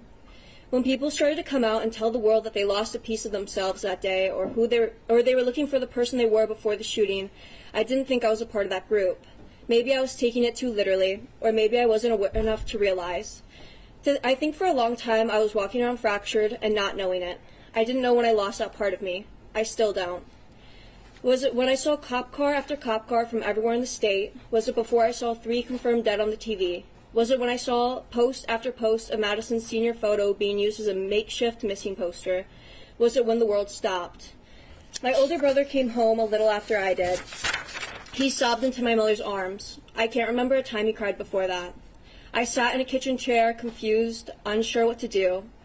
So I left and walked to my room. Unfortunately, the walls weren't thick enough to prepare me for the words that came out of his mouth next. Nate's brother was shot. He was shot in the head, Mom. I felt time froze. I didn't know what to think. I didn't think I was hearing his words correctly. I was mixing up kids in my grade, scrambling for a name that I was clearly blanking out on. I remember staring blankly at my phone, hoping that it would somehow tell me magically what to do. No one tells you how to comfort someone after receiving news like that, so I stayed hidden in my room. Justin Schilling, someone my brother has known for years. The number on the TV screen felt more like a cruel weight that suffocated me. The number on the screen was real. Nothing screams real like a gurney outside the exit of your old chemistry class. I didn't sleep that night. I was hoping I would hear news about Justin. Calling friends of friends who knew something, I told my mom in the early morning hours that people were saying goodbyes. I didn't want to be the one to tell my older brother. Looking back, I'm sure he knew. By 9 a.m., Justin Schilling was trending on social media. Justin Schilling is dead. I went to vigils out of nonstop guilt. I kept every candle. They've been collecting dust in a senior memory box that I made 2 weeks before my senior year, with high hopes that it would hold things like good grades and grad cards, turned into a gravesite of everything that embodies the 30th, from coping cards to Oxford Strong mementos. I still have wax on my shoes that I don't have the heart to clean. It's strange that I view that as a better time, not having to cope with the grief or loss because it hadn't hit me yet. Depending on the day, I'm aware enough to know that that wasn't a better time. A better time was not having to walk where kids bled out and died. A better time was not knowing the kid who sat at my homecoming table, or the fact that 2 months later he was going to school with a gun with the full intent on using it. A better time was worrying about how I was going to pass my math class and not how fast I could put in a night lock. I haven't been able to go to college out of fear that I'll go through another school shooting. I've watched friends drop out. Every day I fear for my siblings who are still in school. I fear for my friends.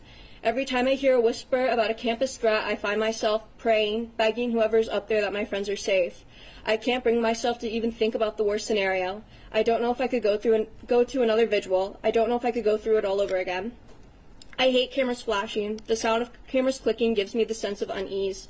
You never really get told the after. It's not just one thing, it's many. No one tells you the after. The only way you know is when you go through it. My friends and I's grief will forever be for the public view. Our faces on the front page above the fold or trending on some news network. Our tears will forever be engraved in film. The worst day of our lives will forever be attached to our names and to our faces. One quick search shows us at our absolute lowest and most vulnerable, and no matter how far I run, no matter where I go, I can never escape the everlasting fear that the 30th has instilled in me. I do not get to move on. Every day I'm reminded of the 30th. Each time I feel my hair get blonder, I hear myself repeat 151 days till graduation in the back of my mind. I hear voices of people I haven't spoke to in ages. I hear cameras clicking, and I feel the weight of my brother's cries washing over me for the first time all over again.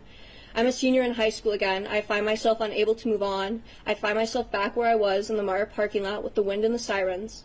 And maybe if I could find that kid with bleached hair and torn up Vans wearing a coat that wasn't his, maybe wondering if he would have rehearsal afterwards.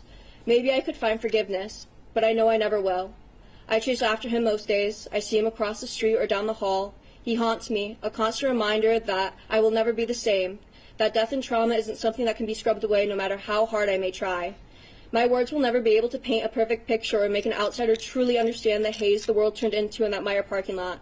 A haze that somehow turned into hours within a blink, and then it was days, which somehow turned into months. And when I woke up from it all, I was left with a heavy burden of loss, grief, and guilt that will forever ache in my bones and taint the air I breathe. It's more of a person, a friend, something that knows my ins and outs, and I'm sure I'll be holding its hand for a very long time. It'll greet me when I least expect it in the years to come. It waits on the edge of my bed every morning and tucks me in at night. It follows me around, always looking over my shoulder. It's the voice that tells me to check my exits, follow the rule of 3. 3 exits, 3 hiding spots, 3 things I can use to defend myself. That open spaces aren't safe, that loud sudden noises means it's life or death and I need to run, that backpacks don't just hold books but lethal weapons that someone is just itching to use. It tells me I will never be safe. It makes me second guess when I hear sirens. I can never tell if they're real. If my room gets quiet enough, I can hear them. They're more than a familiar sound, yet when my body hears emergency vehicles, I can't help but tense up. If I can't sleep at night, it crawls into my bed beside me, making me think of what ifs, or what I'll do, who I'll call, what I'll say if it happens again. And as the 30th approached closer, I find myself in sleepless nights. The cold air gets harder to breathe. The weight on my chest becomes ever more present, and I'm looking over my shoulder. Every small noise becomes a mental game of am I safe? Even the crunchy snow becomes a cruel reminder. Passing by the school around this time of year gets harder because when there's no cars, my mind convinces itself that I'm on break, that I'm 18 again. I have to look in the mirror and I have a hard time seeing the person who's looking back at me, because sometimes time isn't linear to me. I expect to see the person I was. I have a hard time to remind myself that I haven't been 18 for a minute, that I'm not playing Nancy Drew over Deerhead conspiracies, and I'm not skipping my online class for the 80th time that semester, or I'm not going to walk into 5th hour and listen to the girl next to me talk about her teacher. That I am 20, that the world moves on, and I just didn't know it would move on without me. That it's mostly in my mind or in my head. Time is a very strange thing. Some days the 30th doesn't feel real. It feels like it was decades ago, and others I'm right back in it. I don't know why pain and trauma are like this. I don't know why it tends to rush me or corners me. I don't know why it acts like I have places to be. I ask myself a lot, why is the weight on my shoulders? Why is the guilt of surviving on my doorstep, and why is it pounding on my door? Often I wake up, and the first thing I do is pull myself together. I find myself trying to scream my way out of nightmares. It's become my go-to method of waking myself up. It gets my mind to the real world. People who have never gone through something like this will view this as closure, an ending, moving on. When something is over, I don't get to move on. That weight and guilt doesn't dissipate over me. This traumatic event has changed me indefinitely, and there's never going to be an undo button. I will never hear the chance of Sean talk about Justin in the present tense again. I will never hear friends talk about future plans with Hana or Tate, only what-ifs and promises never seen through.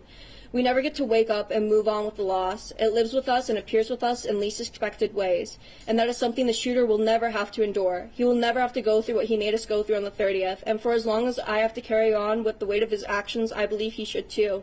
So maybe I'll forever be in that Meyer parking lot, the guilt and grief being more familiar than the back of my hand, and maybe I'll forever be chasing the idea of who I was that day. The looming fear of never getting better or healing will always dangle over my head, but just like the what-ifs and nightmares, I know for as long as I live, I will pray and I will hope that there is a shadow of incarceration and karma haunting him for the rest of his life.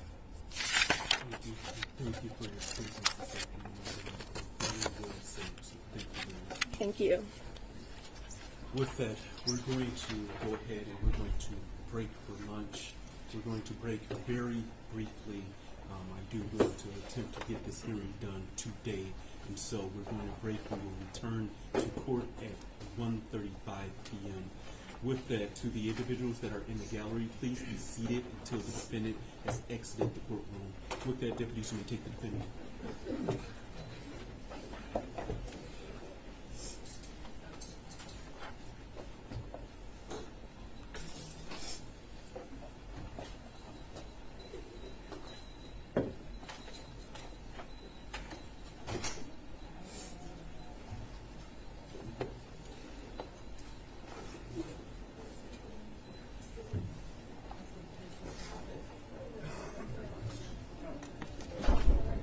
Thank you. With that, court stands in recess. All rise.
Check, check, check.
Usually I get that close to someone I'm usually there for. You know, kind of situations I'm going to be up to. Okay. Yeah.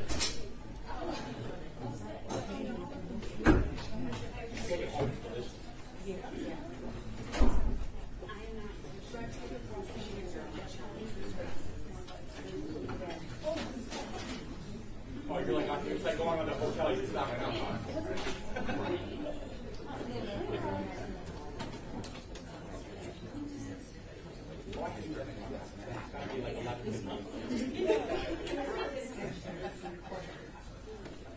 Well, I'll show you the picture of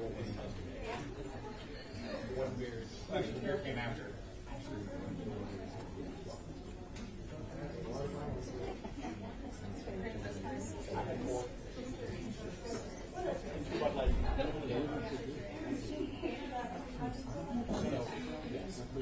I mean, we started like 5 minutes. Taylor came home and pulled me. Not like, you know, she had to like refine it.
Justin Crumley, case number 2022-279506 FC. Thank you. Appearances for the record. Karen McDonald on behalf of the people. Thank you, Mark Keast, on behalf of the people. I'll let Michelle Watson on behalf of Ethan Crumley. Amy Cobb on behalf of Ethan Crumley. Rage McCarthy on behalf of Ethan Crumley. Thank you. You may all be seated. Before we begin, I would note that the court is short the lunch period here to make sure that we can hopefully finish the proceedings this afternoon. If anyone needs to step out to eat additional food, the court will allow that. However, we need to conduct these proceedings efficiently and forthwith. And so, with that, people, you may call the next individual that wishes to speak. Thank you, Judge. Ms. Olivia McMillan. Thank you. Thank you, and good afternoon, ma'am. If you could, please state your name. Olivia McMillan. Thank you. You may go ahead and proceed with your statement to the court. I've thought about what I might say for almost 2 years now at the time of writing this statement. I don't think I could ever put into words or will ever be able to put into words the emotions I've gone through since that cold, icy day of November 30th. Desperation, numbness, guilt, fear, grief, loss, anger, hopelessness, yearning, the list goes on. I don't even know where to start or how to start. Since 2018, at the young age of 13, I've feared school shootings. I observed the harsh realities of the Parkland shooting through Snapchat videos taken in classrooms as they were surrounded by their dead friends and peers. I was so fearful of this happening to myself, my friends, my classmates. I had vivid nightmares, took the drills and lessons in schools about what to do in these situations very seriously. I always knew where the nearest exit was in a new room, building, choosing my seat carefully, and paying attention to who was around me in public. This was all before. But I entered high school, a new environment, new friends, new classes. Everyone talks about how wonderful high school is supposed to be, how it's supposed to be some of the most pivotal moments of your young life. I was lucky enough to make some friends who truly made it feel like these were the moments you live for. Justin Schilling was one of those friends. I've known Justin since the beginning of middle school. We rode the same bus. He was the last stop in the morning and the first stop in the afternoon. He had a big smile with these round cheeks and crooked teeth. We weren't anything more than acquaintances at the time. We had mutual friends, probably talked here and there on the bus, but there was nothing more than that. It wasn't until the beginning of our freshman year that a friendship started to flourish. He still had the same big smile and crooked teeth. He was such a light to be around, always doing something to make you laugh, wishing you good luck on whatever sporting event you had going on, helping you with your homework, asking you about your day, the list goes on. I've been friends with Justin for well over 5 years now, and words will never be able to describe him. I can say how charming, funny, sarcastic, encouraging, and wise beyond his years he is, but these words only demonstrate an inkling of Justin and who he is.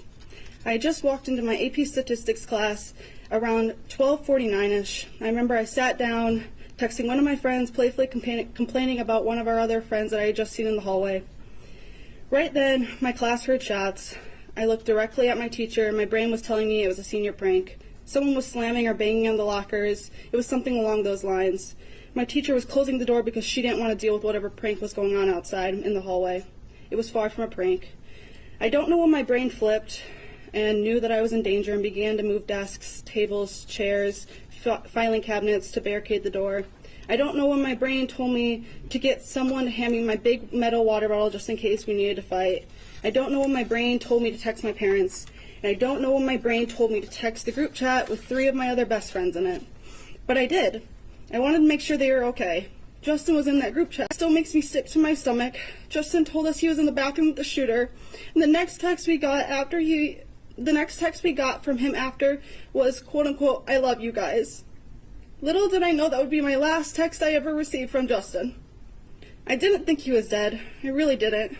I believed he was going to be okay. From what I was being told, I knew it was most likely going to be a difficult recovery, but I believed for another 20 hours that he was going to be okay. I was planning on going to the hospital in a few days to visit Justin, hang out with him, and help him through this, just as he's always helped me with whatever I needed and whatever I was going through. The night after the shooting, I was sat in my room alone. There wasn't a future that didn't have Justin in it. He was going to get better, and he was going to continue to tease me. He was going to go to prom with us. He was going to graduate and walk across the stage, probably brag about all his honors and rewards that he was going to get. We were going to celebrate it. He was going to be there for our last summer before college, swimming, bowling, having bonfires, taking film photos, and then after that experiencing college and making years of memories. From the day I met Justin, I knew I wanted to be his friend, and as I got to know him, he became more than just a friend. He became family. I knew he was going to be in my life for years to come. I just didn't know it was only going to be as a memory. He wasn't able to finish his senior year. He wasn't able to go to prom or graduate. It was ripped from him all in one of the most horrific and gruesome ways possible. I dream of what could have been. I have vivid nightmares of what has happened and what could happen. If myself and my classmates were gunned down in our high school, what makes that any different from going to a grocery store or on the street or a coffee shop or a restaurant? There isn't a difference. I don't trust people anymore. Anyone walking by in a car sitting 2 seats over, I don't trust anyone in any circumstances. Noises, I wonder if it was a car. Why are there so many sirens? Was that a gunshot or just a bang of the dumpster, the crash of metal? Or maybe a pop of an old banged up car driving by? Or at least that's what I hope. I try to lay down at night and escape the real world, but I can't. It's almost worse as I try to fall asleep. Sleep paralysis haunts my nights. All my fears and anxieties I've been pushed down throughout the day come full force in the most nights, paralyzing me in fear, not allowing me to sleep peacefully. Peacefulness never comes. I believe that the defendant should be given the maximum sentence, life without parole. I never want to see the defendant or hear about the defendant ever again. The defendant took the lives of Hana St, Juliana, Tate Mir, Madison Baldwin, and my best friend Justin Schilling. And they will never be able to experience the world, so why should the defendant? Now I only have memories of Justin because of the defendant's actions, and I would like to share one. For those who have known Justin, knew that he gave the best advice, even when you didn't ask for it sometimes. While I struggle to remember every piece of advice he's ever given me over the years, I wanted to share this one. Quote, "There's no reason to be sad because it all doesn't matter. Life will end. And that's why you can't care about everything, you know? Just care about what makes you happy because that's all that matters. Because in the end, we don't have much time. So do what makes you happy." And that was from Justin Schilling. Thank you. I'm sorry for the loss of your friend, but thank you very much for your statements this afternoon. Thank you, sir. Thank you. Next is a minor judge. Thank you. And if again we could please turn away the camera and no photographing of minors. Thank you. And good afternoon to you. Because you're a minor, you do not have to say your name for the record if you don't want to. But of course, if you want to say your name, you're more than welcome to do so. With that, you may proceed with your statement this afternoon. Thank you. I'm Frederick Shepard. Thank you for letting me speak today, Your Honor. If I could, I would like to address the defendant, or offender, sorry. I wanted to clarify to you one small thing before you go and spend the rest of your pointless waste of a life sitting there with nothing left to rot away to. I know that through all of this, you desperately wanted to be remembered as one of the school shooters. I know you wanted to be loved and cared for from the awful things that you did, but you have never been loved, you have never been cared for, and you will never be remembered. You may attempt to convince yourself that you have finally got your way, that the world, or more importantly, your parents are finally able to see just how messed up you are. But even to this day, nearly 2 years later, they don't. Once they found out what was happening that godforsaken day, they did not care about you. They didn't text you to find out if you were okay. They never called just so they could hear your voice. They never said the words, "I love you." And once the dust had settled, they didn't attempt to find their child, who had supposedly just been through the most traumatic experience of their life, but instead they ran. They ran as far away from you as they possibly could. When even your own two parents, who are supposed to love you and care for you, no matter what the world may throw your way, don't love you, you know you are unloved. You may think that in some small way, the news has to be remembering you. The news has to remember you any time they report on the story. But they don't. They do not care about the actions, but instead the consequences. They do not care about the person who committed the crime, but instead the people affected. You are simply a forgotten teeny tiny puzzle piece someone lost under the couch and never cared enough to find. You will never be remembered. Your microscopic brain may still believe that because you committed the heinous act of unthinkable violence in a public building that remains standing, you will be remembered and cared for. You will not. In 5, 10, 15 years, no one will remember you, let alone what happened in that building. They will not remember the predator, but instead the prey. They will not remember that one cold, hell-like day a student had enough of this world and decided to take it out on innocent people, but instead the innocent lives who were cut entirely too short. You may think that in some incredibly small ways, the families who are yelling at you, insulting you, screaming obscenities at you, must care about you. They don't. They couldn't care less if it was you sitting in front of them or if it was someone off the street. They are not mad at you. They are not upset with you. They are not wanting to kill the person sitting there. They are mad at the situation. They are upset at the situation. They want to kill the situation. No one cares if you are a part of their life or not. Your speck of a brain may still believe that when the family speaks of their loved ones, they have to be reminded of you. They don't.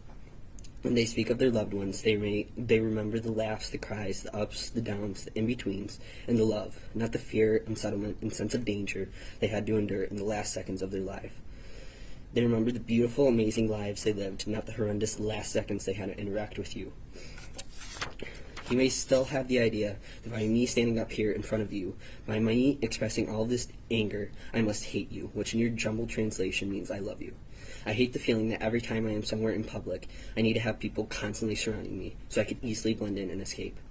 I hate the feeling that I constantly need to stand guard and constantly need to mark every possible exit, think through every situation, watch every single person that seemingly looks suspicious to me, just in case someone came in wanting to kill me.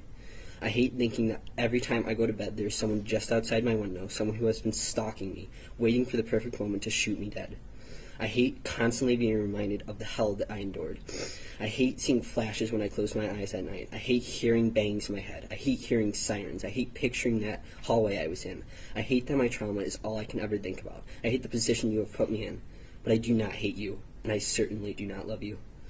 I remember giving my loving dog a hug and seeing my normally hyperactive boxer standing so still, staring up at me, seemingly knowing I was in pain and I needed her. I remember telling my new fish that I almost didn't make it home that day and wondering if my parents would have forgotten to feed them if I died that day. I remember the realization of what I meant to my family when my mom had to frantically search for me, her only child, knowing that if she lost me, she wouldn't have anything. I remember the care of my neighbors when they came and checked on me and gave me the smallest feeling of normalcy that I so needed. I remember the rush of love I felt when so many people in my life called me or came to see me, so they could comfort me and see my face. I remember the noisiness in my head as I desperately tried to make sense of what had just happened to me. I remember how wide my eyes were as I stared at the news coverage, how I snapped at my parents to keep the TV on while I sat there with a pillow, the button digging into me, motionless, zombie-like, staring at the footage of the room I had just escaped from. But I do not ever remember caring to learn who had done this to me, who had caused all of this for me, and I still don't. I remember hearing the initial gunshots, realizing something wasn't right. I remember paying attention to every bang I heard because I knew, though didn't understand why, it would be important at the dinner table conversation I would later have that night. I remember standing there, begging my guardian angel to let me in, to save my life, attempting to put a pathetic, desperate, scared baby deer look on my face, while I heard chaos erupting behind me. I remember the terror of the sensation of a bullet buzzing my head and the evasive thoughts that I had just evaded death itself. I remember hearing the first of the police to arrive and trying to convince myself, it's okay, I'm safe now, even though I knew nothing. I remember that god-awful feeling of my Fitbit vibrating viciously on my wrist, alternating between calls from my mom and my dad over and over and over again, while I stared at my backpack, housing my phone safely out of my reach.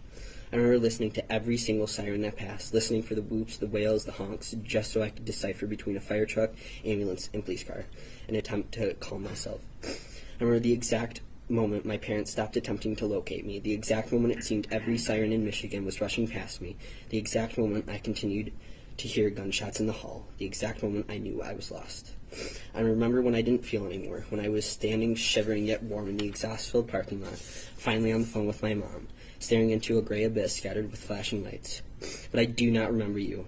I do not remember what you were wearing. I do not remember who you were. I do not remember where you came from. I remember the gun, but I do not remember the hand that pulled the trigger. And no matter how hard you try to convince yourself that somewhere out there must be someone who cares, there must be someone who loves you, there must be someone who remembers, you will never be able to, because even you hate yourself. You do not care for yourself, you do not love yourself, and you do not remember yourself. No one has, does, or will ever care for you, love you, nor remember you. You are an uncared for, unloved, and forgotten devil. Your Honor, I am done speaking to this thing. It chose to go down this path. It chose violence when there were so many better options. It chose to take 4 innocent young lives. If it is ever let back out into this world, who knows how many will be added to this list. If it can't be trusted once, how can it be trusted twice? If it gets anything less than a life sentence, the world and I will be in a constant state of fear, waiting for it to strike its next prey. Thank you for your statements this afternoon. Thank you.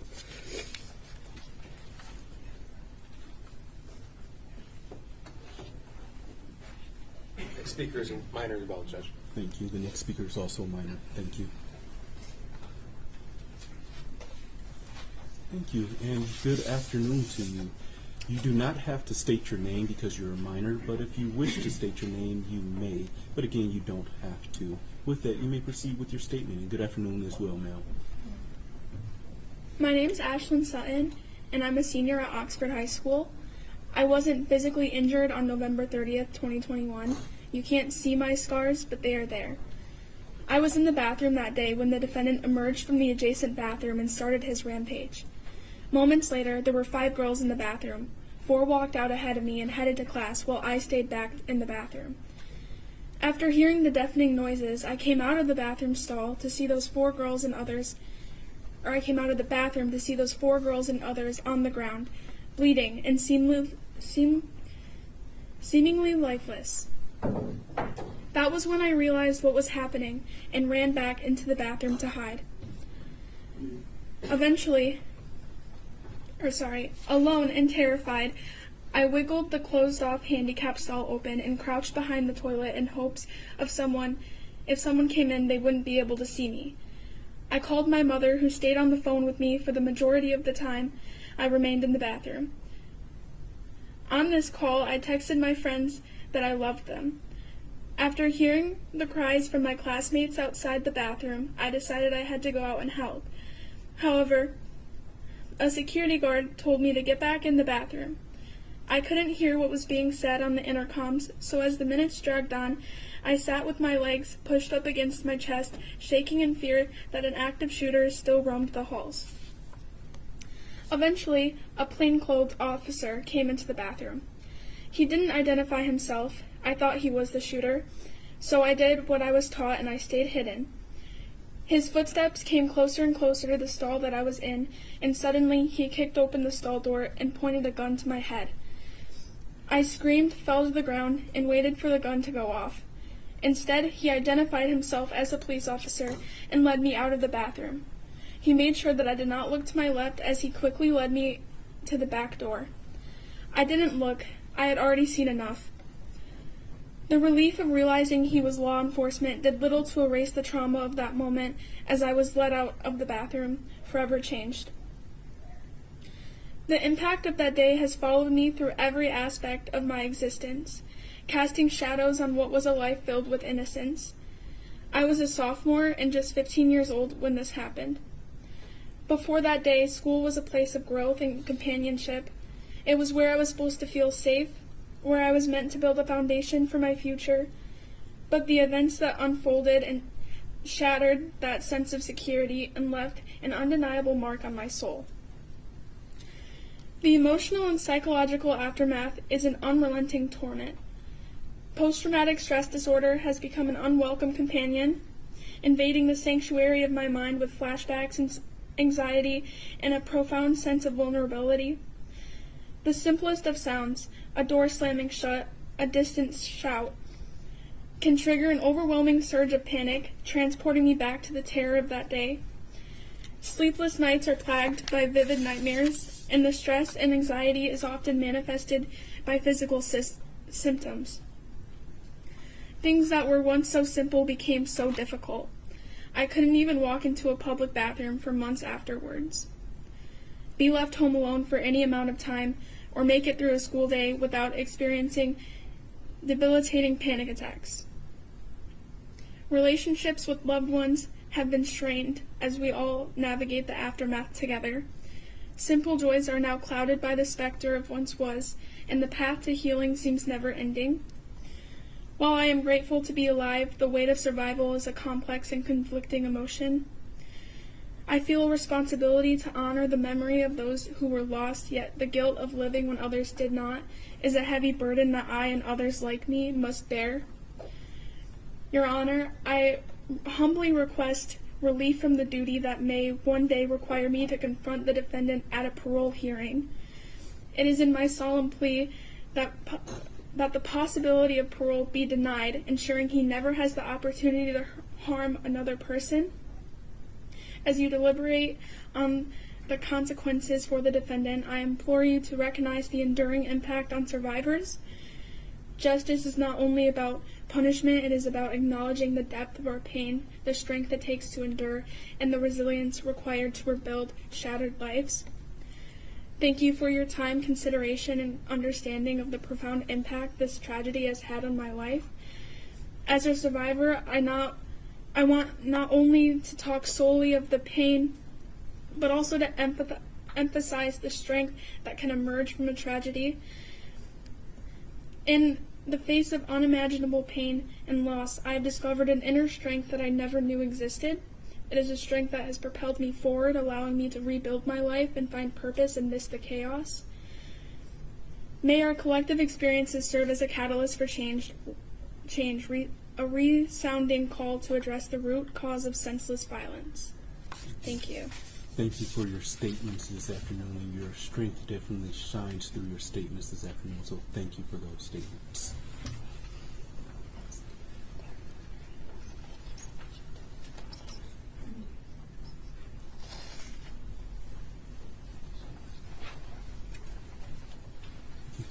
Next speaker is Miss Christina Nunez. Thank you. Is she a minor? No. Thank you. And good afternoon, ma'am. If you could, please state your name for the record. Yep, I'm Christina Teles-Nunes. Thank you. You may proceed with your statement. Thank you, Your Honor. I will be reading on behalf of my younger sister. This is her statement. I'm currently a 17-year-old junior at Oxford High School. I wanted to reach out and share my story in order to make my peers feel less alone and to be an advocate for myself. New to Oxford, I was a freshman when the security of my school was broken. At 15 years old, I was put in a scenario where a classroom of less than 10 students and no teacher had to lock down. The first classroom behind the bathrooms, room 325, had 2 doors and little resources to use. However, as a group, we managed to move a filing cabinet to block the door, gather scissors, textbooks, and any classroom materials we could find in order to defend ourselves. I cried and hid under a desk while I called 911. Those who stayed in the classroom when the gunshots were fired were the students who, like me, responded by freezing in place. I remember sitting under a table, texting my sister, asking her to pick me up. Asking, I don't know if it's a realistic drill, but we heard gunshots and I'm scared. Could you pick me up when this drill is over? I remember writing notes to my family in case something happened to me. They were the first thing on my mind. I remember finding out that night through social media that a sweet girl like Hana passed away. When I moved to Oxford, I didn't know anyone, but I'll never forget Hana's kindness as she helped me brainstorm ideas that could help me fundraise for my project. Sweet suggestions of jewelry making and bake sales motivated me to branch out more at school. Her compliments in my math class always made me feel welcome. I owe her so much for making Oxford feel like home. No student should ever have to fear for their safety in school. For months after November 30th, I struggled with sleeping due to the nightmares I would have. I needed outside help for me to sleep. Now, at 17 years old, I still fear for my own safety at school and in public. I always look for the nearest exits in crowded places, and when I get stressed out, I have recurring nightmares of the shooting happening again. In order to move forward, I need to know that he will never have the chance to see my school again. This was an act of terrorism, endangering a crowded public space, instilling fear in a community, and leaving behind many victims who will have to deal with this event for the rest of their lives. The Oxford community is brave and loving. Please consider aiding us in granting the security, closure, and support that we need. Thank you. Thank you. Thank you for your statements this afternoon. They're truly appreciated.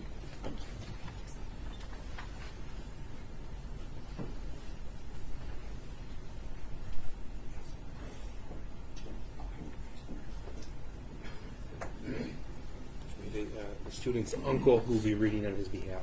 Thank you. Good afternoon, sir. If you could, please state your name for the record. My name is Jeff Bean. Thank you. You may go ahead and proceed with the statement. Thank you. I'm reading today for my niece, Imani Tenoro Penter, who was a junior at Oxford High School. in November of 2021. Deputy William Bean has worked at Oakland County Jail for 36 years. He became a second father figure when I was 3 years old. I look up to him every day. And even though he has been a sheriff deputy for this long, I can confidently say that I have never heard a live gunshot until November 30th, 2021. That day was filled with loss. The loss of my best friend, the loss of trust, the loss of my childhood, and the loss of respect for a lot of people. I've been walking around the curb hall at OHS. I passed room 256 and kept going. I was supposed to be in room 242 that day, but instead, I was in 244. I did what an average high school student would do. I stopped in the hallway and talked with my friends before class. That is when I heard something I had never heard in my life. When I heard the second shot fired, I realized what it was, and it was terrifying. I was the last one to enter my classroom door, panicking and shaking. The window that was directly next to my head was shot out as I walked through the doorway. I slammed the door shut, ran into a desk very hard, which left my legs swollen for a couple of weeks. I was in the room with about 20 to 25 other students, no teacher, and a door that was unlocked. I felt fear, but I also felt the need to be strong for the kids in the room. At 12:51, I called 911, and my friend spoke to the operator. I was scared, hurt, in shock, and I could not for the life of me stop shaking. I left that school with nothing but disgust. Like everyone involved, I have my triggers that I must live with every day. I should not have to live with these triggers. I should be proudly in college with no fear that I will be hunted down. But I do have this fear. I am grateful for an amazing family of 5 who I look up to every day and who help me to heal. Sherry, Buck, Trent, Ty, and Tate are and will always be my role models. Tate Mir was killed on November 30th. And what did the Mir family do in the aftermath? They created an organization to help other kids like the shooter, so they have support, so this will never happen again. They are the strongest family I know. Helping others is what we should be doing. But instead, we're here today trying to decide if the shooter should have life in prison with or without a chance of parole. This person should have life in prison with no chance of parole because Tate, Hana, Justin, and Madison have no chance of going to college, no chance of getting married, no chance of having children, or even simply eating dinner at the table with their families again. I am overwhelmed by the unfairness these 4 families have to suffer through and the 7 who are going through a very long recovery process. The shooter stole something for which I will never be able to forgive him. I also know the shooter wants to see this terrible trauma students, staff, and our community members went through on that day. But what he needs to know is this: our community is way too strong to allow that. So instead, we fight for what is right, we open beautiful gardens, we build and create organizations, we continue to share our art, and we donate organs. Thank you. Thank you, sir, for the statements this afternoon. I appreciate it. Thank you.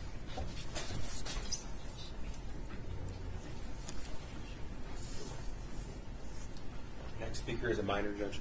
Thank you. The next speaker is also a minor. Thank you. Thank you, and good afternoon. Because you're a minor, you do not have to state your name for the record, but if you want to state your name, you may if you wish. With that, you may go ahead and proceed with your statement. And good afternoon as well, ma'am. Thank you. My name is Grace Viviano.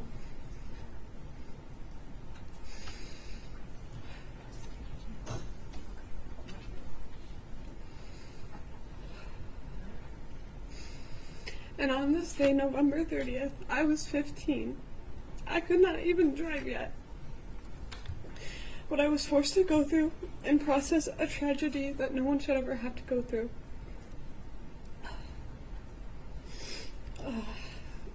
And I never thought this would ever happen at my school. After this day, I couldn't sleep for weeks. I had a lot of survivor's guilt and was overall angry.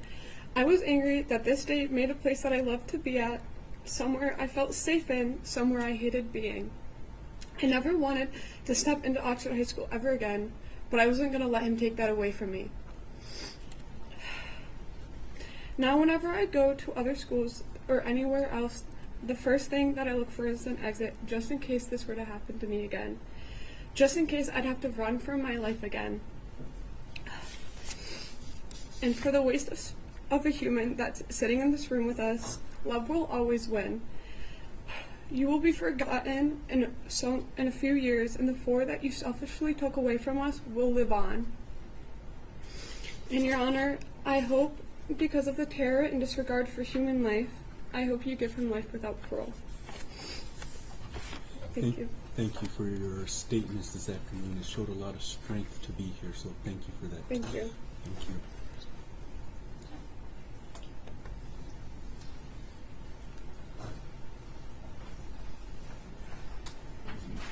Next speaker is Catherine Waymaster.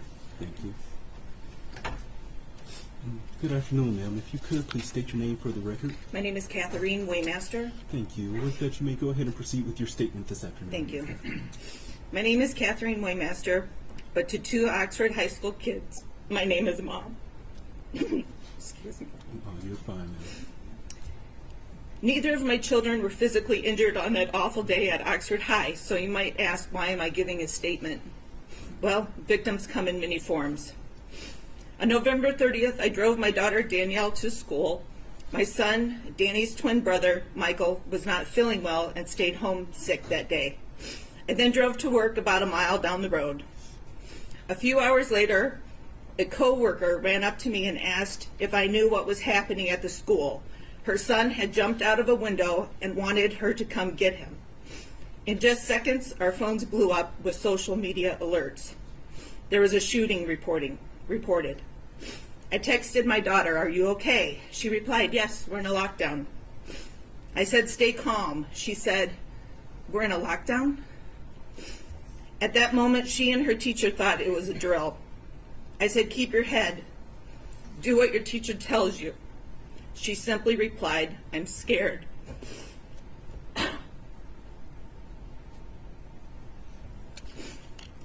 I ran out of work and headed to the school. I arrived in minutes before roads were closed and the bulk of the emergency responders had arrived. The radio announced that a shooter was in custody. But of course, no one knew at that point if there was only one. I watched as hundreds of emergency responders arrived. I watched ambulances unload empty stretchers and leave with full ones.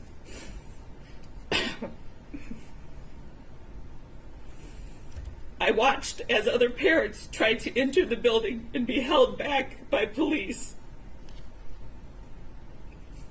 I watched a SWAT team suit up in full gear to enter a building where my daughter was still in. My daughter was in a classroom less than 50 feet away from where the shooting began. She was huddled in a corner with her classmates, holding items to use as weapons in case the shooter came in. My daughter chose to arm herself with the star from the top of the classroom Christmas tree to use as a stabbing device. Let that sink in.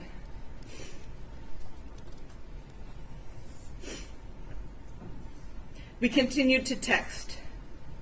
My daughter was using her Apple Watch because her phone was across the room in a holder along with all the phones of her classmates. It was by the door.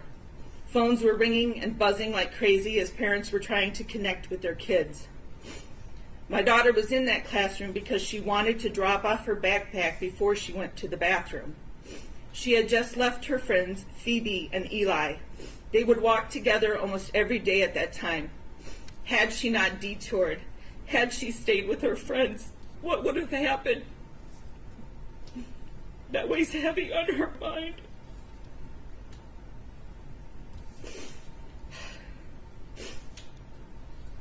After some time passed, my daughter's classroom was evacuated. I then drove to meet her at the Myers Garden Center. As I rounded the corner of Oxford Road and Ray Road, I saw hundreds of kids heading to the safe place. Some running, many crying, holding on to each other. It's almost indescribable. I then turned into the store's parking lot. Hundreds and hundreds of parents were there. It was chaotic. By the front door of the store was a classroom of special needs kids. When I saw one boy there, the most innocent of innocents, looking around in utter confusion, I knew at that very moment that true evil had come into our lives. What conversation went on in that home that night, I can't even imagine. As for my daughter, it had always been her dream to become a teacher. Anyone who knows her would tell you she would make a great teacher. On November 30th, that dream stopped. The fear of having a student like the defendant scares her. She thought she knew him. They were in many classes together over the years. She saw no evil brewing in him. She's afraid she will not see evil brewing in students she might have as a teacher in the future. To cope, my daughter packs her days from sunup to sundown with activities. Quiet moments with time to think are hard. In the first few months, we would be up talking till 2 in the morning, trying desperately to wrap our heads around why this happened. Being in crowds is difficult for her. The thought of living on a college campus frightens her. Loud, unexpected noises are hard to manage. Sitting in traffic is upsetting because there's no clear exit out of it. She struggles with maintaining concentration to complete tasks, and the list of impacts goes on. Excuse me. Although my son was not in school that day, he too has been deeply affected. He thought of the defendant as a friend. They played video games together in school when they had free time in class. The defendant would help him with homework in class. My son trusted him. My son trusted you.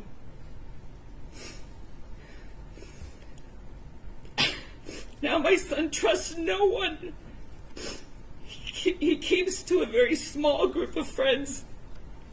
He was not a fan of school before the shooting, and now every day is a struggle to get him to even show up. He hates being in that building. He dropped out of sports, moved to some online classes because he doesn't want to be on campus any longer than he needs to. He can't wait to be done and graduated this spring. Mike has decent grades. Imagine what he could accomplish if he actually wanted to be there.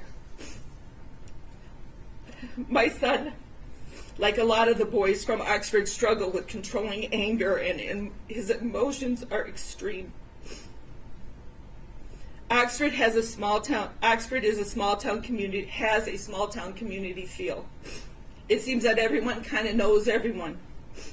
So many notable things have happened to my circle of friends because of these events, and I'd like to share a few. The kids of Oxford School were forced to leave their belongings in school that day.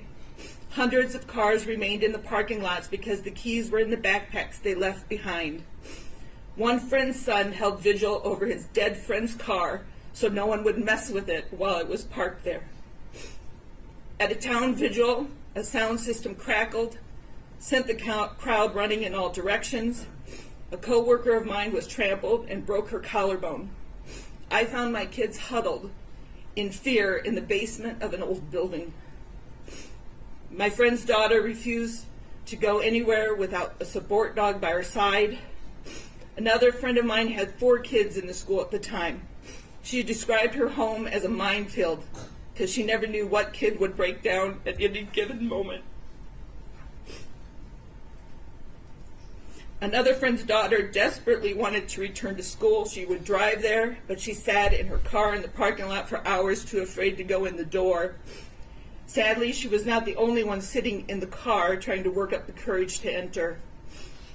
Another friend's son had given the shooter a friendly "what's up" fist bump as they passed each other in the hallway minutes before the shooting began. He's racked with guilt, wondering if he could have stopped it all. Another friend's daughter-in-law was in her second year of teaching when the shooting happened. She quit her job, and she feels like her whole time in college was a waste, as she will never return to teaching. Every student enrolled at the time now has an asterisk on their school transcripts that denote grades or test scores unavailable due to school shooting. Neighboring communities have been so supportive, but that too comes with problems. Every sporting event, every competition, concert, meet, collaboration, get-together began with soft, thoughtful words and moments of silence. Our students would have to try and perform. It was like, "Hey, your friends are dead. So sad. Play ball." How many scholarships were lost? We'll never know. A rift has emerged in this community over how the school is handling things. It's ugly and it's sad. There is a saying, "I hope I don't look like what I've been through." Our kids are desperately trying to act like normal teenagers, yet in the back of their heads, this event taints every moment they try to enjoy. I have a lot of parent friends, and each one of us has one or more children grieving in so many different ways. It's heartbreaking. I feel that each of these kids deserve justice. There were nearly 1,800 students and staff in the building that day, nearly 300 first responders, and hundreds of parents like me all left to pick up the pieces of the defendant's quest for fame.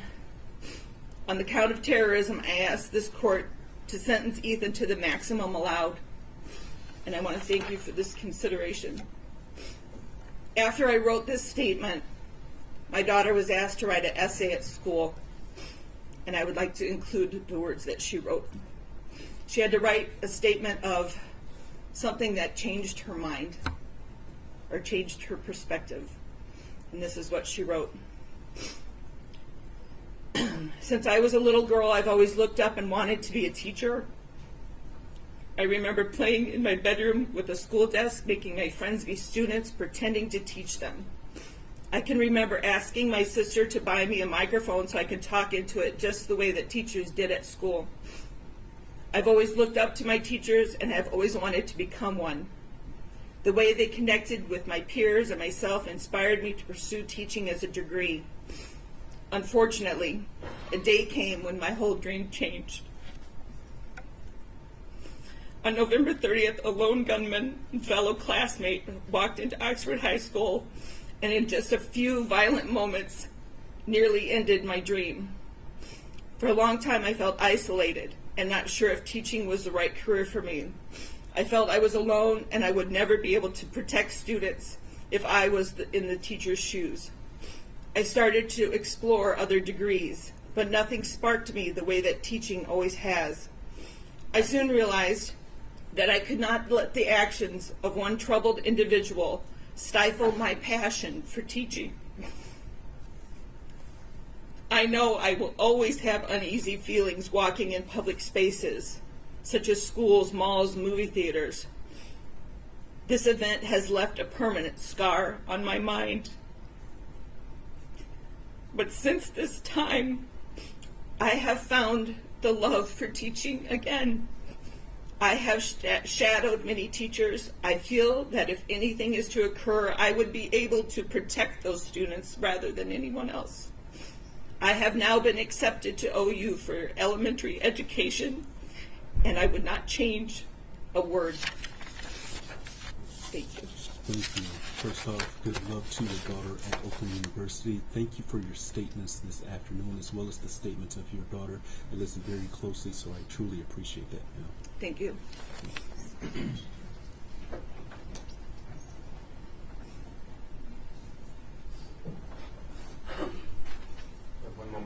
Yes.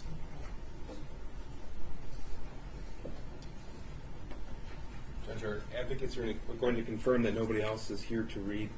A minor student did ask that I read his statement for him. Thank you. Make a seat. His initials are E.K. November 30th is a day I will always remember. November 30th completely changed my life. Never in a million years did I think I would be standing here today talking about the impact the school shooting at my school had on me.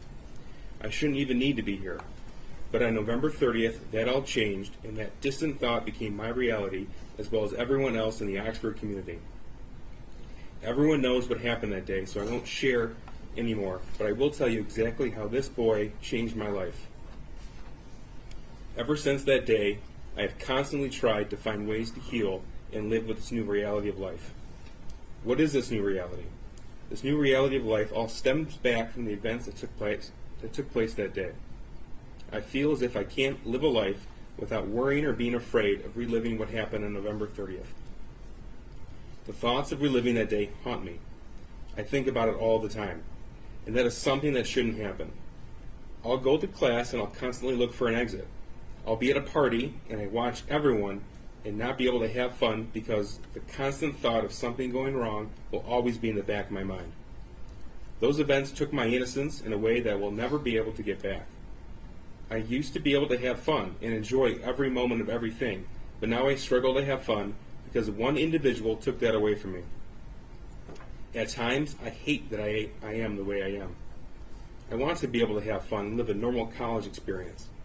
But instead of having fun, I feel like I need to be proactive in case something happens, and I need to be protective in case something happens. I need to get my people that I love out. Another big thing that hurts is when I go home from school, I expect to hang out with all of my closest friends from high school. Many of them I can and still do hang out with. However, one of them got taken away from us. And instead of hanging out with him, I hang out with his family and remember him and all the good times. Or I go sit at his grave. When I'm around anything or anyone that reminds me of Justin, I get overwhelmed, as if he's there with us, but not physically. Even though it feels good to know he's there, it's still the hardest part. On that day, not only did I lose one of my best friends, but I also lost a teammate and one of my mentors. I played football with Tate and was on the verge of quitting, but if it wasn't for him and another teammate, I would have lost so many amazing memories and things I will forever hold. In the locker room, I see how Tate led everybody, and even throughout the school, I strive personally to lead like him. At the time, I was 18. An 18-year-old should never have to experience the events that my community and I experienced. Nobody should, ever. Now, almost 2 years later, I still struggle with the effects and feelings that I developed after that day. As for sentencing, I feel like all of the community wants only one thing, which would be for this boy to be sentenced to life without parole. To end off my impact statement, I just want to say that this is very hard for me. Not because of the person sitting across the room with handcuffs, but because it's hard to relive everything that happened over and over again. I also never wish this pain on anybody else, and I could never imagine how the families feel, and I think about them daily. I love everyone in the community and will never forget. Thank you, Judge. Thank you, Mr. Case. Judge, we have no further victim impact statements. Thank you. With that, counsel, please approach.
With that, we're going to take about a 10 to 15 minute break.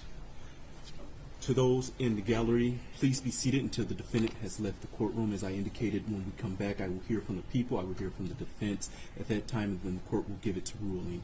With that, deputies, you may take the defendant.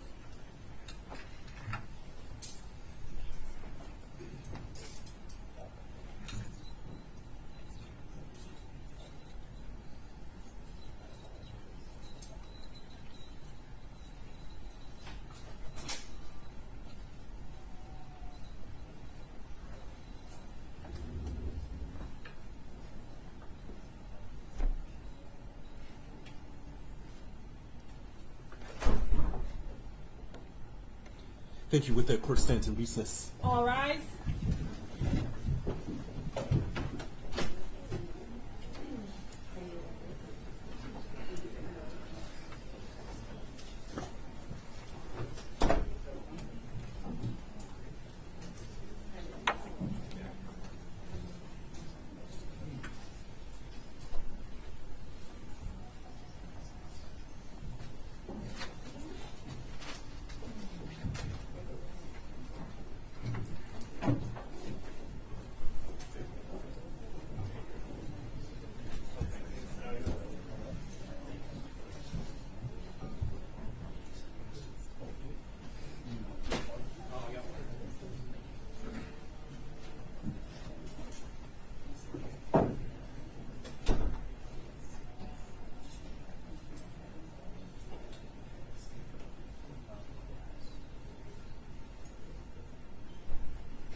Amy, can you just watch the cord?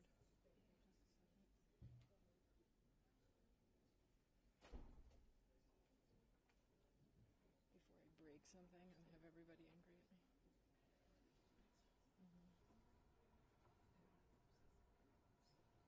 Oh, I think the tables are too close to each other. Oh, that's way heavier than I thought. Oh, yeah, that is not moving on my abilities, so. Do we just leave it here? I don't know, we don't want to stand on top of the judge?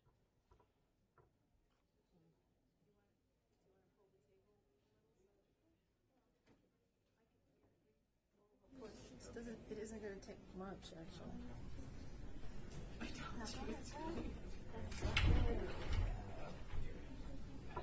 Yeah, we'll fit.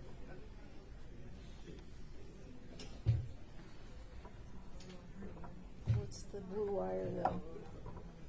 I don't know what the blue wire is, so I don't want to pull it out. I don't know what the blue wire is. Can you, okay.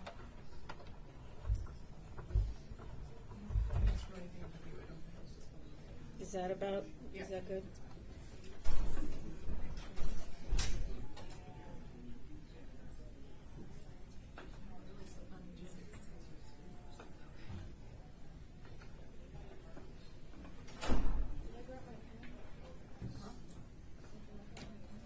I have an extra.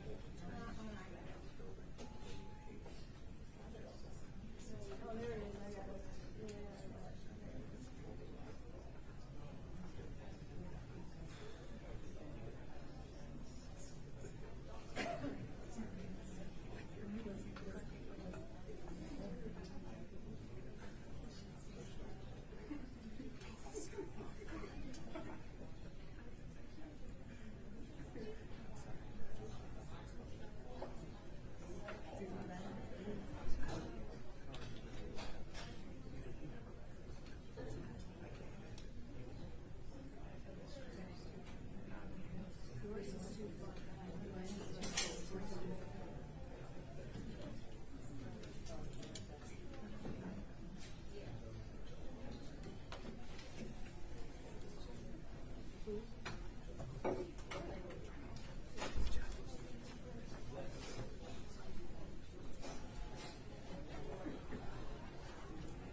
Thank you. You may be seated.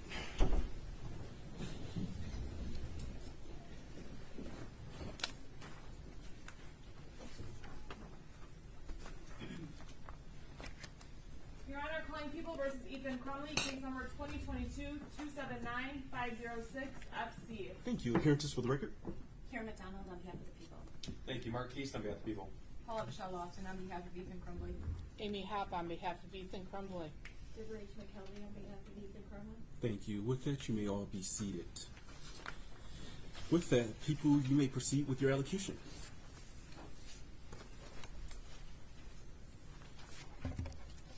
Your Honor, we presented extensive evidence at the Miller hearing. I know the court has read our briefs. I do not intend to make any of those legal arguments here and rely on the testimony and the briefing that we did during that hearing. I do need to address, however, newly additional arguments that the defendant made in his sentencing memorandum, referencing the guidepost report and essentially placing the culpability on the school officials. I want to say that there's not any dispute based on that report and all of the other facts that we know that there were numerous failures on that day by various individuals. But none of those failures diminished defendant's responsibility and the culpability for the decisions that he made up to and during the school shooting. And in arguing that other actors should have done more to intervene and stop him from his own planned, conscious actions, defendant fails to acknowledge that he consciously chose not to reveal his plans and that he, along with his parents, sought to cover up the fact that his parents had just bought him a gun.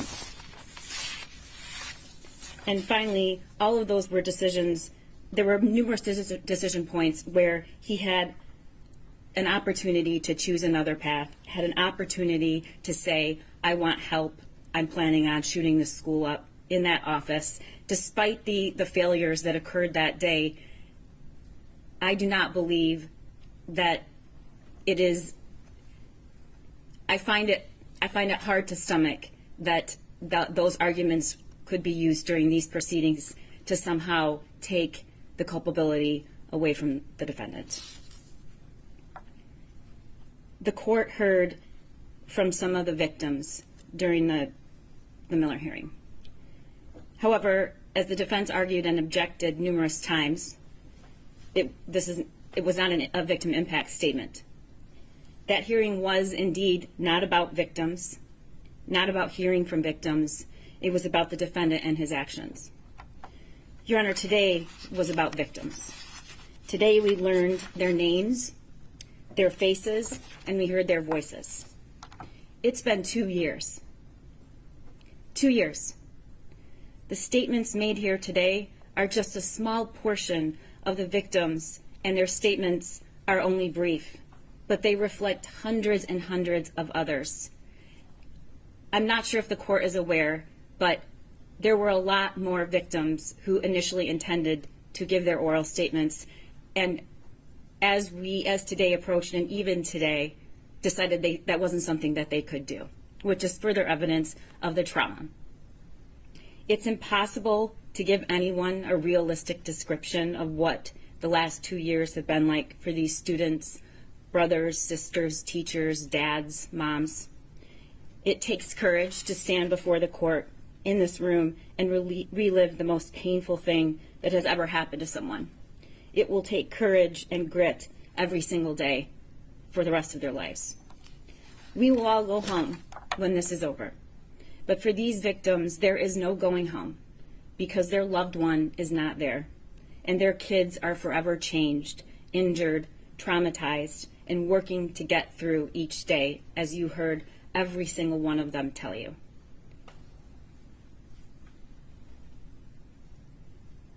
There were common themes from these students.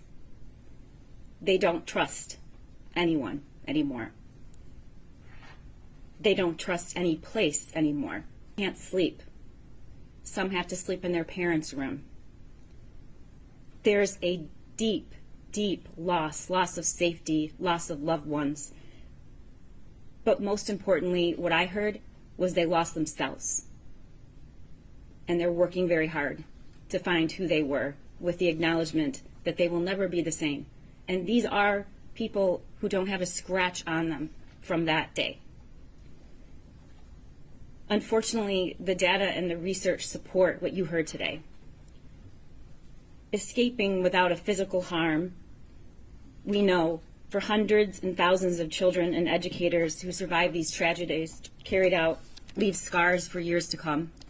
And the research is abundant that there is long-term detrimental impact of such childhood trauma on a person's mental and physical health and their ability to function throughout the rest of their life.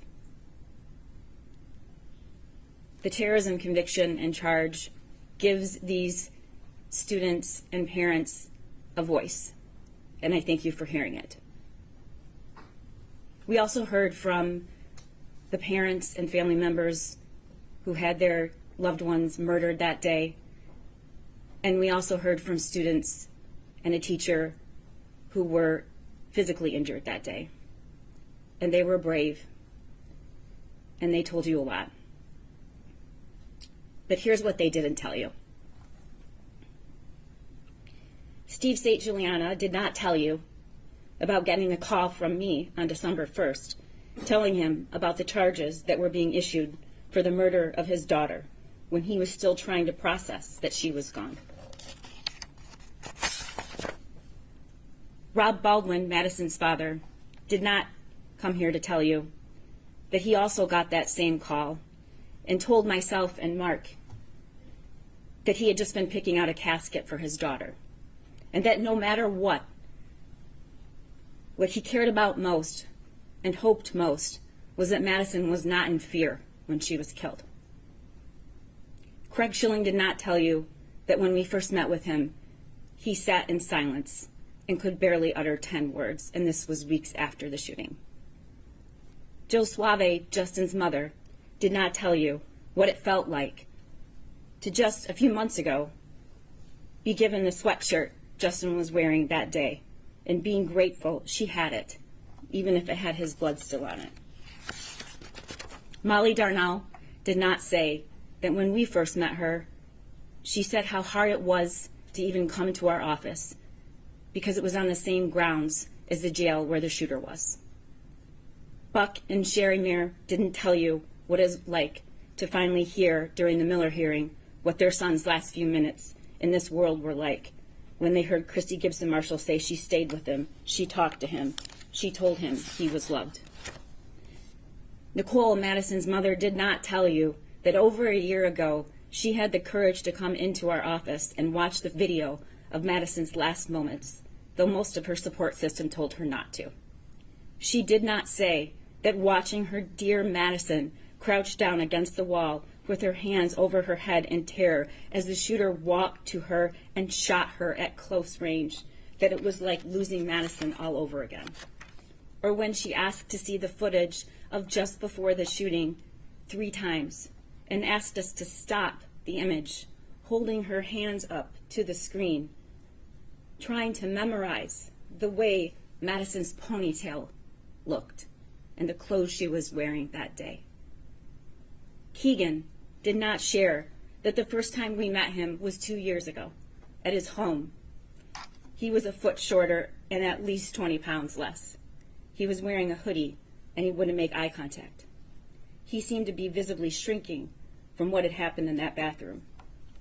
In the 2 years that we have known him, he didn't stay in that same place. In fact, he refused to shrink. He grew, and he is stronger, which is remarkable given what we have asked of him, particularly in his testimony in the Miller hearing. We have been poring over these images and pictures and evidence for 2 years. We have watched and listened and provided support and communication the best we could to hundreds of these victims. The sheer force of the destruction, violence, trauma, and murder that the shooter caused that day did not stop at the doorway of Oxford High School. As you heard from so many students and parents, it was carried through the doors and out into the community. To every person who witnessed it, got a text from their child, tried to assist or help, It went into their bedrooms and their homes, and it will be carried with them for the rest of their lives. The shockwaves that we have had a front row seat to these past 2 years as prosecutors and victim advocates, it is indescribable. Indescribable. They've endured the hearings, the media reports, the delays, the appeals, more threats. They've been told that they weren't entitled to information about how this could happen at their school. They've watched us all diligently and thoroughly protect the due process rights of this shooter, which is critical, but also seemed unfair to them. They have had to take a back seat while lawyers, judges, school board members, commentators, and experts discuss what happened there as if they can somehow understand. We cannot understand. We do not understand. But we can give them the grace and dignity they deserve by listening today. And I thank the court for allowing that. And though I acknowledge, Your Honor, the great weight of the burden upon this court today, I urge you to also give them the justice they deserve. I ask that you sentence the defendant to life without parole. Thank you. Thank you. Defense? Yes, Your Honor. We'll start with the legal guardian ad litem, Ms. McKelvey. Thank you. Ms. McKelvey? Good afternoon, Your Honor. Good afternoon. Your Honor, approximately 2 years ago, I was appointed as Ethan's lawyer guardian ad litem because of the situation with his parents. I have been in a unique situation in the sense that I have gotten to know him as an individual from that day forward. Unfortunately, everyone, or almost everyone here, only knows him from the incident backwards. And we've heard some, he's a monster, he's trash. I have to tell you that he is a life. He is a human being. He is a person. And as an appointed attorney for the last 33 years, one of the things that I've learned through that practice is no matter what a defendant has done, they are a human being. They deserve respect. They deserve representation. But I don't lose track of the fact that they are a human being. And he is one. He was 15 years old when this occurred. I don't believe anyone on the defense side, including Ethan, has diminished the act that he did. No one. He has never diminished that. He chose to plead, and here we are for sentencing. He did not want anyone to have to go through any more than they have to. But he is not the same person that he was then. I have discovered that he is a bright young man. He is an artist. He is an historian. And there have been days where I have been oblivious of the fact that I have sat in the little cell in I Block for 3 hours just talking to him. As the court knows, the jail is not designed for juveniles, so it's a very isolating experience. And so my role was more to keep him company, to not have him feel so isolated, to make sure that the needs he has, as every other individual who is housed at the Oakland County Jail has, and that they are being met. But his life is salvageable. His life is rehabilitatable. There was a book that I know was referenced during these proceedings, and I believe in the parents' proceeding as well. And it is written by Gillian Peterson and James Densley, both PhDs. And the book, the title is The Violence Project. And there was an interesting few sentences in there that struck me when I read it. They equated someone in crisis like a balloon full to bursting.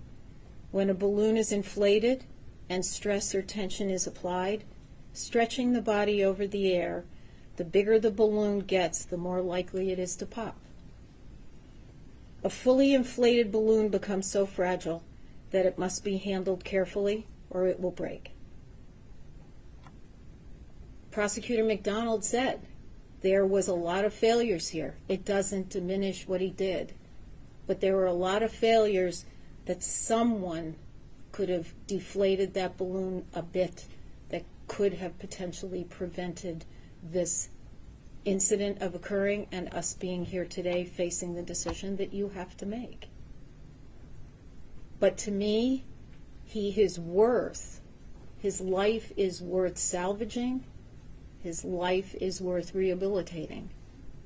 And as I know the court knows, all the lawyers in this room knows, that you have to fashion a sentence that is punishment, deterrence, protection, retribution, and rehabilitation.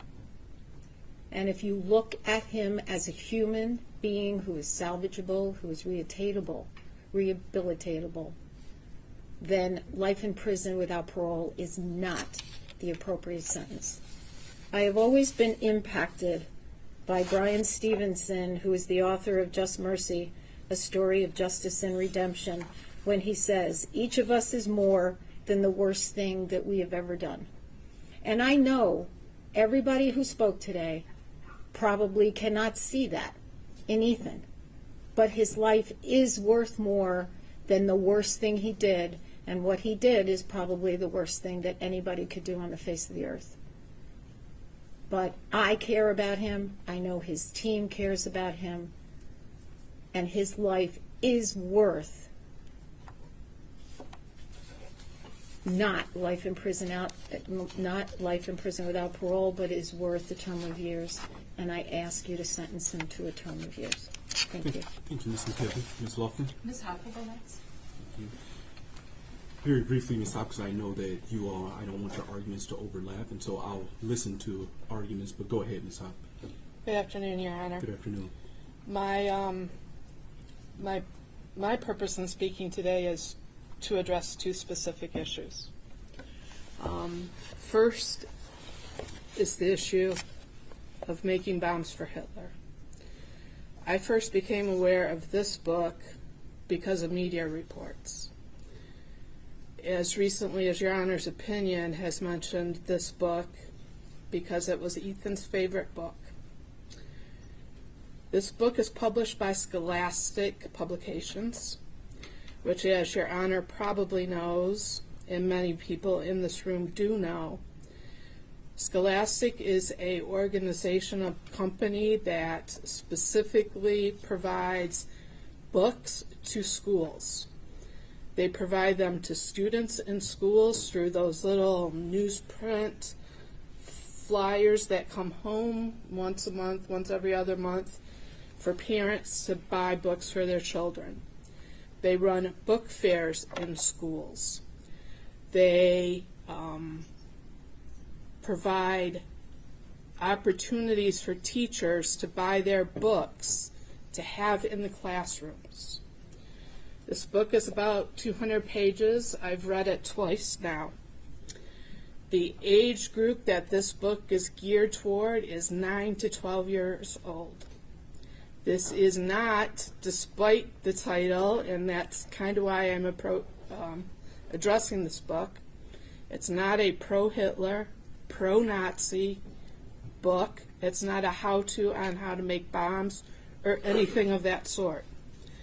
What this is a book based on the real-life stories of, in this particular case, a Ukrainian person who during World War II was kidnapped at the age of 9 and enslaved by the Nazis.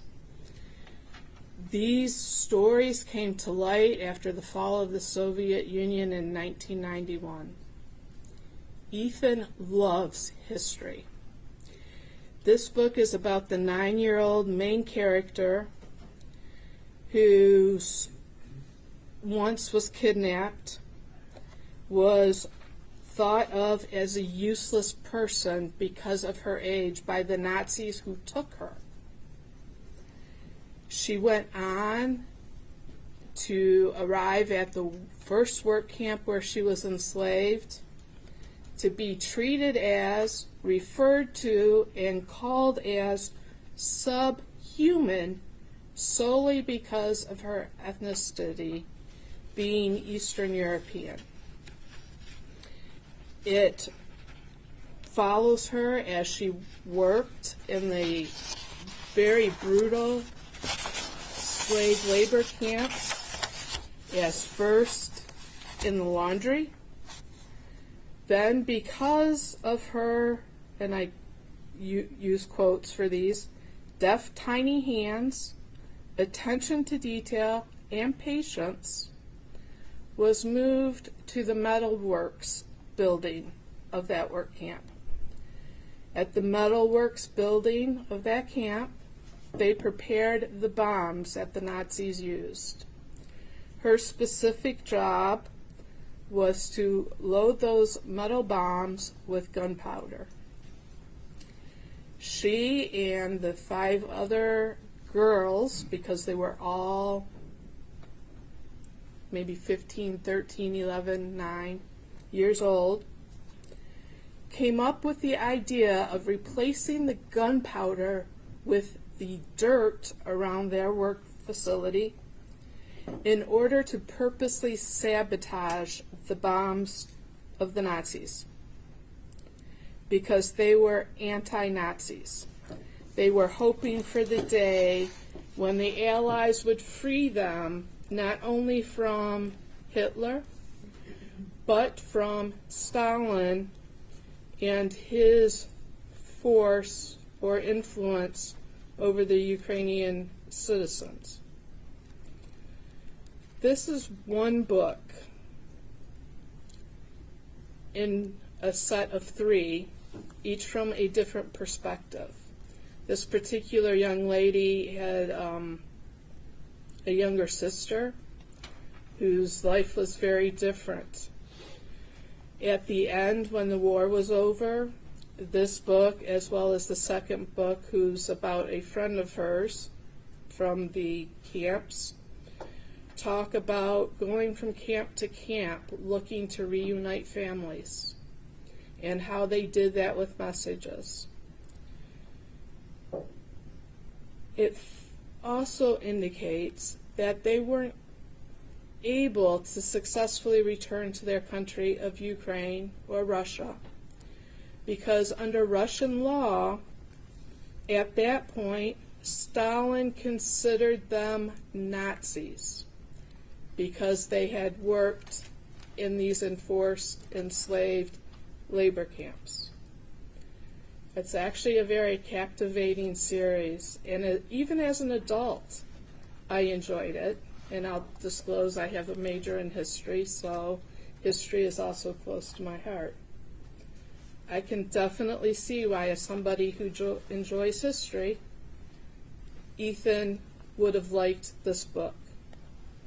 And again, because the title is so misleading about the contents of the book, I thought that was important to bring to the court's attention. Secondly, and I'm not going to detail or go over again the testimony of Dr. Romanowski from the Miller hearing, but I do want to talk about our prison system very briefly. The goal of our prison system is punishment and rehabilitation, and we know that because there are cells with doors that lock, but there are also programs. There are education opportunities, employment skills programs, job training programs, counseling programs, and even programs geared toward re-entry into society. There is a parole system, which Dr. Romanowski talked about, and I want to fill in a couple of blanks there. If given a term of years, which I am asking the court to do, Ethan would be eligible at the minimum number of years for parole. There is a board that would review his eligibility. Part of what they look at is a worksheet that includes all of the crimes he's committed, all of the programming he's participated in, and the extent to which he participated. It takes into account tickets and discipline that he incurred, if any, in the system, his mental health, and they also calculate the statistical risk of reoffending. this is all brought down to a number which tells them what risk Ethan or any other defendant in the prison system has of reoffending, low, medium, or high. And that's part of the basis of the parole board's decision. The other part depends on input from the prosecutor's office, input from victims and victims' families, an interview with the defendant, him or herself. The decisions of the parole board at one time used to be appealable. If parole is denied, the inmate can no longer appeal that decision. If parole is granted, however, the prosecutor's office has the opportunity to appeal that decision. The parole board is a specific group of individuals with expertise in parole. If a defendant or if Ethan has not been rehabilitated, parole is denied. And as Dr. Romanowski testified, in a situation such as Ethan's, it would be denied for probably a period of 5 years. There could be a situation where, depending on Ethan's participation, that he may be eligible for parole within the lower numbers if he were given a term of years. It could also be a situation where, depending on the parole board, he would not until he hit the maximum period sentence under a term of years. Considering the period that is currently under law, 60 years, plus the 2 years he would have to do as a felon using a firearm in the commission of the felony, he could be in prison for 62 years under the term of years Your Honor has as an opportunity or an option to impose today. That would put him at around age 77. So even a term of years is a very, very lengthy sentence and may likely be a life sentence. But what it does do is give Ethan the opportunity to demonstrate to everyone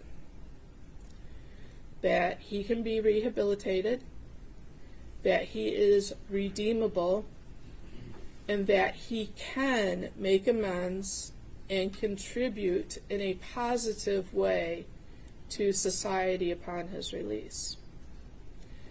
I join the comments made by Ms. McKelvey, as well as I'm sure those that Ms. Lofton will make. The Ethan I met 2 years ago is not the Ethan that sits here today for sentencing. He has made remarkable progress in addressing his issues. That's not to say he doesn't have a ways to go, because he does.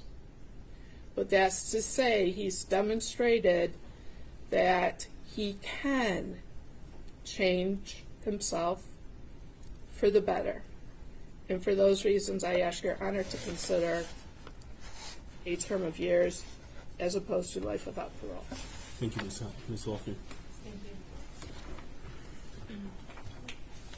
Your Honor, nothing that I discuss is meant to be an attempt to take away from the pain and loss that we just heard about. The pain is palpable, it is real, and I don't mean to invalidate that with my comments. But as Ethan's defense attorney, my job is to tell this court what I know about Ethan and what I believe the sentence should be. We submitted a lengthy sentencing memorandum, and I know the court takes time to review all that, so I'm not going to repeat everything. But due to the gravity of this decision that the court will make, I want to highlight a few things. I would first like the court to know that Ethan is supported today by his aunt, who came in from out of state. Also, a number of juvenile lifers were here this morning, but had to return back to work. I know that the court reviewed the letters that we submitted, and we ask that you continue to consider those prior to sentencing. I first met Ethan on December 4th of 2021. That day I met a broken and extremely sad and hopeless kid. He didn't look up. He didn't make eye contact. He barely spoke. In the first few months, I wasn't sure that we would actually make it to sentencing. He was depressed and still suffering from the mental illness that he came in with. After being arrested, he never saw the news or social media or the vigils that were held. He committed these acts and then was locked in a vacuum. When we had the initial placement hearing, it was the first time that he experienced the anger of his community and the pain that he caused. He did not take that lightly. Over the last 2 years, I have watched him go through all of the stages of grief. Ethan has never bragged about what he did. Ethan dreaded in court hearings because, unlike what has been said about him and what he wrote in that journal, he doesn't like attention. After being on medication and seeing a psychiatrist for 2 years, after having upwards of 175 visits with me, visits from Ms. Hopp and Ms. McKelvey, after talking to his aunt weekly, reading the Bible, reading novels, and spending so much time in solitary confinement, he is a different person. He has already made so many changes, and he is remorseful. He has been able to keep out the dark voices and thoughts. He sees the wrongs in his thinking and his actions. He has hope for the first time. He tries to be better every single day, and I am confident that he will continue to do that in the Michigan Department of Corrections, whatever your Honor's sentence may be. At the Miller hearing, the prosecutor introduced internet searches that Ethan made concerning punishment in Michigan. They also showed parts of his journal where he talks about a life in prison. Just because Ethan looked up what a life sentence is or what the punishment is for killing people does not mean that is the appropriate sentence under the law and under the facts that we are operating with. Would a healthy 15-year-old be okay with going to jail and prison for the rest of their life? Absolutely not. The fact that he even researched what his sentence could be and then still went forward with his actions only further shows how depressed and mentally ill he truly was. I want to talk a little bit about the journal. When you read Ethan's journal and you compare it to the notes from Dr. Anaker that we attached in our sentencing memorandum or the report of Dr. King, it sounds like a completely different person. And after meeting with Ethan for over 2 years, I now understand that the journal was the worst of the worst. It was an exaggeration of his thoughts. It was a place where he could say anything and there was no judgment. It was a sounding board without reverberation. He could make himself sound scary. He could make himself out to be a person that would be remembered. How do we know this to be true? We can look at the internet searches leading up to November 30th. We can also look at the step-by-step description of what was going on in his head that he gave Dr. Anaker. A few examples of the searches within a week or two of November 30th. Should you do something that scares you? What happens if you have depression and anxiety? What causes mental illness? Can you get in trouble for not doing homework? Am I a sociopath? Can hormones make you have bad thoughts? How to tell your doctor that you have depression? Can a therapist tell your parents? How to tell your parents you have depression? He was still trying to figure out what was going on with him. He acknowledged that something wasn't right, but he did not have the support or the connections with adults that could help him.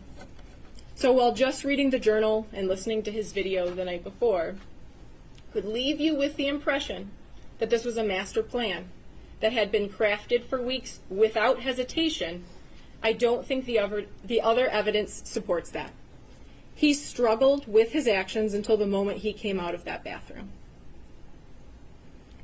I want to touch briefly on the guidepost report, and I have never said that that report diminishes Ethan's culpability. Ethan pled guilty, not even no contest, and wanted to move directly to sentencing. Dr. Colin King, in his detailed report and while testifying, discussed implicit bias as a reason that the school acted in such a manner when dealing with Ethan. He came to this conclusion because nothing made sense about Ethan being sent back to class. We obviously, at that time, at the time of the Miller hearing, we were not privy to the inner workings of the district. But the guidepost evaluation and report goes so much deeper than the rationale of implicit bias. The report says the school failed Ethan. The report found that the school should have conducted both a threat assessment and a suicide intervention assessment in light of Ethan's conduct, and he should not have been sent back to class. The report says they had a student with recent mental health concerns raised by a teacher who previously had mostly flown under the radar at a big school with poor grades, fair attendance, and no serious discipline history.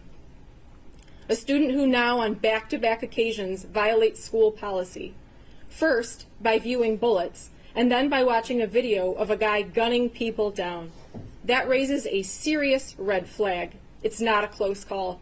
Ethan's concerning behaviors and statements at the very least might suggest physical violence or a threatening situation. So why is this relevant in this case and at this stage? Again, this report is not offered as an excuse or justification. This report is not offered to minimize the gravity, but we argue that this report, combined with the other things that we have mentioned, should persuade this court to a sentence of a term of years. If the professionals didn't recognize that he was on the precipice of a crisis, how do we then expect a mentally ill 15-year-old kid to be able to recognize that he was spiraling and come right out and ask for help? How can we expect a 15-year-old boy to tell a counselor that he had no relationship with his deepest, darkest secrets, the thoughts that took over his mind? Finally, I want to discuss rehabilitation. Montgomery versus Louisiana. While a sentencing court might encounter the rare juvenile offender who exhibits such irretrievable depravity that rehabilitation is impossible and life without the possibility of parole is justified, this penalty will be uncommon because of children's diminished culpability and heightened capacity for change. When there is no evidence that the defendant could not be rehabilitated, there is no reason to conclude that the defendant, like the great majority of youth, lacks the capacity to change and mature. People versus Taylor. No one has a crystal ball. And while it's impossible to say that Ethan will be able to be rehabilitated and be a productive member of society worthy of release, it will not be impossible to make that determination with decades of daily records of his behavior and human interaction. The parole board can evaluate everything that you do not have at this point to determine if he is rehabilitated. If you give Ethan a term of years, he will have to prove himself every single day. In my sentencing memorandum, I attached triumph reports from Sato that highlighted a number of juvenile lifers that were released under Miller. I also attached a number of letters from those same individuals who are supporting Ethan. In each of those cases, 20 to 30 years ago, a judge told them that they couldn't change, that they were irreparably corrupt, and they were wrong. Many of those individuals had no idea that the law would ever change or that they would get another chance to be released into society. Even knowing that, they did good things in prison. They took classes. They stayed out of trouble. They became better people. And when the laws changed and the court found that they could be released, they became productive members of society. Rehabilitation is possible, and those people are living proof. We are looking at the ability to be rehabilitated. We need not actually prove that complete rehabilitation has happened. He has participated each week in therapy and is on medication by his own choice. He has taken those initial steps to change. Ethan Crumbley is not the rare juvenile offender who exhibits such irretrievable depravity that rehabilitation is impossible and life without parole is justified. Your Honor, we ask that you sentence Ethan Crumbley to a term of years. Thank you very much. Thank you, Ms. Loftman. With that, Mr. Crumbley, is there anything you would like to state before I pass sentence? Your Honor, may he stand? Yes, you may.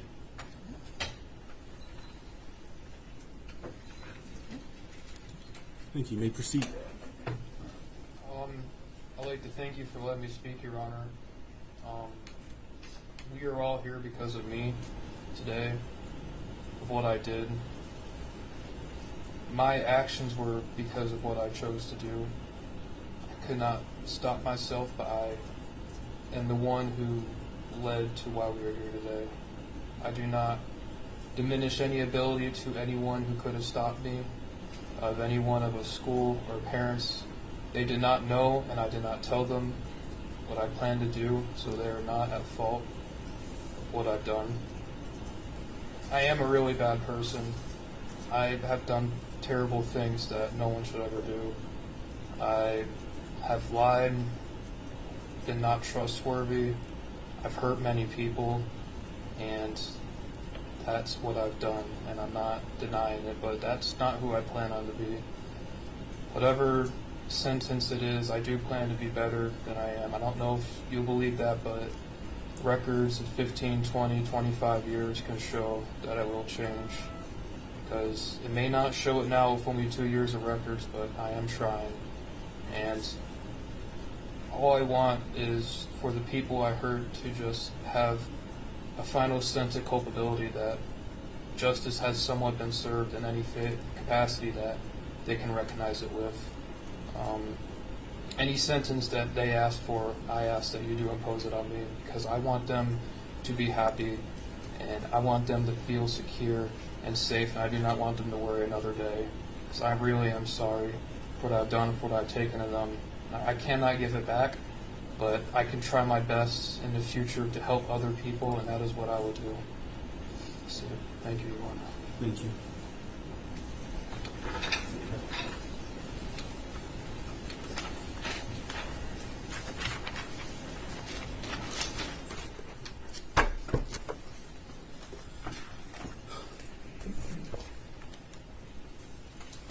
With that, this court has listened to extensive evidence in this case. I heard 4 days of testimony from the Miller hearing. I have presided over numerous placement hearings. I conducted the initial placement hearing in this case, and so the court is fully aware of the defendant's upbringing. I'm fully aware of the circumstances that brought him before the court. First, to the victims of the deceased, the court sends out its sincerest condolences to their family. To the injured victims and to those victims as it relates to count 1, terrorism causing death, thank you for your courage and strength in speaking today, as well as sending written correspondence. As counsel has pointed out, the court has read everything that you've submitted. I've read the defendant's sentencing memorandum. I've read the people's response thereto. I've read all of the exhibits that were attached, and I've read every single victim impact statement over the course of 3 days. Probably took me closer to 36 hours to read all of this, and so I've read everything and have gone back through the complete file. The letters truly gave the court a sliver of insight into the unique and amazing personalities of Justin, Hana, Tate, and Madison. The court cannot begin to imagine the fear that the parents of those students at Oxford High School had on November 30th, 2021. I cannot even begin to fathom. To have to wait in mire to see if your loved one would return is heart-wrenching, and that's true terror. And not to have your loved one show up at Mire, the court could not imagine the pain. I know that whatever sentence the court imposes will not bring your loved one back or cure the mental anguish or lifelong physical scars that some of you have. But I hope that this sentence does allow you to close one chapter in your life. I also want to thank law enforcement that responded that day, because I know this has not been easy on them as well. As previously stated, the court has read defendant's sentencing memorandum and the people's response. Again, defense argues that defendant should receive a term of years because of defendant's alleged mental illness. Defendants cite People v. Bennett 335 Nish at 409, a 2021 case.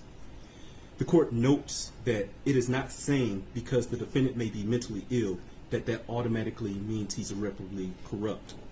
What the court notes is that he has an obsession with violence, that this act involved extensive planning, extensive research, and he executed on every last one of the things that he planned. As the court stated in its written opinion and order regarding the Miller hearing, defendant's alleged mental illness did not interfere with his ability to extensively plan for months his actions, nor did it interfere with his ability to execute those plans. This started with him asking for a better gun to conduct the school shooting. He had initially a .22 caliber weapon that he wrote would not do enough damage. And so weeks and weeks prior to this offense, he started to formulate this plan and knew and asked for the weapon that he could cause the most harm with. As counsel is aware, the goals of sentencing do not only involve rehabilitation, but also involve deterrence and punishment. Deterrence is two parts. It's private deterrence for the defendant in hopes that they would never commit an act like this again. But then there's also public deterrence, where the public sees the punishment that the individual has received in hopes that the public will never do anything like this in the future. The court has read the report from Guidepost Solutions. It was very lengthy. Respectfully, the court does not find this report to be mitigating in this case. The report simply points the finger at Oxford Public Schools. While the court agrees that more possibly could have been done, that issue is not properly before this court. We are here for sentencing based upon the defendant's actions, not the alleged shortcomings of others. As the defendant pointed out himself, he took responsibility. And he himself is not asking this court for a term of years. The court cannot underscore defendant's extensive planning and execution in this case enough. He practiced shooting at a gun range. He practiced racking and unracking the gun. And on November 30th, 2021, he could have chosen not to conduct the school shooting. When his parents were called to the school on that morning for his drawings, he could have said something then. He had a gun in his backpack at that time. When the school counselor advised the parents to please get him help within the next 48 hours, he could have stopped then and simply accepted the help that was going to be offered for him. Because according to the reports, his mother said that she'd get him the help. He could have changed his mind. Unfortunately, after shooting the first person, Phoebe Arthur, he could have changed his mind at that point. But he didn't. He continued to walk through the school, picking and choosing who was going to die. As the defendant said in his own words, this is nobody's fault but his own. He stated this afternoon that with help, that probably would not have stopped him. That is absolutely concerning to this court.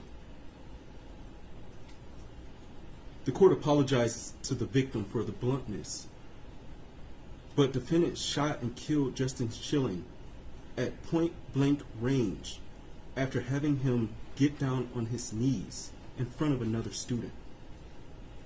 He shot Hana, who was already shot once before. He walked up to her to finish the job by shooting her again. That is an execution. That is torture. He shot most people multiple times. And as he wrote, he did this for notoriety. And he wanted to go down in history as the biggest school shooter in Michigan history. The court cannot ignore the deep trauma defendant caused to the state of Michigan, but in particular the Oxford community. The court simply cannot ignore that. The court notes that teachers and students returned to Oxford High School after this tragic event. The court cannot even fathom or imagine walking through the halls of that school knowing that your fellow student, your friend, your classmate was killed in a restroom or in the hallway. Most, if not all, of the letters that I read advised the court that there are a significant number of people in Oxford that now have PTSD, that now have survivor's guilt, and deep depression that arose from this incident. Defendant's actions clearly created a new normal for all of the individuals involved, and all of those indirectly impacted as well. Unfortunately, this is what the defendant wanted, as he wrote in his journal. He wanted to see the impact of his crime, which is why he did not take his own life. Again, this goes back to the defendant's extensive planning. He chose not to die on that day because he wanted the notoriety. The terror that he caused in the state of Michigan and in Oxford is a true act of terrorism. Respectfully, defendant is the rare juvenile before this court. The court, having read the PSI and being fully familiar, but before I get that, I will also note that counsel brought up an issue of making bombs for Hitler.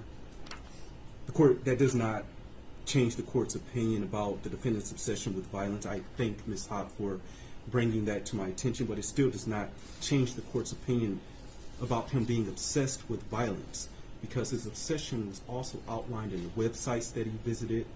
His obsession was also outlined in his extensive drawings of violence. And his obsession continued, as I noted in the court's opinion in order, even while he was in the Oakland County Jail.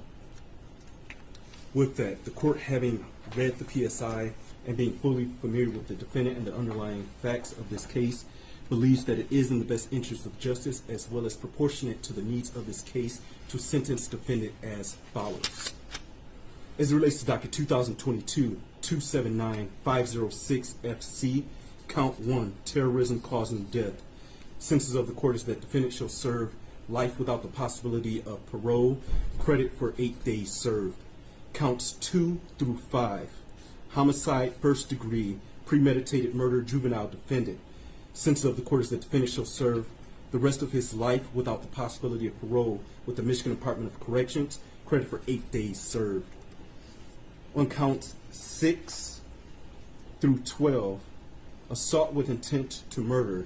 On each of the counts, defendant is sentenced to 18 years and 9 months to 80 years with the Michigan Department of Corrections, credit for 8 days served. On counts 13 through 24, those being felony firearm, defendant is sentenced to 2 years with the Michigan Department of Corrections on each of those counts with credit for 730 days served. Counts 1 through 12 are concurrent to each other, and counts 13 through 24 are concurrent to each other. Count 1 is consecutive to count 13, count 2 is consecutive to count 14, count 3 is consecutive to count 15, count 4 is consecutive to count 16, count 5 is consecutive to count 17, count 6 is consecutive to count 18, count 7 is consecutive to count 19, count 8 is consecutive to count 20, count 9 is consecutive to count 21, count 10 is consecutive to count 22, count 11 is consecutive to 23, and count 12 is consecutive to count 24. All of those consecutive counts are by reason of the felony firearm statute. Is there a challenge to restitution here? There is not, Your Honor. Thank you. Restitution will be set in the amount of $20,781.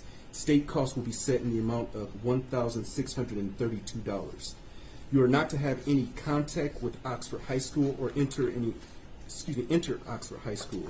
You are not to have any contact whatsoever with the families of Madison Baldwin, Tate Mir, Hana St, Juliana, and Justin Schilling. Also, you are not to have any contact with the following victims or their families, that being Phoebe Arthur, John Osito, Molly Darnell, Riley France, Elijah Mueller, Kylie Oage, Aiden Watson, and Keegan Gregory. And I will note that restitution is payable to the Crime Victims' Right Compensation Program. With that, Michigan Department of Corrections, did I miss anything? Your Honor, may I ask the court to order 130 crime victims fee, $60 DNA cost, and DNA testing? Thank you. DNA cost is $60, Crime Victims' Right fee at $130. Did I miss anything else? DNA testing, Your Honor. DNA testing is hereby ordered. Thank you. With that, Mr. Crumbly, you are entitled to file an application for leave to appeal. If you are financially unable to retain a lawyer, the court will appoint a lawyer to represent you on appeal. The request for a lawyer must be filed within 42 days after sentencing. Your attorney is going to be handing you an appellate rights form, sir. Do you acknowledge receipt of the appellate rights form? Your Honor, I have tendered that to my client. He has signed it, and I will tender it to the court.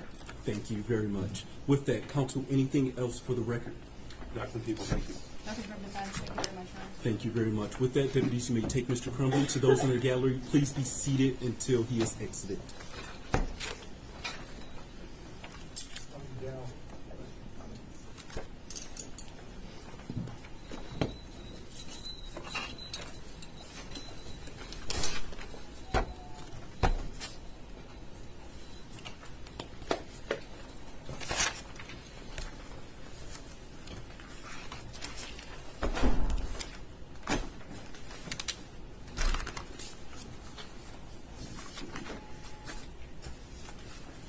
With that, thank you all. The court will stand in recess. All rise.